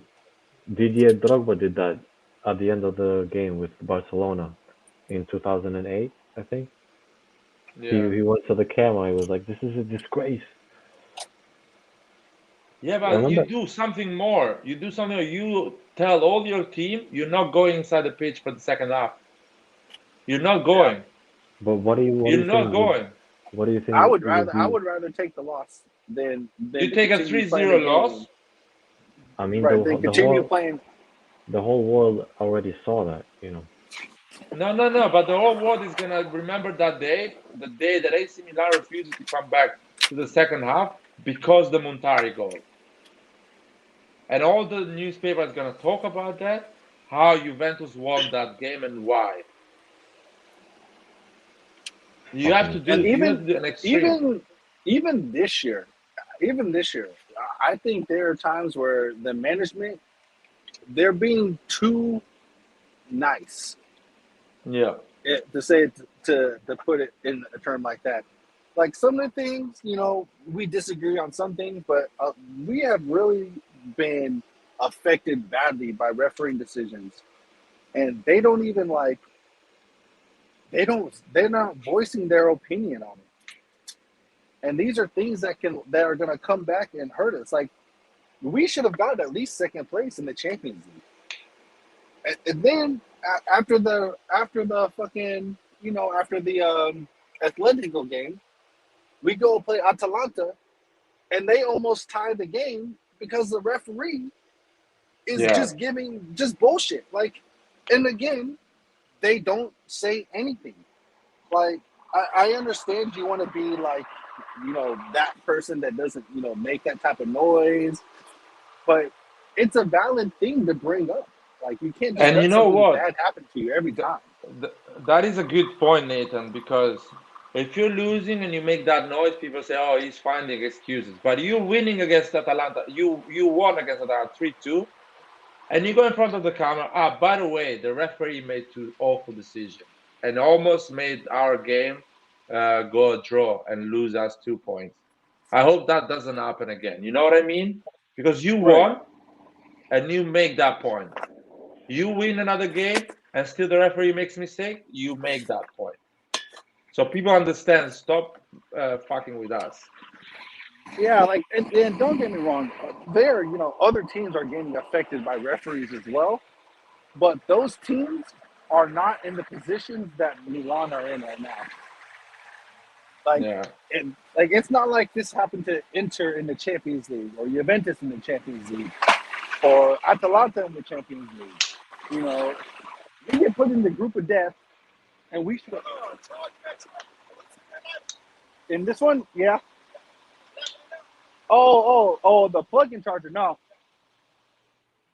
like you look at the other teams, and these things don't happen in these types of games. You look at Juventus. You're never going to see Juventus be up 2 or 3 goals, and then the referee gives 2 to 3 non-existent calls to help the other Yeah. team get back into the game. I mean, But whenever I don't remember a game Inter got a bad call from a referee this no, season. not where it puts their actual game in jeopardy.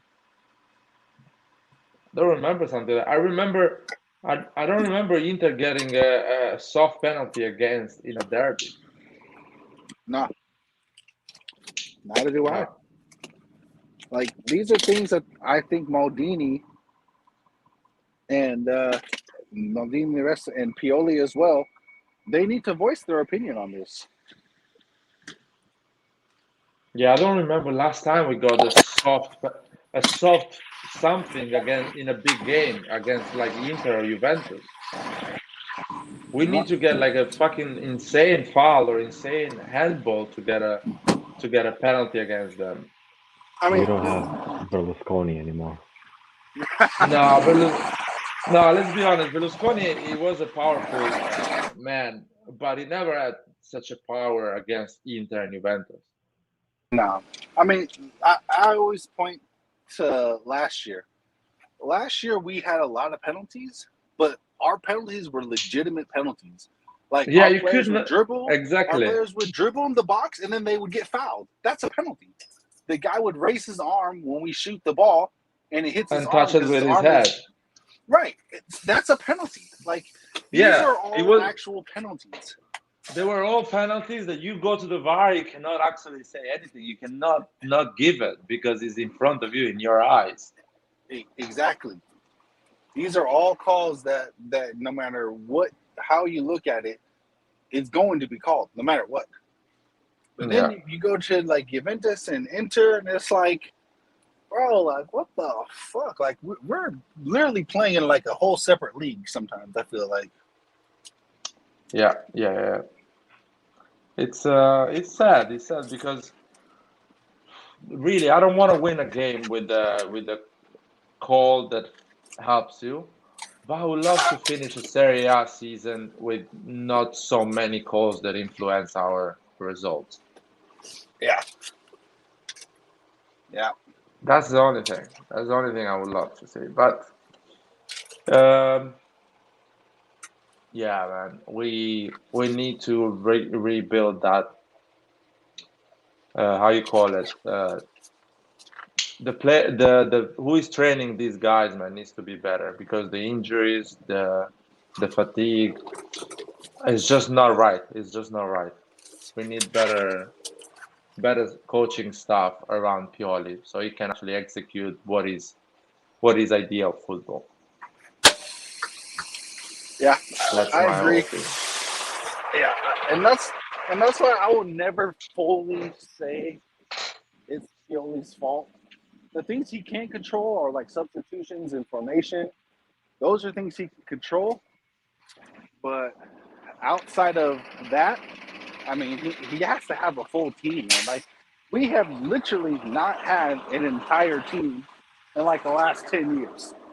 Like, legitimately not had the entire team available. So, like, you can't Pioli never everything. had it. No, Pioli like he's never had it. Not. I would love to see Pioli for 2 months having the 22 players available for 2 months, not even an entire season, because there is how you call it, injuries. 2 or 3 players that get injured every month. 4 That's maybe top. that's crazy, man. But the When amount we are having is crazy. you see Inter, they barely have any injured player. Exactly, especially the starting 11 or the starting 14. Let's say usually the 14 players that play the most. They never get injured, never. It's insane. Even that fucking Sanchez that is always injured is not getting injured anymore. Right, that's That a good starts from point the right back. there. Sanchez is literally one of the most injury-prone players of like this century, and he's not getting fucking injured. So if he's not getting injured, clearly they're doing something right. Yeah, 35 years old, Vidal is not getting injured. Yeah, yep. Just Lautaro playing every game, not getting injured. 35 years old, Zeko not getting injured. They're using a special juice for sure. Even our The keeper juice got from injured. Space Jam. Yeah, fucking Space Jam juice. Even our goalkeeper got injured. Fuck's sake. Yeah, exactly. That is absurd. How many chances there is in a season that your goalkeeper get injured? Like happens once every 6 years, and happened the first season for Magnan. Who didn't even have an injury at Lille for the past how many years he's been on that team. Man, referees, goalkeepers, they have super bad injuries or didn't get injured. You know what I mean? Yeah. They get a fracture, or a really bad challenge, their head, shoulder, really bad injuries, or they don't get injured at all. We got that, man. Even straight away in the beginning of the season. That was amazing. Fucking Rebic gets injured. The international break comes. He's fit. He gets injured during the training. Fuck that. Are you kidding me? What's that? The most important games. My God, that's the most important part of the season. We had to play against Porto twice. We had to play against Porto twice, Atletico and Liverpool, without Rebic, Leao, Diaz, and Theo. Are you fucking kidding me? And Mike Magnan in 2 games. In 1 game. Are you crazy? This is a joke. While the other teams play with their full team. Yeah, man. and then you add the fucking referee decisions on top of that. Like Yes. no team can be like that's all I'll say. Like no team can be as good as we are with all the shit that's happened to us. Like it's not Yeah. I gonna mean, happen, bro. some people say, "Oh, you should not wish injuries to players or to other teams and blah blah shit like that." You know what? I bet all the Interisti are laughing at us. They cannot wait to see the next injury. They are fucking, how can I say it, having a blast when they hear, "Oh, Rebic got injured again, Ibra got injured," For or sure. they're having a blast. They're enjoying it. On the other side, oh, you cannot wish injuries. On the other side, they're enjoying it.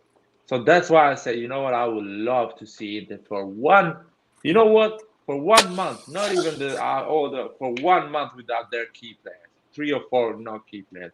I would love to see Inter how they're gonna react, how many games they're gonna win Because for a even month. look at Napoli.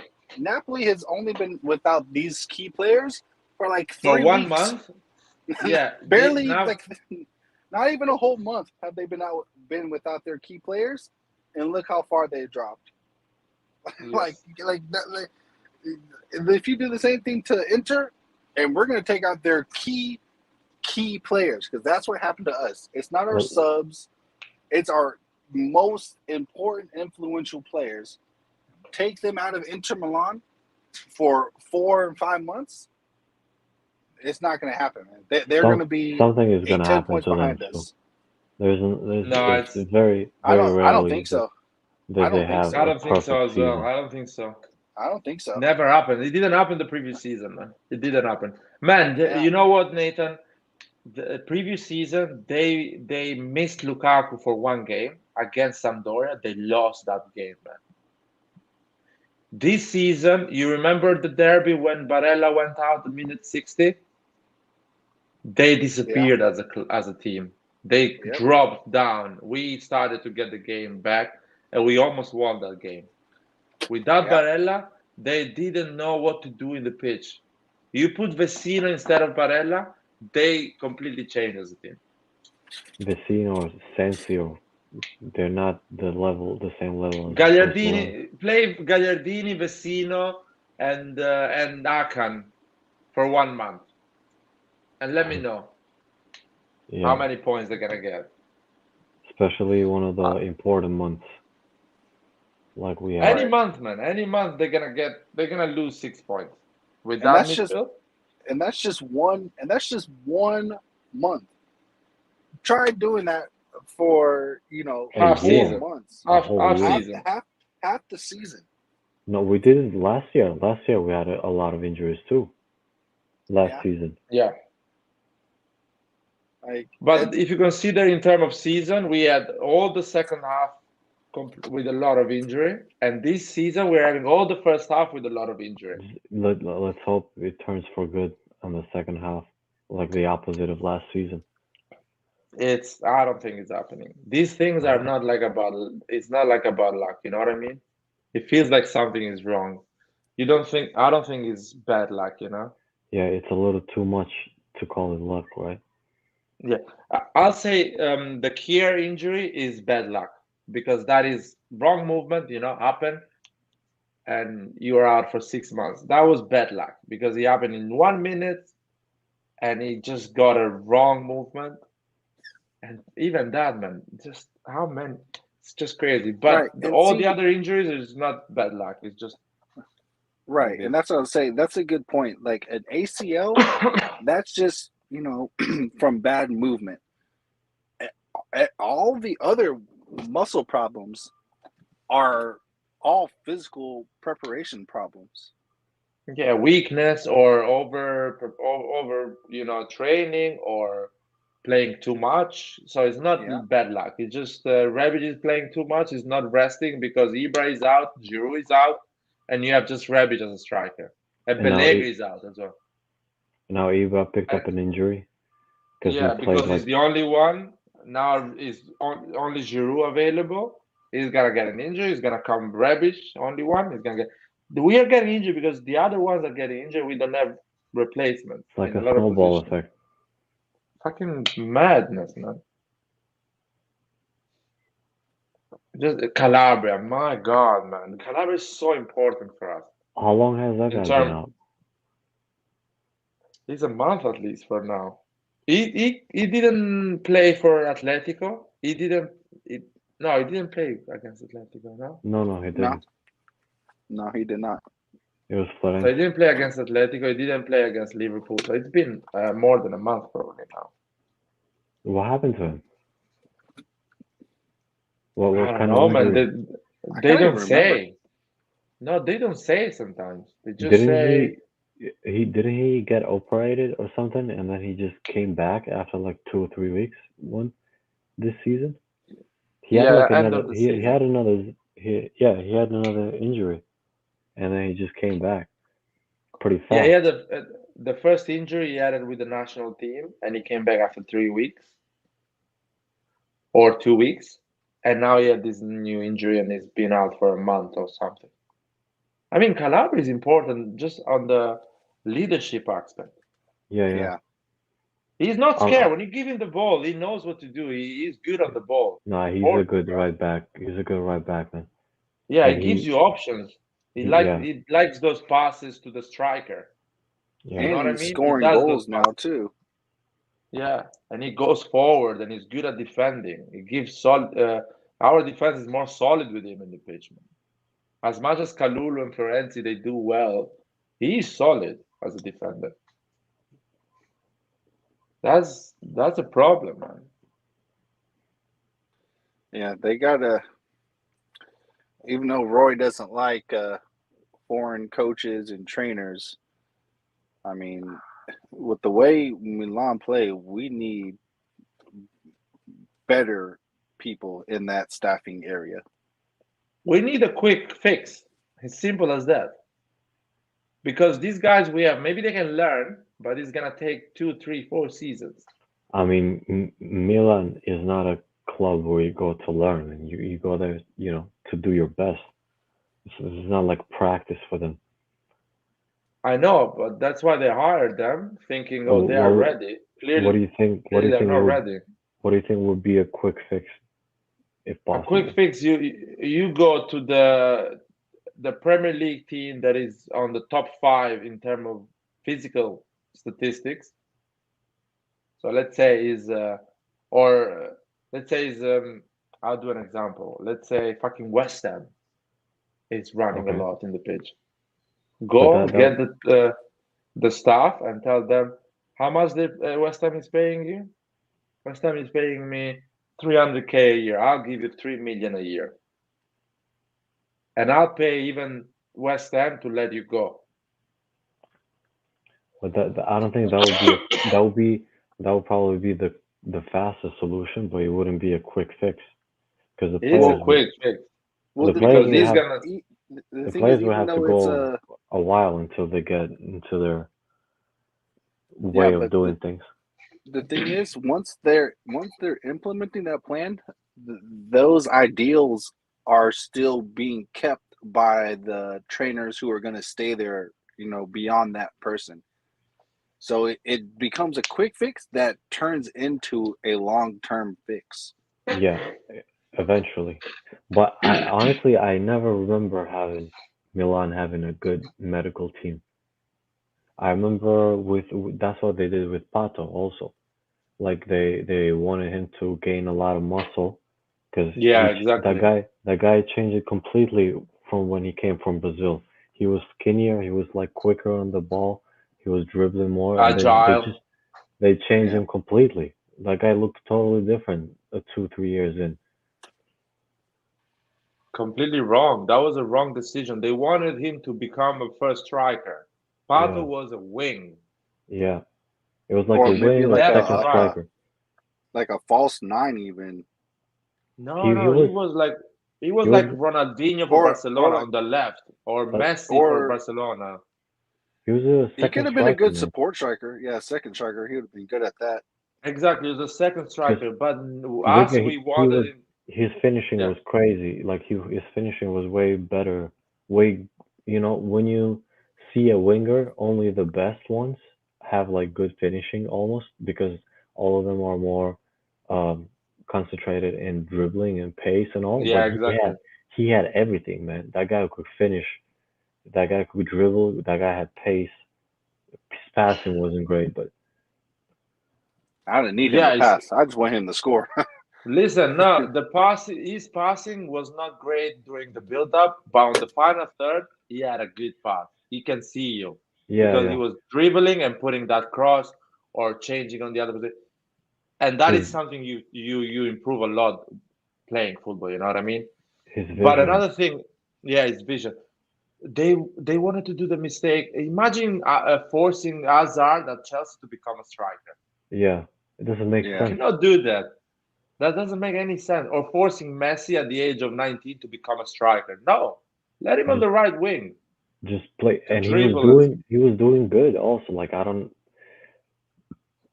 feel so look. bad for that guy. That guy was like my idol back in the day. I used to like make my hair the same way as him because I had curly hair when I was younger. I Yeah, fucking loved him, and just seeing yeah. him Pato was ending up, amazing, man. he was doing crazy stuff at just 18 and 19. Remember He, that game, the debut against Napoli? It was, my God, I haven't seen a 18 years old play like this in Serie A. yeah, Never in my you life. rarely see that. No, I and haven't seen and something like and that. he was playing with Ronaldinho, Fenomeno. He was playing with big names, no pressure whatsoever. That guy was killing it. He didn't care, man. He came at San Siro, first game against Napoli. Napoli was a top four team, top three Yeah, team at that time. and Fucking he played and without caring, man.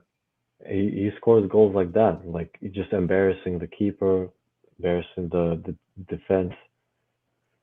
The control he had, that was a long pass, a Yeah, fucking 50-meter, 60-meter long yeah, pass. yeah. He The touch. controlled that ball, man. And he scored to the goalkeeper straight away. He was a striker. You could throw the ball 10 meters wrong, more forward than him, and he will get that ball before the Yeah, goalkeeper, before yes, the Yeah. defender. yeah. Man, you He remember the had. game against Barcelona? Oh man, Yeah, you can't forget he that one. throws Man. himself. He throws himself, and he gets the ball. That is power, man. That is something But you don't see yet. Brazil has not created another forward like Pato. Man, Brazil we has. break that Yeah, guy. Brazil is not the way it used to be. Not anymore. Not with how they are. I don't know. I don't know what it is that they're doing. It's just a Or circle, I think, for them also. Yeah, I think people in Brazil are playing less football in the last years. And the by the way, the Brazilian football is down a lot in terms of level. oh yeah, it is. It's probably comparable to like maybe a little bit better than the MLS, but I wouldn't say it's probably maybe at the level or maybe below that of the Mexican league. It's the problem is tactically it is zero, and they don't invest anymore in young players because teams in Europe don't buy Brazilian players anymore, or Yeah, they buy them like nowadays you get some talents for them that you never heard of before, like countries, like yeah. Holland. Who when did Norway had like a great player before? Oh Never. yeah, or Belgium, Belgium, yeah, Belgium, Belgium also. Portugal. Portugal, you get some amazing talents. You just go there, you Yeah, get a yeah, player. Eastern Portugal, Europe, wherever you want to Portugal go, also. there's a lot. And countries like England are having a crazy generation. France, I don't want to even talk about France. France has Yeah. France can play three different national teams, man. What's what's wrong Let's with be England? honest. England seems like they don't know how to put a team together. Oh They yeah, they have, don't know, but in terms of talent, they can put literally two teams. They can yeah, they play two have different teams. a lot of If names. England hired Mancini as the coach, they would be insane. I don't think so, man. They I would don't be think so. insane. They don't play. I, Mancini doesn't play the type of football that they yeah, want to see. but Mancini he understands the English game though. Yeah, he's been training in England. Mancini. Who else has been training in England that knows the culture? Conte. Conte can win with that national team. Yeah, You Can think? put three defenders at the back. He has But a lot of right wing. Man, imagine Conte having Tomori, uh, Kyle Walker, and Joe Stone. Three at the back. On the right, Trent Alexander-Arnold. On the left, Chilwell. Midfield, he's gonna put Declan Rice in front of the defense, Mason Mount, and Jordan Anderson. Striker, Harry Kane and Sterling, or Harry Kane and Grealish, or Harry Kane and another striker, whatever you put. That is crazy. On the bench, you have what is that guy of Chelsea? The wing Chelsea has, the young guy. on the right, Yeah, on the right. races. Yeah, Reece James. You have Reece Reece James, yeah. James. You can have other Ben White in defense, Maguire. I'm talking about the bench. You know what I mean? Yeah. did Midfield, you you have say a lot. Tomori? No, I put Tomori on the You put it starter. Oh, in okay, the okay. 11. I put Kyle Walker, Tomori, and John Stone. Pace. No one is gonna go through that defense, and John Stone is not even good. But having that pace around him is gonna make him look like fucking Baresi. What Yeah, was the deal? the What only thing England misses is somebody that is good with tactics, because Italy beat England because they are tactically superior. I Oh mean, yeah, their coach was better. The yeah, Italian coach Mancini was better than Southgate. that's just Yeah, how football is played in Italy. Most like most of the times. I mean, it changed a little bit in the recent times, but they usually rely a lot in the tactical side. It's all right. And about tactics, man. that's why we were telling Roy, like, if we can just get another, like, I'm not saying that he has to be English, but you can get a German coach, you can get a Spanish coach, someone who can bring in like some more offensive mindset, because the players in Italy, they already understand the tactics and defending. No, I think I That's think never been the problem. The I think problem some has been like in Europe, getting goals and well, scoring goals. Like, we well can defend. Serie A has the most goals scored. I think in the past 2 years. Yeah, but I mean in Europe though. In Europe is where it really matters right now for us. In the European competitions. Yeah, like, I mean, Yeah, but uh, Serie A is coming back from like a whole. When Juventus is on top, you never do good in Europe.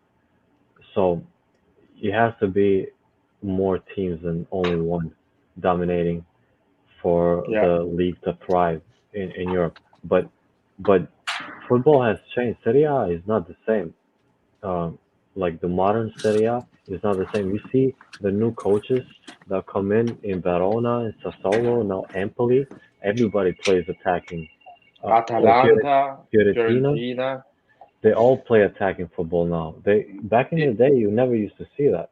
You either get Even a point, or now everybody goes for 3 points.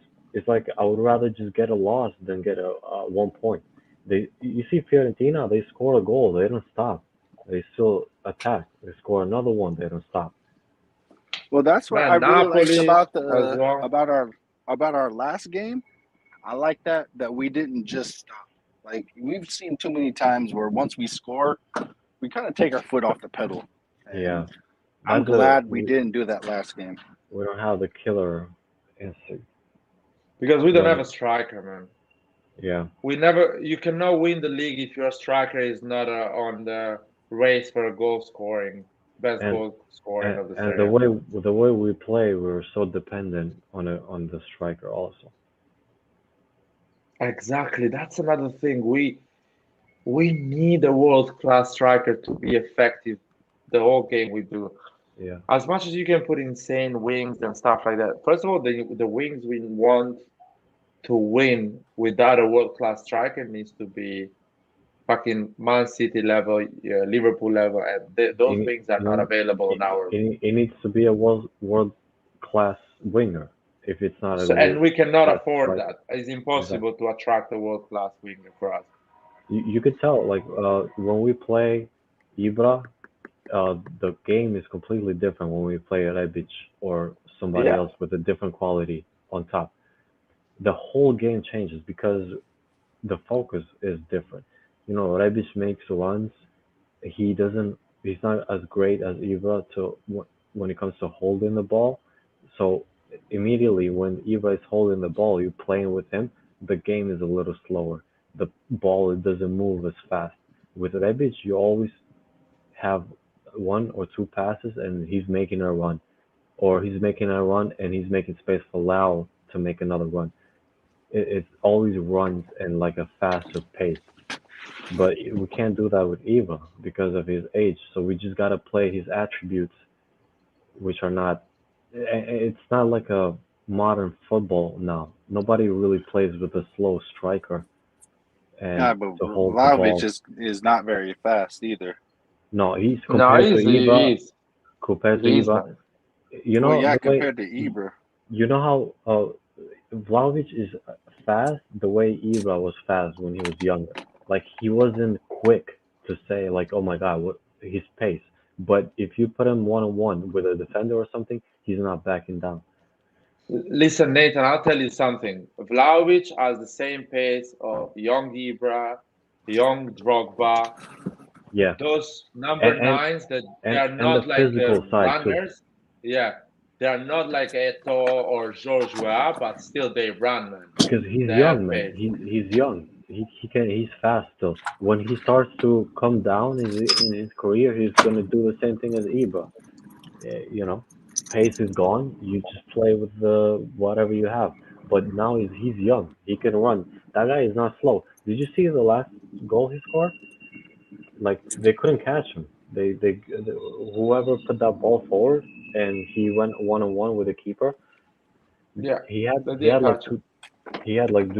two defenders trying to catch him. You bet your life Ibra would never get to the Or goalie. you know what it reminds me? Cavani had pace, Even decent Cavani pace, but was in not Napoli. fast.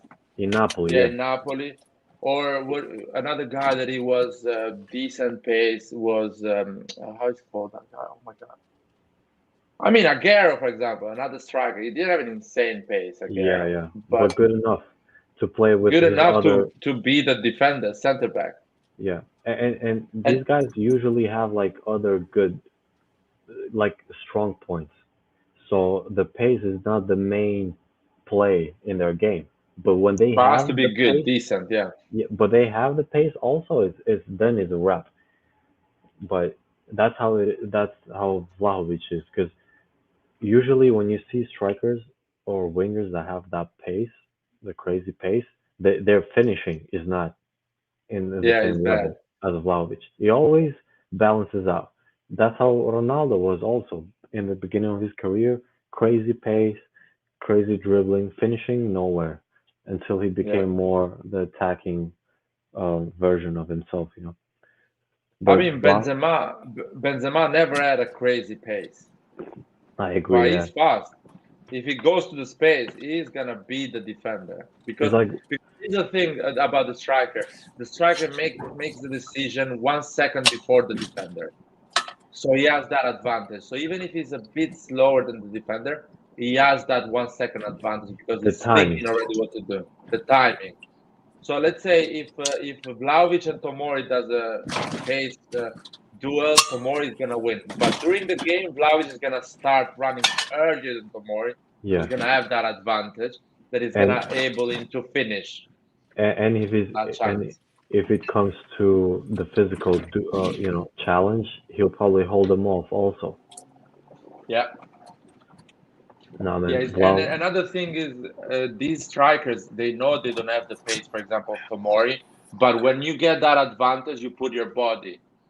So yeah, Tomori slows down and you finish. That is important. yeah, man, Vlahovic, Let he will be a perfect fucking striker for us. And Nathan, you don't know, man. We're Albanian, and if we're praising so much a Serbian player, Yeah, exactly. I talked to my that friends is about it. that I that we. I mean, that is the last proof, man. You cannot say anything else more than I talked to my friends about it. And they're like, "Yeah, he's good, but I hope he doesn't do good in his that. career." Yeah, Yeah, no, man. no. And actually, another thing is, oh, Lewandowski was a guy when he was young. He didn't have a crazy pace, but he was going for the run, man. He Bitch, was beating fucking go. defenders. Yeah. He was There's beating defenders, man. there's Ramos and these guys when he was playing Yeah, against Real Madrid. exactly, man. There is a lot of defenders. I remember, for example, David Villa. David Villa had a pace, but not like a tall type of pace, or Yeah. the strikers we see sometimes now recently. You know, another guy that is a good striker and he doesn't have a crazy pace, but he's effective always, is Who? Oh, Firmino. Firmino. Is he Yeah, a striker though, Nah, or he's is he more like like a center forward? false nine striker.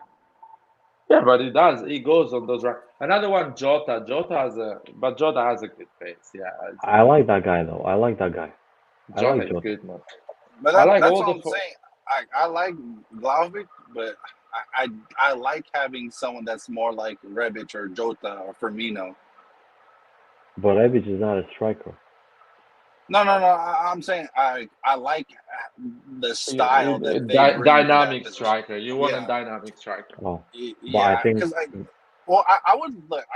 I would love Vlahovic, but I want us to change our system because we play way too much long ball to our strikers, like to yeah, Zlatan and because Giroud. Like I don't yeah, like that. Like I don't like bypassing the midfield. you could do everything with Vlahovic. You could play long balls Yeah, because he's tall and strong. but You can play that's the forward thing. balls. Like, He but I finishes You don't. can do I everything. all don't. type of games. That guy finishes Yeah, everything. but Pioli, the way he wants to play is he wants these strikers to like. He's not going to utilize his speed effectively. Yeah, You know Isak what? is The I'm good gonna too. way check the this. way I the way Alexander I see Isaac. He plays in La Isaac Liga. is He's really pretty good. good. He's really good. I just don't want Vlahovic to be in a situation where he's isolated. I want to see Well, his stats, man. I want to see his stats. I just What is this news? He's going for Borussia Dortmund? Oh no, it's But just. Isaac is way out of our price range. No, I want to see his stats this he year. if he's He's more yeah, expensive guys. than if he's more He expensive has than Vlahovic, he's just overrated. no, guys. Listen, let's be honest. This guy has 3 goals this season. 9 appearances, 3 goals. Yeah. To, If he's more, total he should appearance 12, 5 goals because he has some cup appearance as well. No, he shouldn't European. I think. shouldn't be more expensive than Vlahovic. The Yeah, but previous you got season, he had a good season. 34 games, 44 games, 17 goals. But still nothing compared to Vlahovic. Yeah. Yeah, He's he's been having doing okay. He's been growing because first season Air Division 14, 18 appearance, 14 goals. First season in La Liga, 16 goals, 45 appearance. So it's like, what are you saying? He has pace, but he's not a clinical finisher. to be fair, it's not that bad for a young player. It's just Vlahovic has been doing some Too good. crazy stuff. Yeah, Yeah. too yeah. good. Too many goals, man. For a Serie A player at that age, it's a lot Yeah. of goals. He's got 33 in the calendar year. Fucking hell, man. These are not even Sheva was doing those goals. So Only many goals only at that age. only Ronaldo did it. Ronaldo did it in the first year with Juventus, and that was a record. So he tied his record, but Wow. he did it in Fiorentina at And he 20 wanted to years do old, another goal. 21. And he wanted to do another goal. But Fiorentina got a red See, card and he had to come out. Oh yeah, so yeah. like if Milan are like actually serious about getting him, then No, and they on not getting a winger, it they need to get Vlahovic in January. It's Like it's I understand extremely. the whole center back thing. But we can more than survive with the center backs we have. We need to if we're not gonna fix the attacking mid or the right wing, they need to go all in January and get him. It's Like very there's unlikely. It's no very unlikely. yeah I agree. It's very unlikely, but there's just no way we can outbid anybody in the summer. Not from the EPL. Yeah, but I don't think the Like problem is outbidding players, man. Outbidding teams. Our problem, I think, is that Blausch doesn't want to come and play for us. You know, we can offer 100 million, but Blausch yeah, has but already made his we mind don't that he know wants to that. play. No, I know we don't know, but probably we are not even bidding because we already had a talk with his agent, and his agent is saying, "Listen, don't even make an offer because he doesn't want to come for AC Milan. He wants to go to the Premier League." You know what I mean? These behind the scenes, it works like this, Nathan. Maldini calls the agent. Listen, what do you think, your player Isaac? Well, Is he interested to play for AC Milan? And he's gonna be like, you know what? That is a great idea. I wouldn't mind that. Okay, I'm gonna make an offer to whatever team he plays in Spain. So it's the same for Vlahovic. He's talking with the agent. There is any interest from Vlahovic to stay in Serie A and play for AC Milan? The agent is gonna say yes, there is an interest. Okay, let me call Comiso. I'll make an offer, 45 million, 50 million, whatever. But if there is no interest, is stupid. You know what I mean? Is like looking like a stupid guy in a room doing an offer, knowing that the player doesn't want to come. You know what I mean? Yeah. That's and how they I do completely deals for understand these that. big deals. I Ronaldo deal. completely understand that. Like George Mendes I calls agree. Like Man City. There is a chance. So that's what we're talking about. These big players is not about outbidding. It's about convincing the player. We right. can What do you outbid think? everyone. Then I hope Milan, if this is indeed the case, which more than likely it is, I hope Milan does. They don't waste time on him. Where do you think he's gonna go, or where he wants to go? I saw a Sky Sports show in England here when Di Marzio was invited. There was even a transfer market expert from Germany as well, and there was these two British guys, transfer experts from Sky in England, and they were talking about Vlahovic. They were asking Di Marzio, how good is Vlahovic? Is he really good? Because English people don't really know how good it is. Yeah, They yeah, see goals, but they think, oh, it's Serie A, it's a farmer league, yeah, yeah. so maybe it's not so good. And they see penalties, 5 penalties, whatever, how many? 6.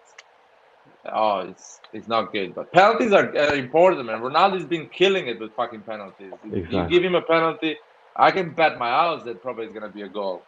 So it's important on that one as well. Lautaro is missing it. Anyway, the talk was how good is Vlahovic, and Di Marzio said the guy is insane, and who is gonna buy him is gonna make the deal, the Why biggest the deal fuck is this person on ever. my dick? Back the fuck up, motherfucker. God damn. Man, Sorry, we're this on motherfucker's. YouTube, man. Yeah, I know. My bad. This guy's literally. If I could open up my trunk, I could shake this guy's fucking hand. That's how close he is to me. Like, Well, god shake his damn, bro. hand, man. Like, Uh, Be I'm nice. about to get his number. Shit. Be nice, Nathan. Be nice, Nathan. You remember the Second Amendment? It's Christmas time. This person is Yeah. like literally Everyone has a like gun in the must be United drunk States, or man. So something. be nice. Be nice, man. The person must be drunk. Hey, he needs to back up. I have a hitch on my car, so if I brake check his ass, he's gonna be jacked up, and I'm gonna keep going on my way. I don't care. That's the Texas blood for you. Oh, Hey, man. man. Hey, remember, like I said before, in the United States, we don't, or where I'm from, for Black and Hispanic people, it's not. Oh, I hope this person doesn't hit me. It's I wish a motherfucker would hit me. Nah, If man. shit's I gonna go was in. down, hey, that's how it is over here, bro. No, no, I'm no. telling I you. was driving in United States. No, I I'm an say aggressive. where I am. Where I am. No. Listen, I'm an aggressive driver. I've been driving in cities that you don't know how to drive, Nathan. I've been driving in Right. Napoli, Rome, Tirana, London. I've been driving in bad cities. You don't know how to drive, man. Believe me. And I drive in the United States, and I was driving in Pennsylvania, and I saw this shop. We sell used guns. And I said, you know what? I better be polite in this country. I better, follow all the rules. And if people complain about me, I say, I'm sorry, sir, and keep Larry, going. trust me when I say, Larry, we have people in Houston getting killed for road rage. I promise. Pennsylvania is Exactly. not So like be nice, Texas. man. Hey, like I Be said, nice. if I were to brake check that guy, his car would be smashed up, and I would have not even a scratch because I have a hitch on my truck. So I'm gonna be protected, and I'm gonna drive off. I don't care what the fuck happens to that guy. He was way too close, way too close. I don't I know don't know what what his problem was. I don't know what's about being in a car where everybody becomes like the worst version of themselves. Bruh, this Oh, person Like yeah. was like, I'm just like driving, like, just cruising. This person, he's so close, I can't even see his headlights. Bro, that's too close. Guys, the comments here are my dad was robbed in Napoli. Napoli, you can, listen, no one can drive in Napoli, man. No one can drive, apart from people from Napoli. And Tirana is something like that. Basically, no one can drive in Tirana apart from people from Tirana or people from Albania. Just I the don't rules think completely change. I don't They think you guys change. They're not. I don't think you guys ever drove in New York City. No, I drove in New York City actually. It's crazy, but nothing compared to Did you Rome. Listen, Rome is impossible. Rome is did you impossible. drive in like a rush hour? Yeah, rush Bro, hour, traffic, people coming. I was surrounded by a taxi driver on the right, on the left, my back, in front of me was yellow all around. It was Oh, everything around me. so you're in Manhattan. Yeah, man. I was around. I mean, listen, New York. The only thing I was struggling with New York was because I was driving a big car. So in Europe we have big cars, but not the level of the United States. So I felt like, oh shit, I'm covering a lot of space. I need to be more careful because But in Europe it's just mad, man. Rome and Tirana. I think Rome is the worst city in the world to drive a car. Really? Probably if you go, yeah, Tirana is not it bad? was. Tirana is bad, man, but Rome I think is worse than Tirana. Tirana is it just bad drivers or like the structure is bad? No, Like no, the no one follows the rules. And yeah, listen, they are all good drivers. They just don't follow the rules on purpose. They are aggressive as fuck. They stay close to you. They are that's crazy. almost touching your car. They just cutting your way. They don't put the signals. They bro, horn every single second. They're you just mad. described Houston and Dallas perfectly. Ah, And man, believe me, man. Houston, we have six, and there's our freeway in Houston is I-10. We have Three way. There is no six three ways lanes in on Tirana, man. no, we have six lanes on either side of the road, and during rush hour, you are at a standstill. So I promise, Guys, bro, I understand. no, but staying still is a thing. Listen, I cannot explain it. It's a third world issue anyway. India probably is worse than Tirana for sure. I India is believe some definitely place. worse. Oh Yeah, man. I believe India. India It's is like this. definitely worse. Or Beijing. Beijing is like I don't want to even think about that. But if you think Tirana and Rome, they are in Europe. Yeah. We've been dealing with cars for the last 60 years. It's just madness. You It's see just crazy. some videos in Indonesia or Thailand. There's no Yeah, roads. There's just space where everybody is just going with their exactly. scooters. That I believe probably there is worse. But the funny things about these places that mentally you get prepared, you understand. So you get prepared about what you're expecting. But Yeah, you are in Rome, the capital of Italy, so you will expect there is road, there is signals, there is everything. You have to follow. There is rules. There are European rules, American rules, whatever. And no one is fucking following those rules. You see mopeds coming from the right, from the left, in front of you. the street is all right and left.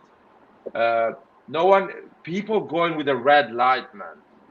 Yeah, that bro. And there's That's no literally. there's no People going with a red light. there's You no have to look. cameras. Who cares, man? The cameras. It's They not. say my It's not. grandma was driving. No, I mean the cameras like the ticket cameras. No, No, not they every have light, that, man. man.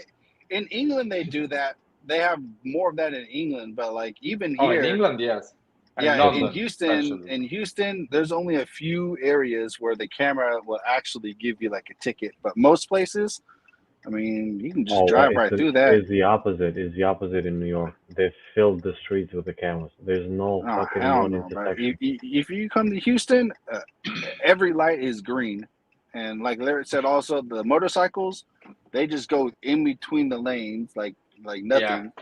Oh yeah, I mean, I hope it was like that in New York too, because otherwise, what's the point of getting the bike? That's true. That's true.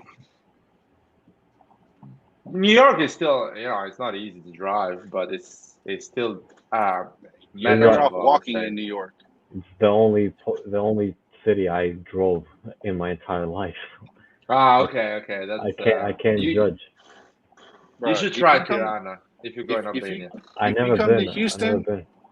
if you come to Oh, you Houston, never you're gonna been? say there's so much room until traffic hits, and then you'll be like, it's just like New York again.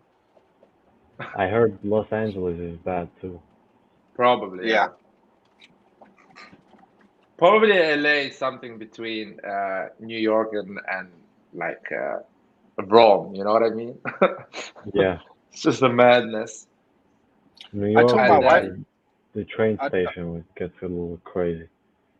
oh, yeah. the L train. All the trains. I I told my did pretty wife, well in the United States on driving. The only day I got scared about my life was when a friend of mine was driving actually, and we were on the highway, and he touched the yellow line.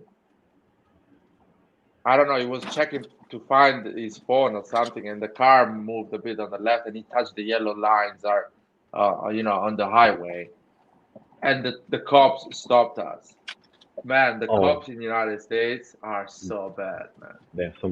they were following there, you. just be glad that that you're not black, okay?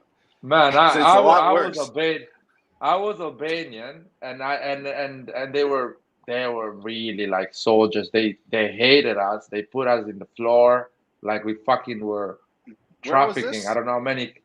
I think it was between Pennsylvania and New York, Well, the state of New that's York. why, because you're in that middle area where it's like fucking honky tonk shit, No, and dude, and I'll tell you what. If you leave any city and you speak another language other than English, you're gonna be looked Yeah, different. I've tried yeah. that. well, Nathan, you know what I thought in that yeah. moment? Houston and New York and Los Angeles, those are probably the best places for like foreign people. Oh, especially New York, man. Fucking, there's Like everybody here. it's like everywhere in those like these three particular places. Like, but just stay away from the fucking middle areas, bro. So Like what was your central United experience? States, stay the fuck away from that shit, bro. It's What was just your experience with the police? Yeah. Oh, basically, they were super violent. I felt like I had a soldier in front of me, not a police. Because police in Europe, man, they're amazing. Forget what people say. If you listen rappers in England, you think police are in England are, but no, man, they are lovely. They're actually they're really good, believe me. So they shouldn't I, come to United States, man. They don't understand. exactly, They don't they don't understand. understand the level. Man, these are fucking ex-soldiers. You guys don't have cops. You have soldiers in the street. First of all, they They, don't look at it in a way that they work for you, but they are kind of they are your enemy, and you Yeah. are their enemies. Big So ego. that's what they have ego. They are like I'm the boss here. Yeah. You have to do Yeah. what I say, and I knew that, so I did what I say. Get out of the car. As soon as he realized that I was Italian Albanian, just put me down on the floor, on the ground. All my hands back. Are you serious? Yeah. Checking the trunk, checking all the Why? car. I don't know, man. I didn't even consider. You know what? Believe me, at that moment, I was like, "Thank God I'm not black." I was thinking of that, and I'm not gonna move. I'm telling you, bro. It's No. it's Honestly, way worse, bro. I Like it's know way worse. I know the dynamic in the States about the police, but I never had a bad interaction with them. And, There was, I mean, I'm not gonna admit to fucking crime. I almost did, but I was in possession of illegal stuff when I got pulled over, and like they basically just let me go. I was speeding, and I Oh, was that, in the car with my friends, and basically they just asked me where I'm going, why am I speeding. I just said sorry. I, got a little sidetracked. I did it by accident. I'm going this here and here with my friends, and he just let me go. yeah. yeah, Didn't That's even, a that's didn't even check my license. that's what I say. Don't if you're like, especially if you're going through like the small towns, you need to go like exactly the speed limit anywhere. It's a small Yeah, town, I was in a and small then town. yeah, if you're in a small town, you can't even be going 3 miles over the speed limit. Yeah, Those man, I those was police driving like in officers the there city. are like fucking crazy. I was driving it like in the city, thinking that, you know, Yeah, no, hell no, you can't do that shit, man. Like I speed all the time, but as soon as I know I'm hitting a small town, man, I hit the brakes. I know better. And damn, other that's than crazy. that, Yeah, other that's than that, fucking bro, crazy. you got to stay away from like the middle section of the United States because that's where all the that, fucking all those stories and shit, all that shit comes from. Like you know, all them crazy motherfuckers. Like, hey, telling you, just stay like on the coast, and then like New York and like and Texas is good, but like other places, nah, no, bro. You better off still, flying. man. Still, man. Your standard guys are quite low in terms of quality and cop quality. Oh Your shit, you ain't standards got are to tell really me. low. You ain't got to tell me. I Because know. when all that, when all that that madness happened, they killed that guy Floyd, no, Yeah. and everyone was talking about racism, and I was like, guys, the problem is not just race. The problem is police brutality. Racism is everywhere. Nathan, you're gonna come in Europe and you're gonna find somebody that's gonna look at you like what the fuck, a Oh black guy. well, and Stay away from you me. You're remember gonna I find told that. you. But no Trust me. cops is gonna treat you like shit. Oh yeah, No one is gonna do that. I've been to England before. Like I've been to Europe before, so like I understand that. You're gonna get that everywhere, but it's not as like intense as what you hear from over here.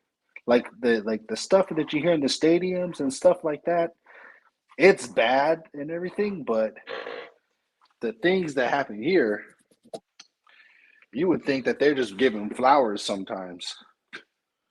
Yeah, man. It's just that is a police brutality issue.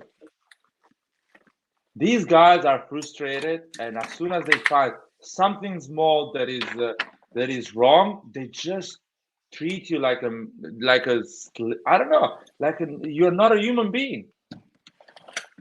You know what I mean? Yeah. Oh, It's well, just I'm well aware.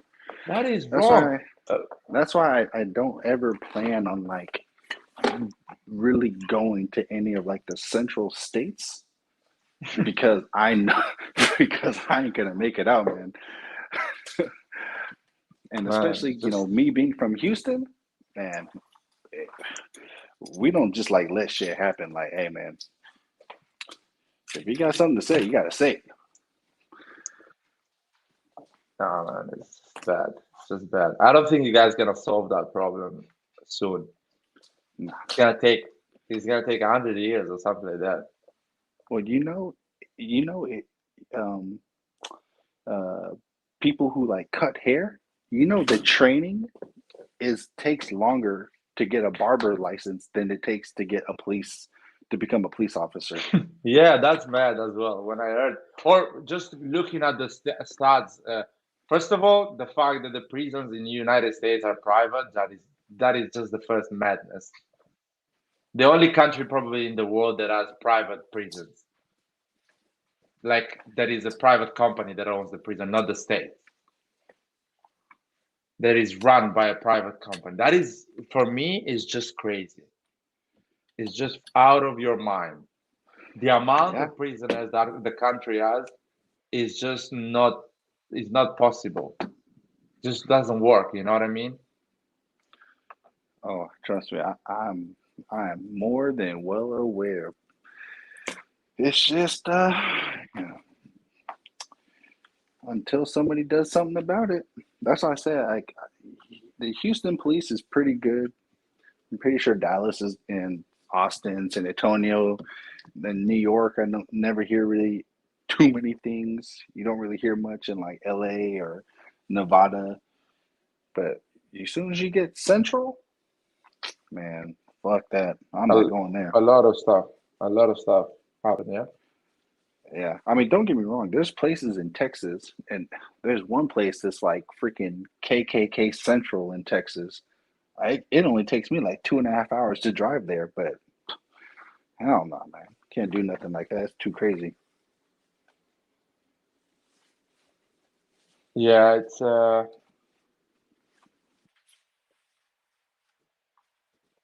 It's something really hard to solve, man. As I say, police feels like they are soldiers. They are not police. They are like That's why, they like, are fighting an enemy, which is a human being that is just a citizen. They should be working for you, not against you. They should be make sure that the environment you're living is a safe environment, not the is the police is the here, people that are gonna make the environment unsafe. the police here don't even know their own codes.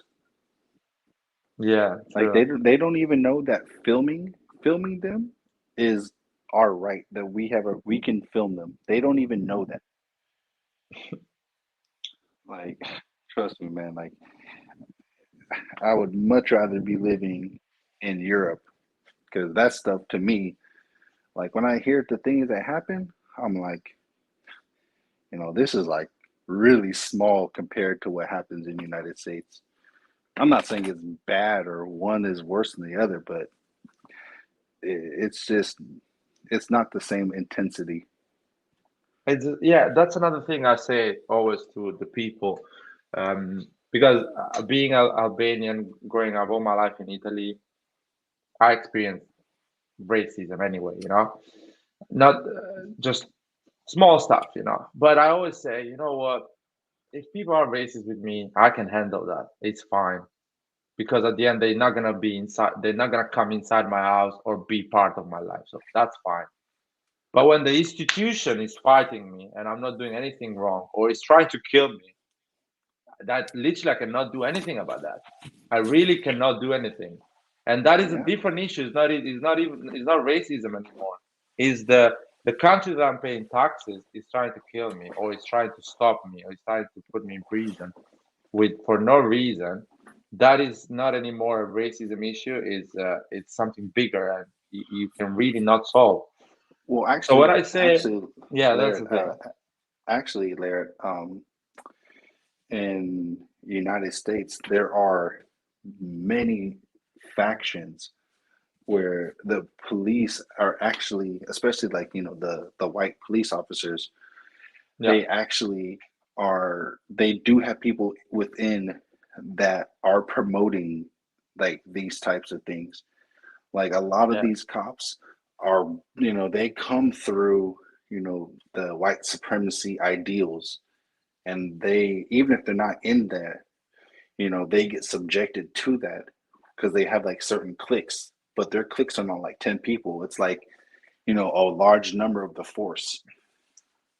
So yeah, yeah, they're putting people in charge who have that mindset. And so if you have the person like that, then if someone gets caught doing that, they get away almost free most of the time. Yeah. They just get like relieved without pay or something. So it's what I think they need to do is, when they get the right people in there for the hiring process, and including the people that they have there already, they need to do um, a polygraph test. And they just need to flat out ask questions like, are you scared, or are you racist, or do you not like this group because of this or that? And if they are caught lying, they just don't get to be on the police force. It might take a long time, but they got to do something different. Yeah, it's weird, man. It's weird because, for example, in Italy, for example, people that go and become police or part of that system usually are people from South Italy because there is a lot of unemployment, and so a lot of them decide to go for that career path. But at the end of the thing, they are all nice. They are nice guys. They are actually guys that grew up with people that were when they were teenager were selling drugs, for example, and his friend was a criminal and he became a police. You know what I mean? What is the Yeah. situation is? But they just decided because to not go on that path, but to become a police and not to get unemployed. And usually when they stop you, they're always nice. They ask you for documents. Sometimes they stop you and they find something wrong with your car and they say, where are you going? And you tell them, oh, I'm going to uni or I'm going to work. And they say, oh, listen, fix that light because it's not working and you can get a fine. So be careful. Or you know what, you have to fix this part because, or your driving license is expiring. So be careful. They are allowed to give you a fine, but they don't do it Yeah. because they see, oh, this is a man with a family and he's going at work. Why should I put him a fine? I'm out here to get guys that deal drugs or that do bigger mistakes. That's how they behave, man. There is a Yeah. common sense behind, especially in a small town. The small town, they're even more nicer. They get more aggressive on big towns like Rome because there is criminality around there. And I'll be honest with you, 80% of that criminality comes from immigrants or people that are not totally Italian, and they still need to be professional, not racist, and deal with that shit.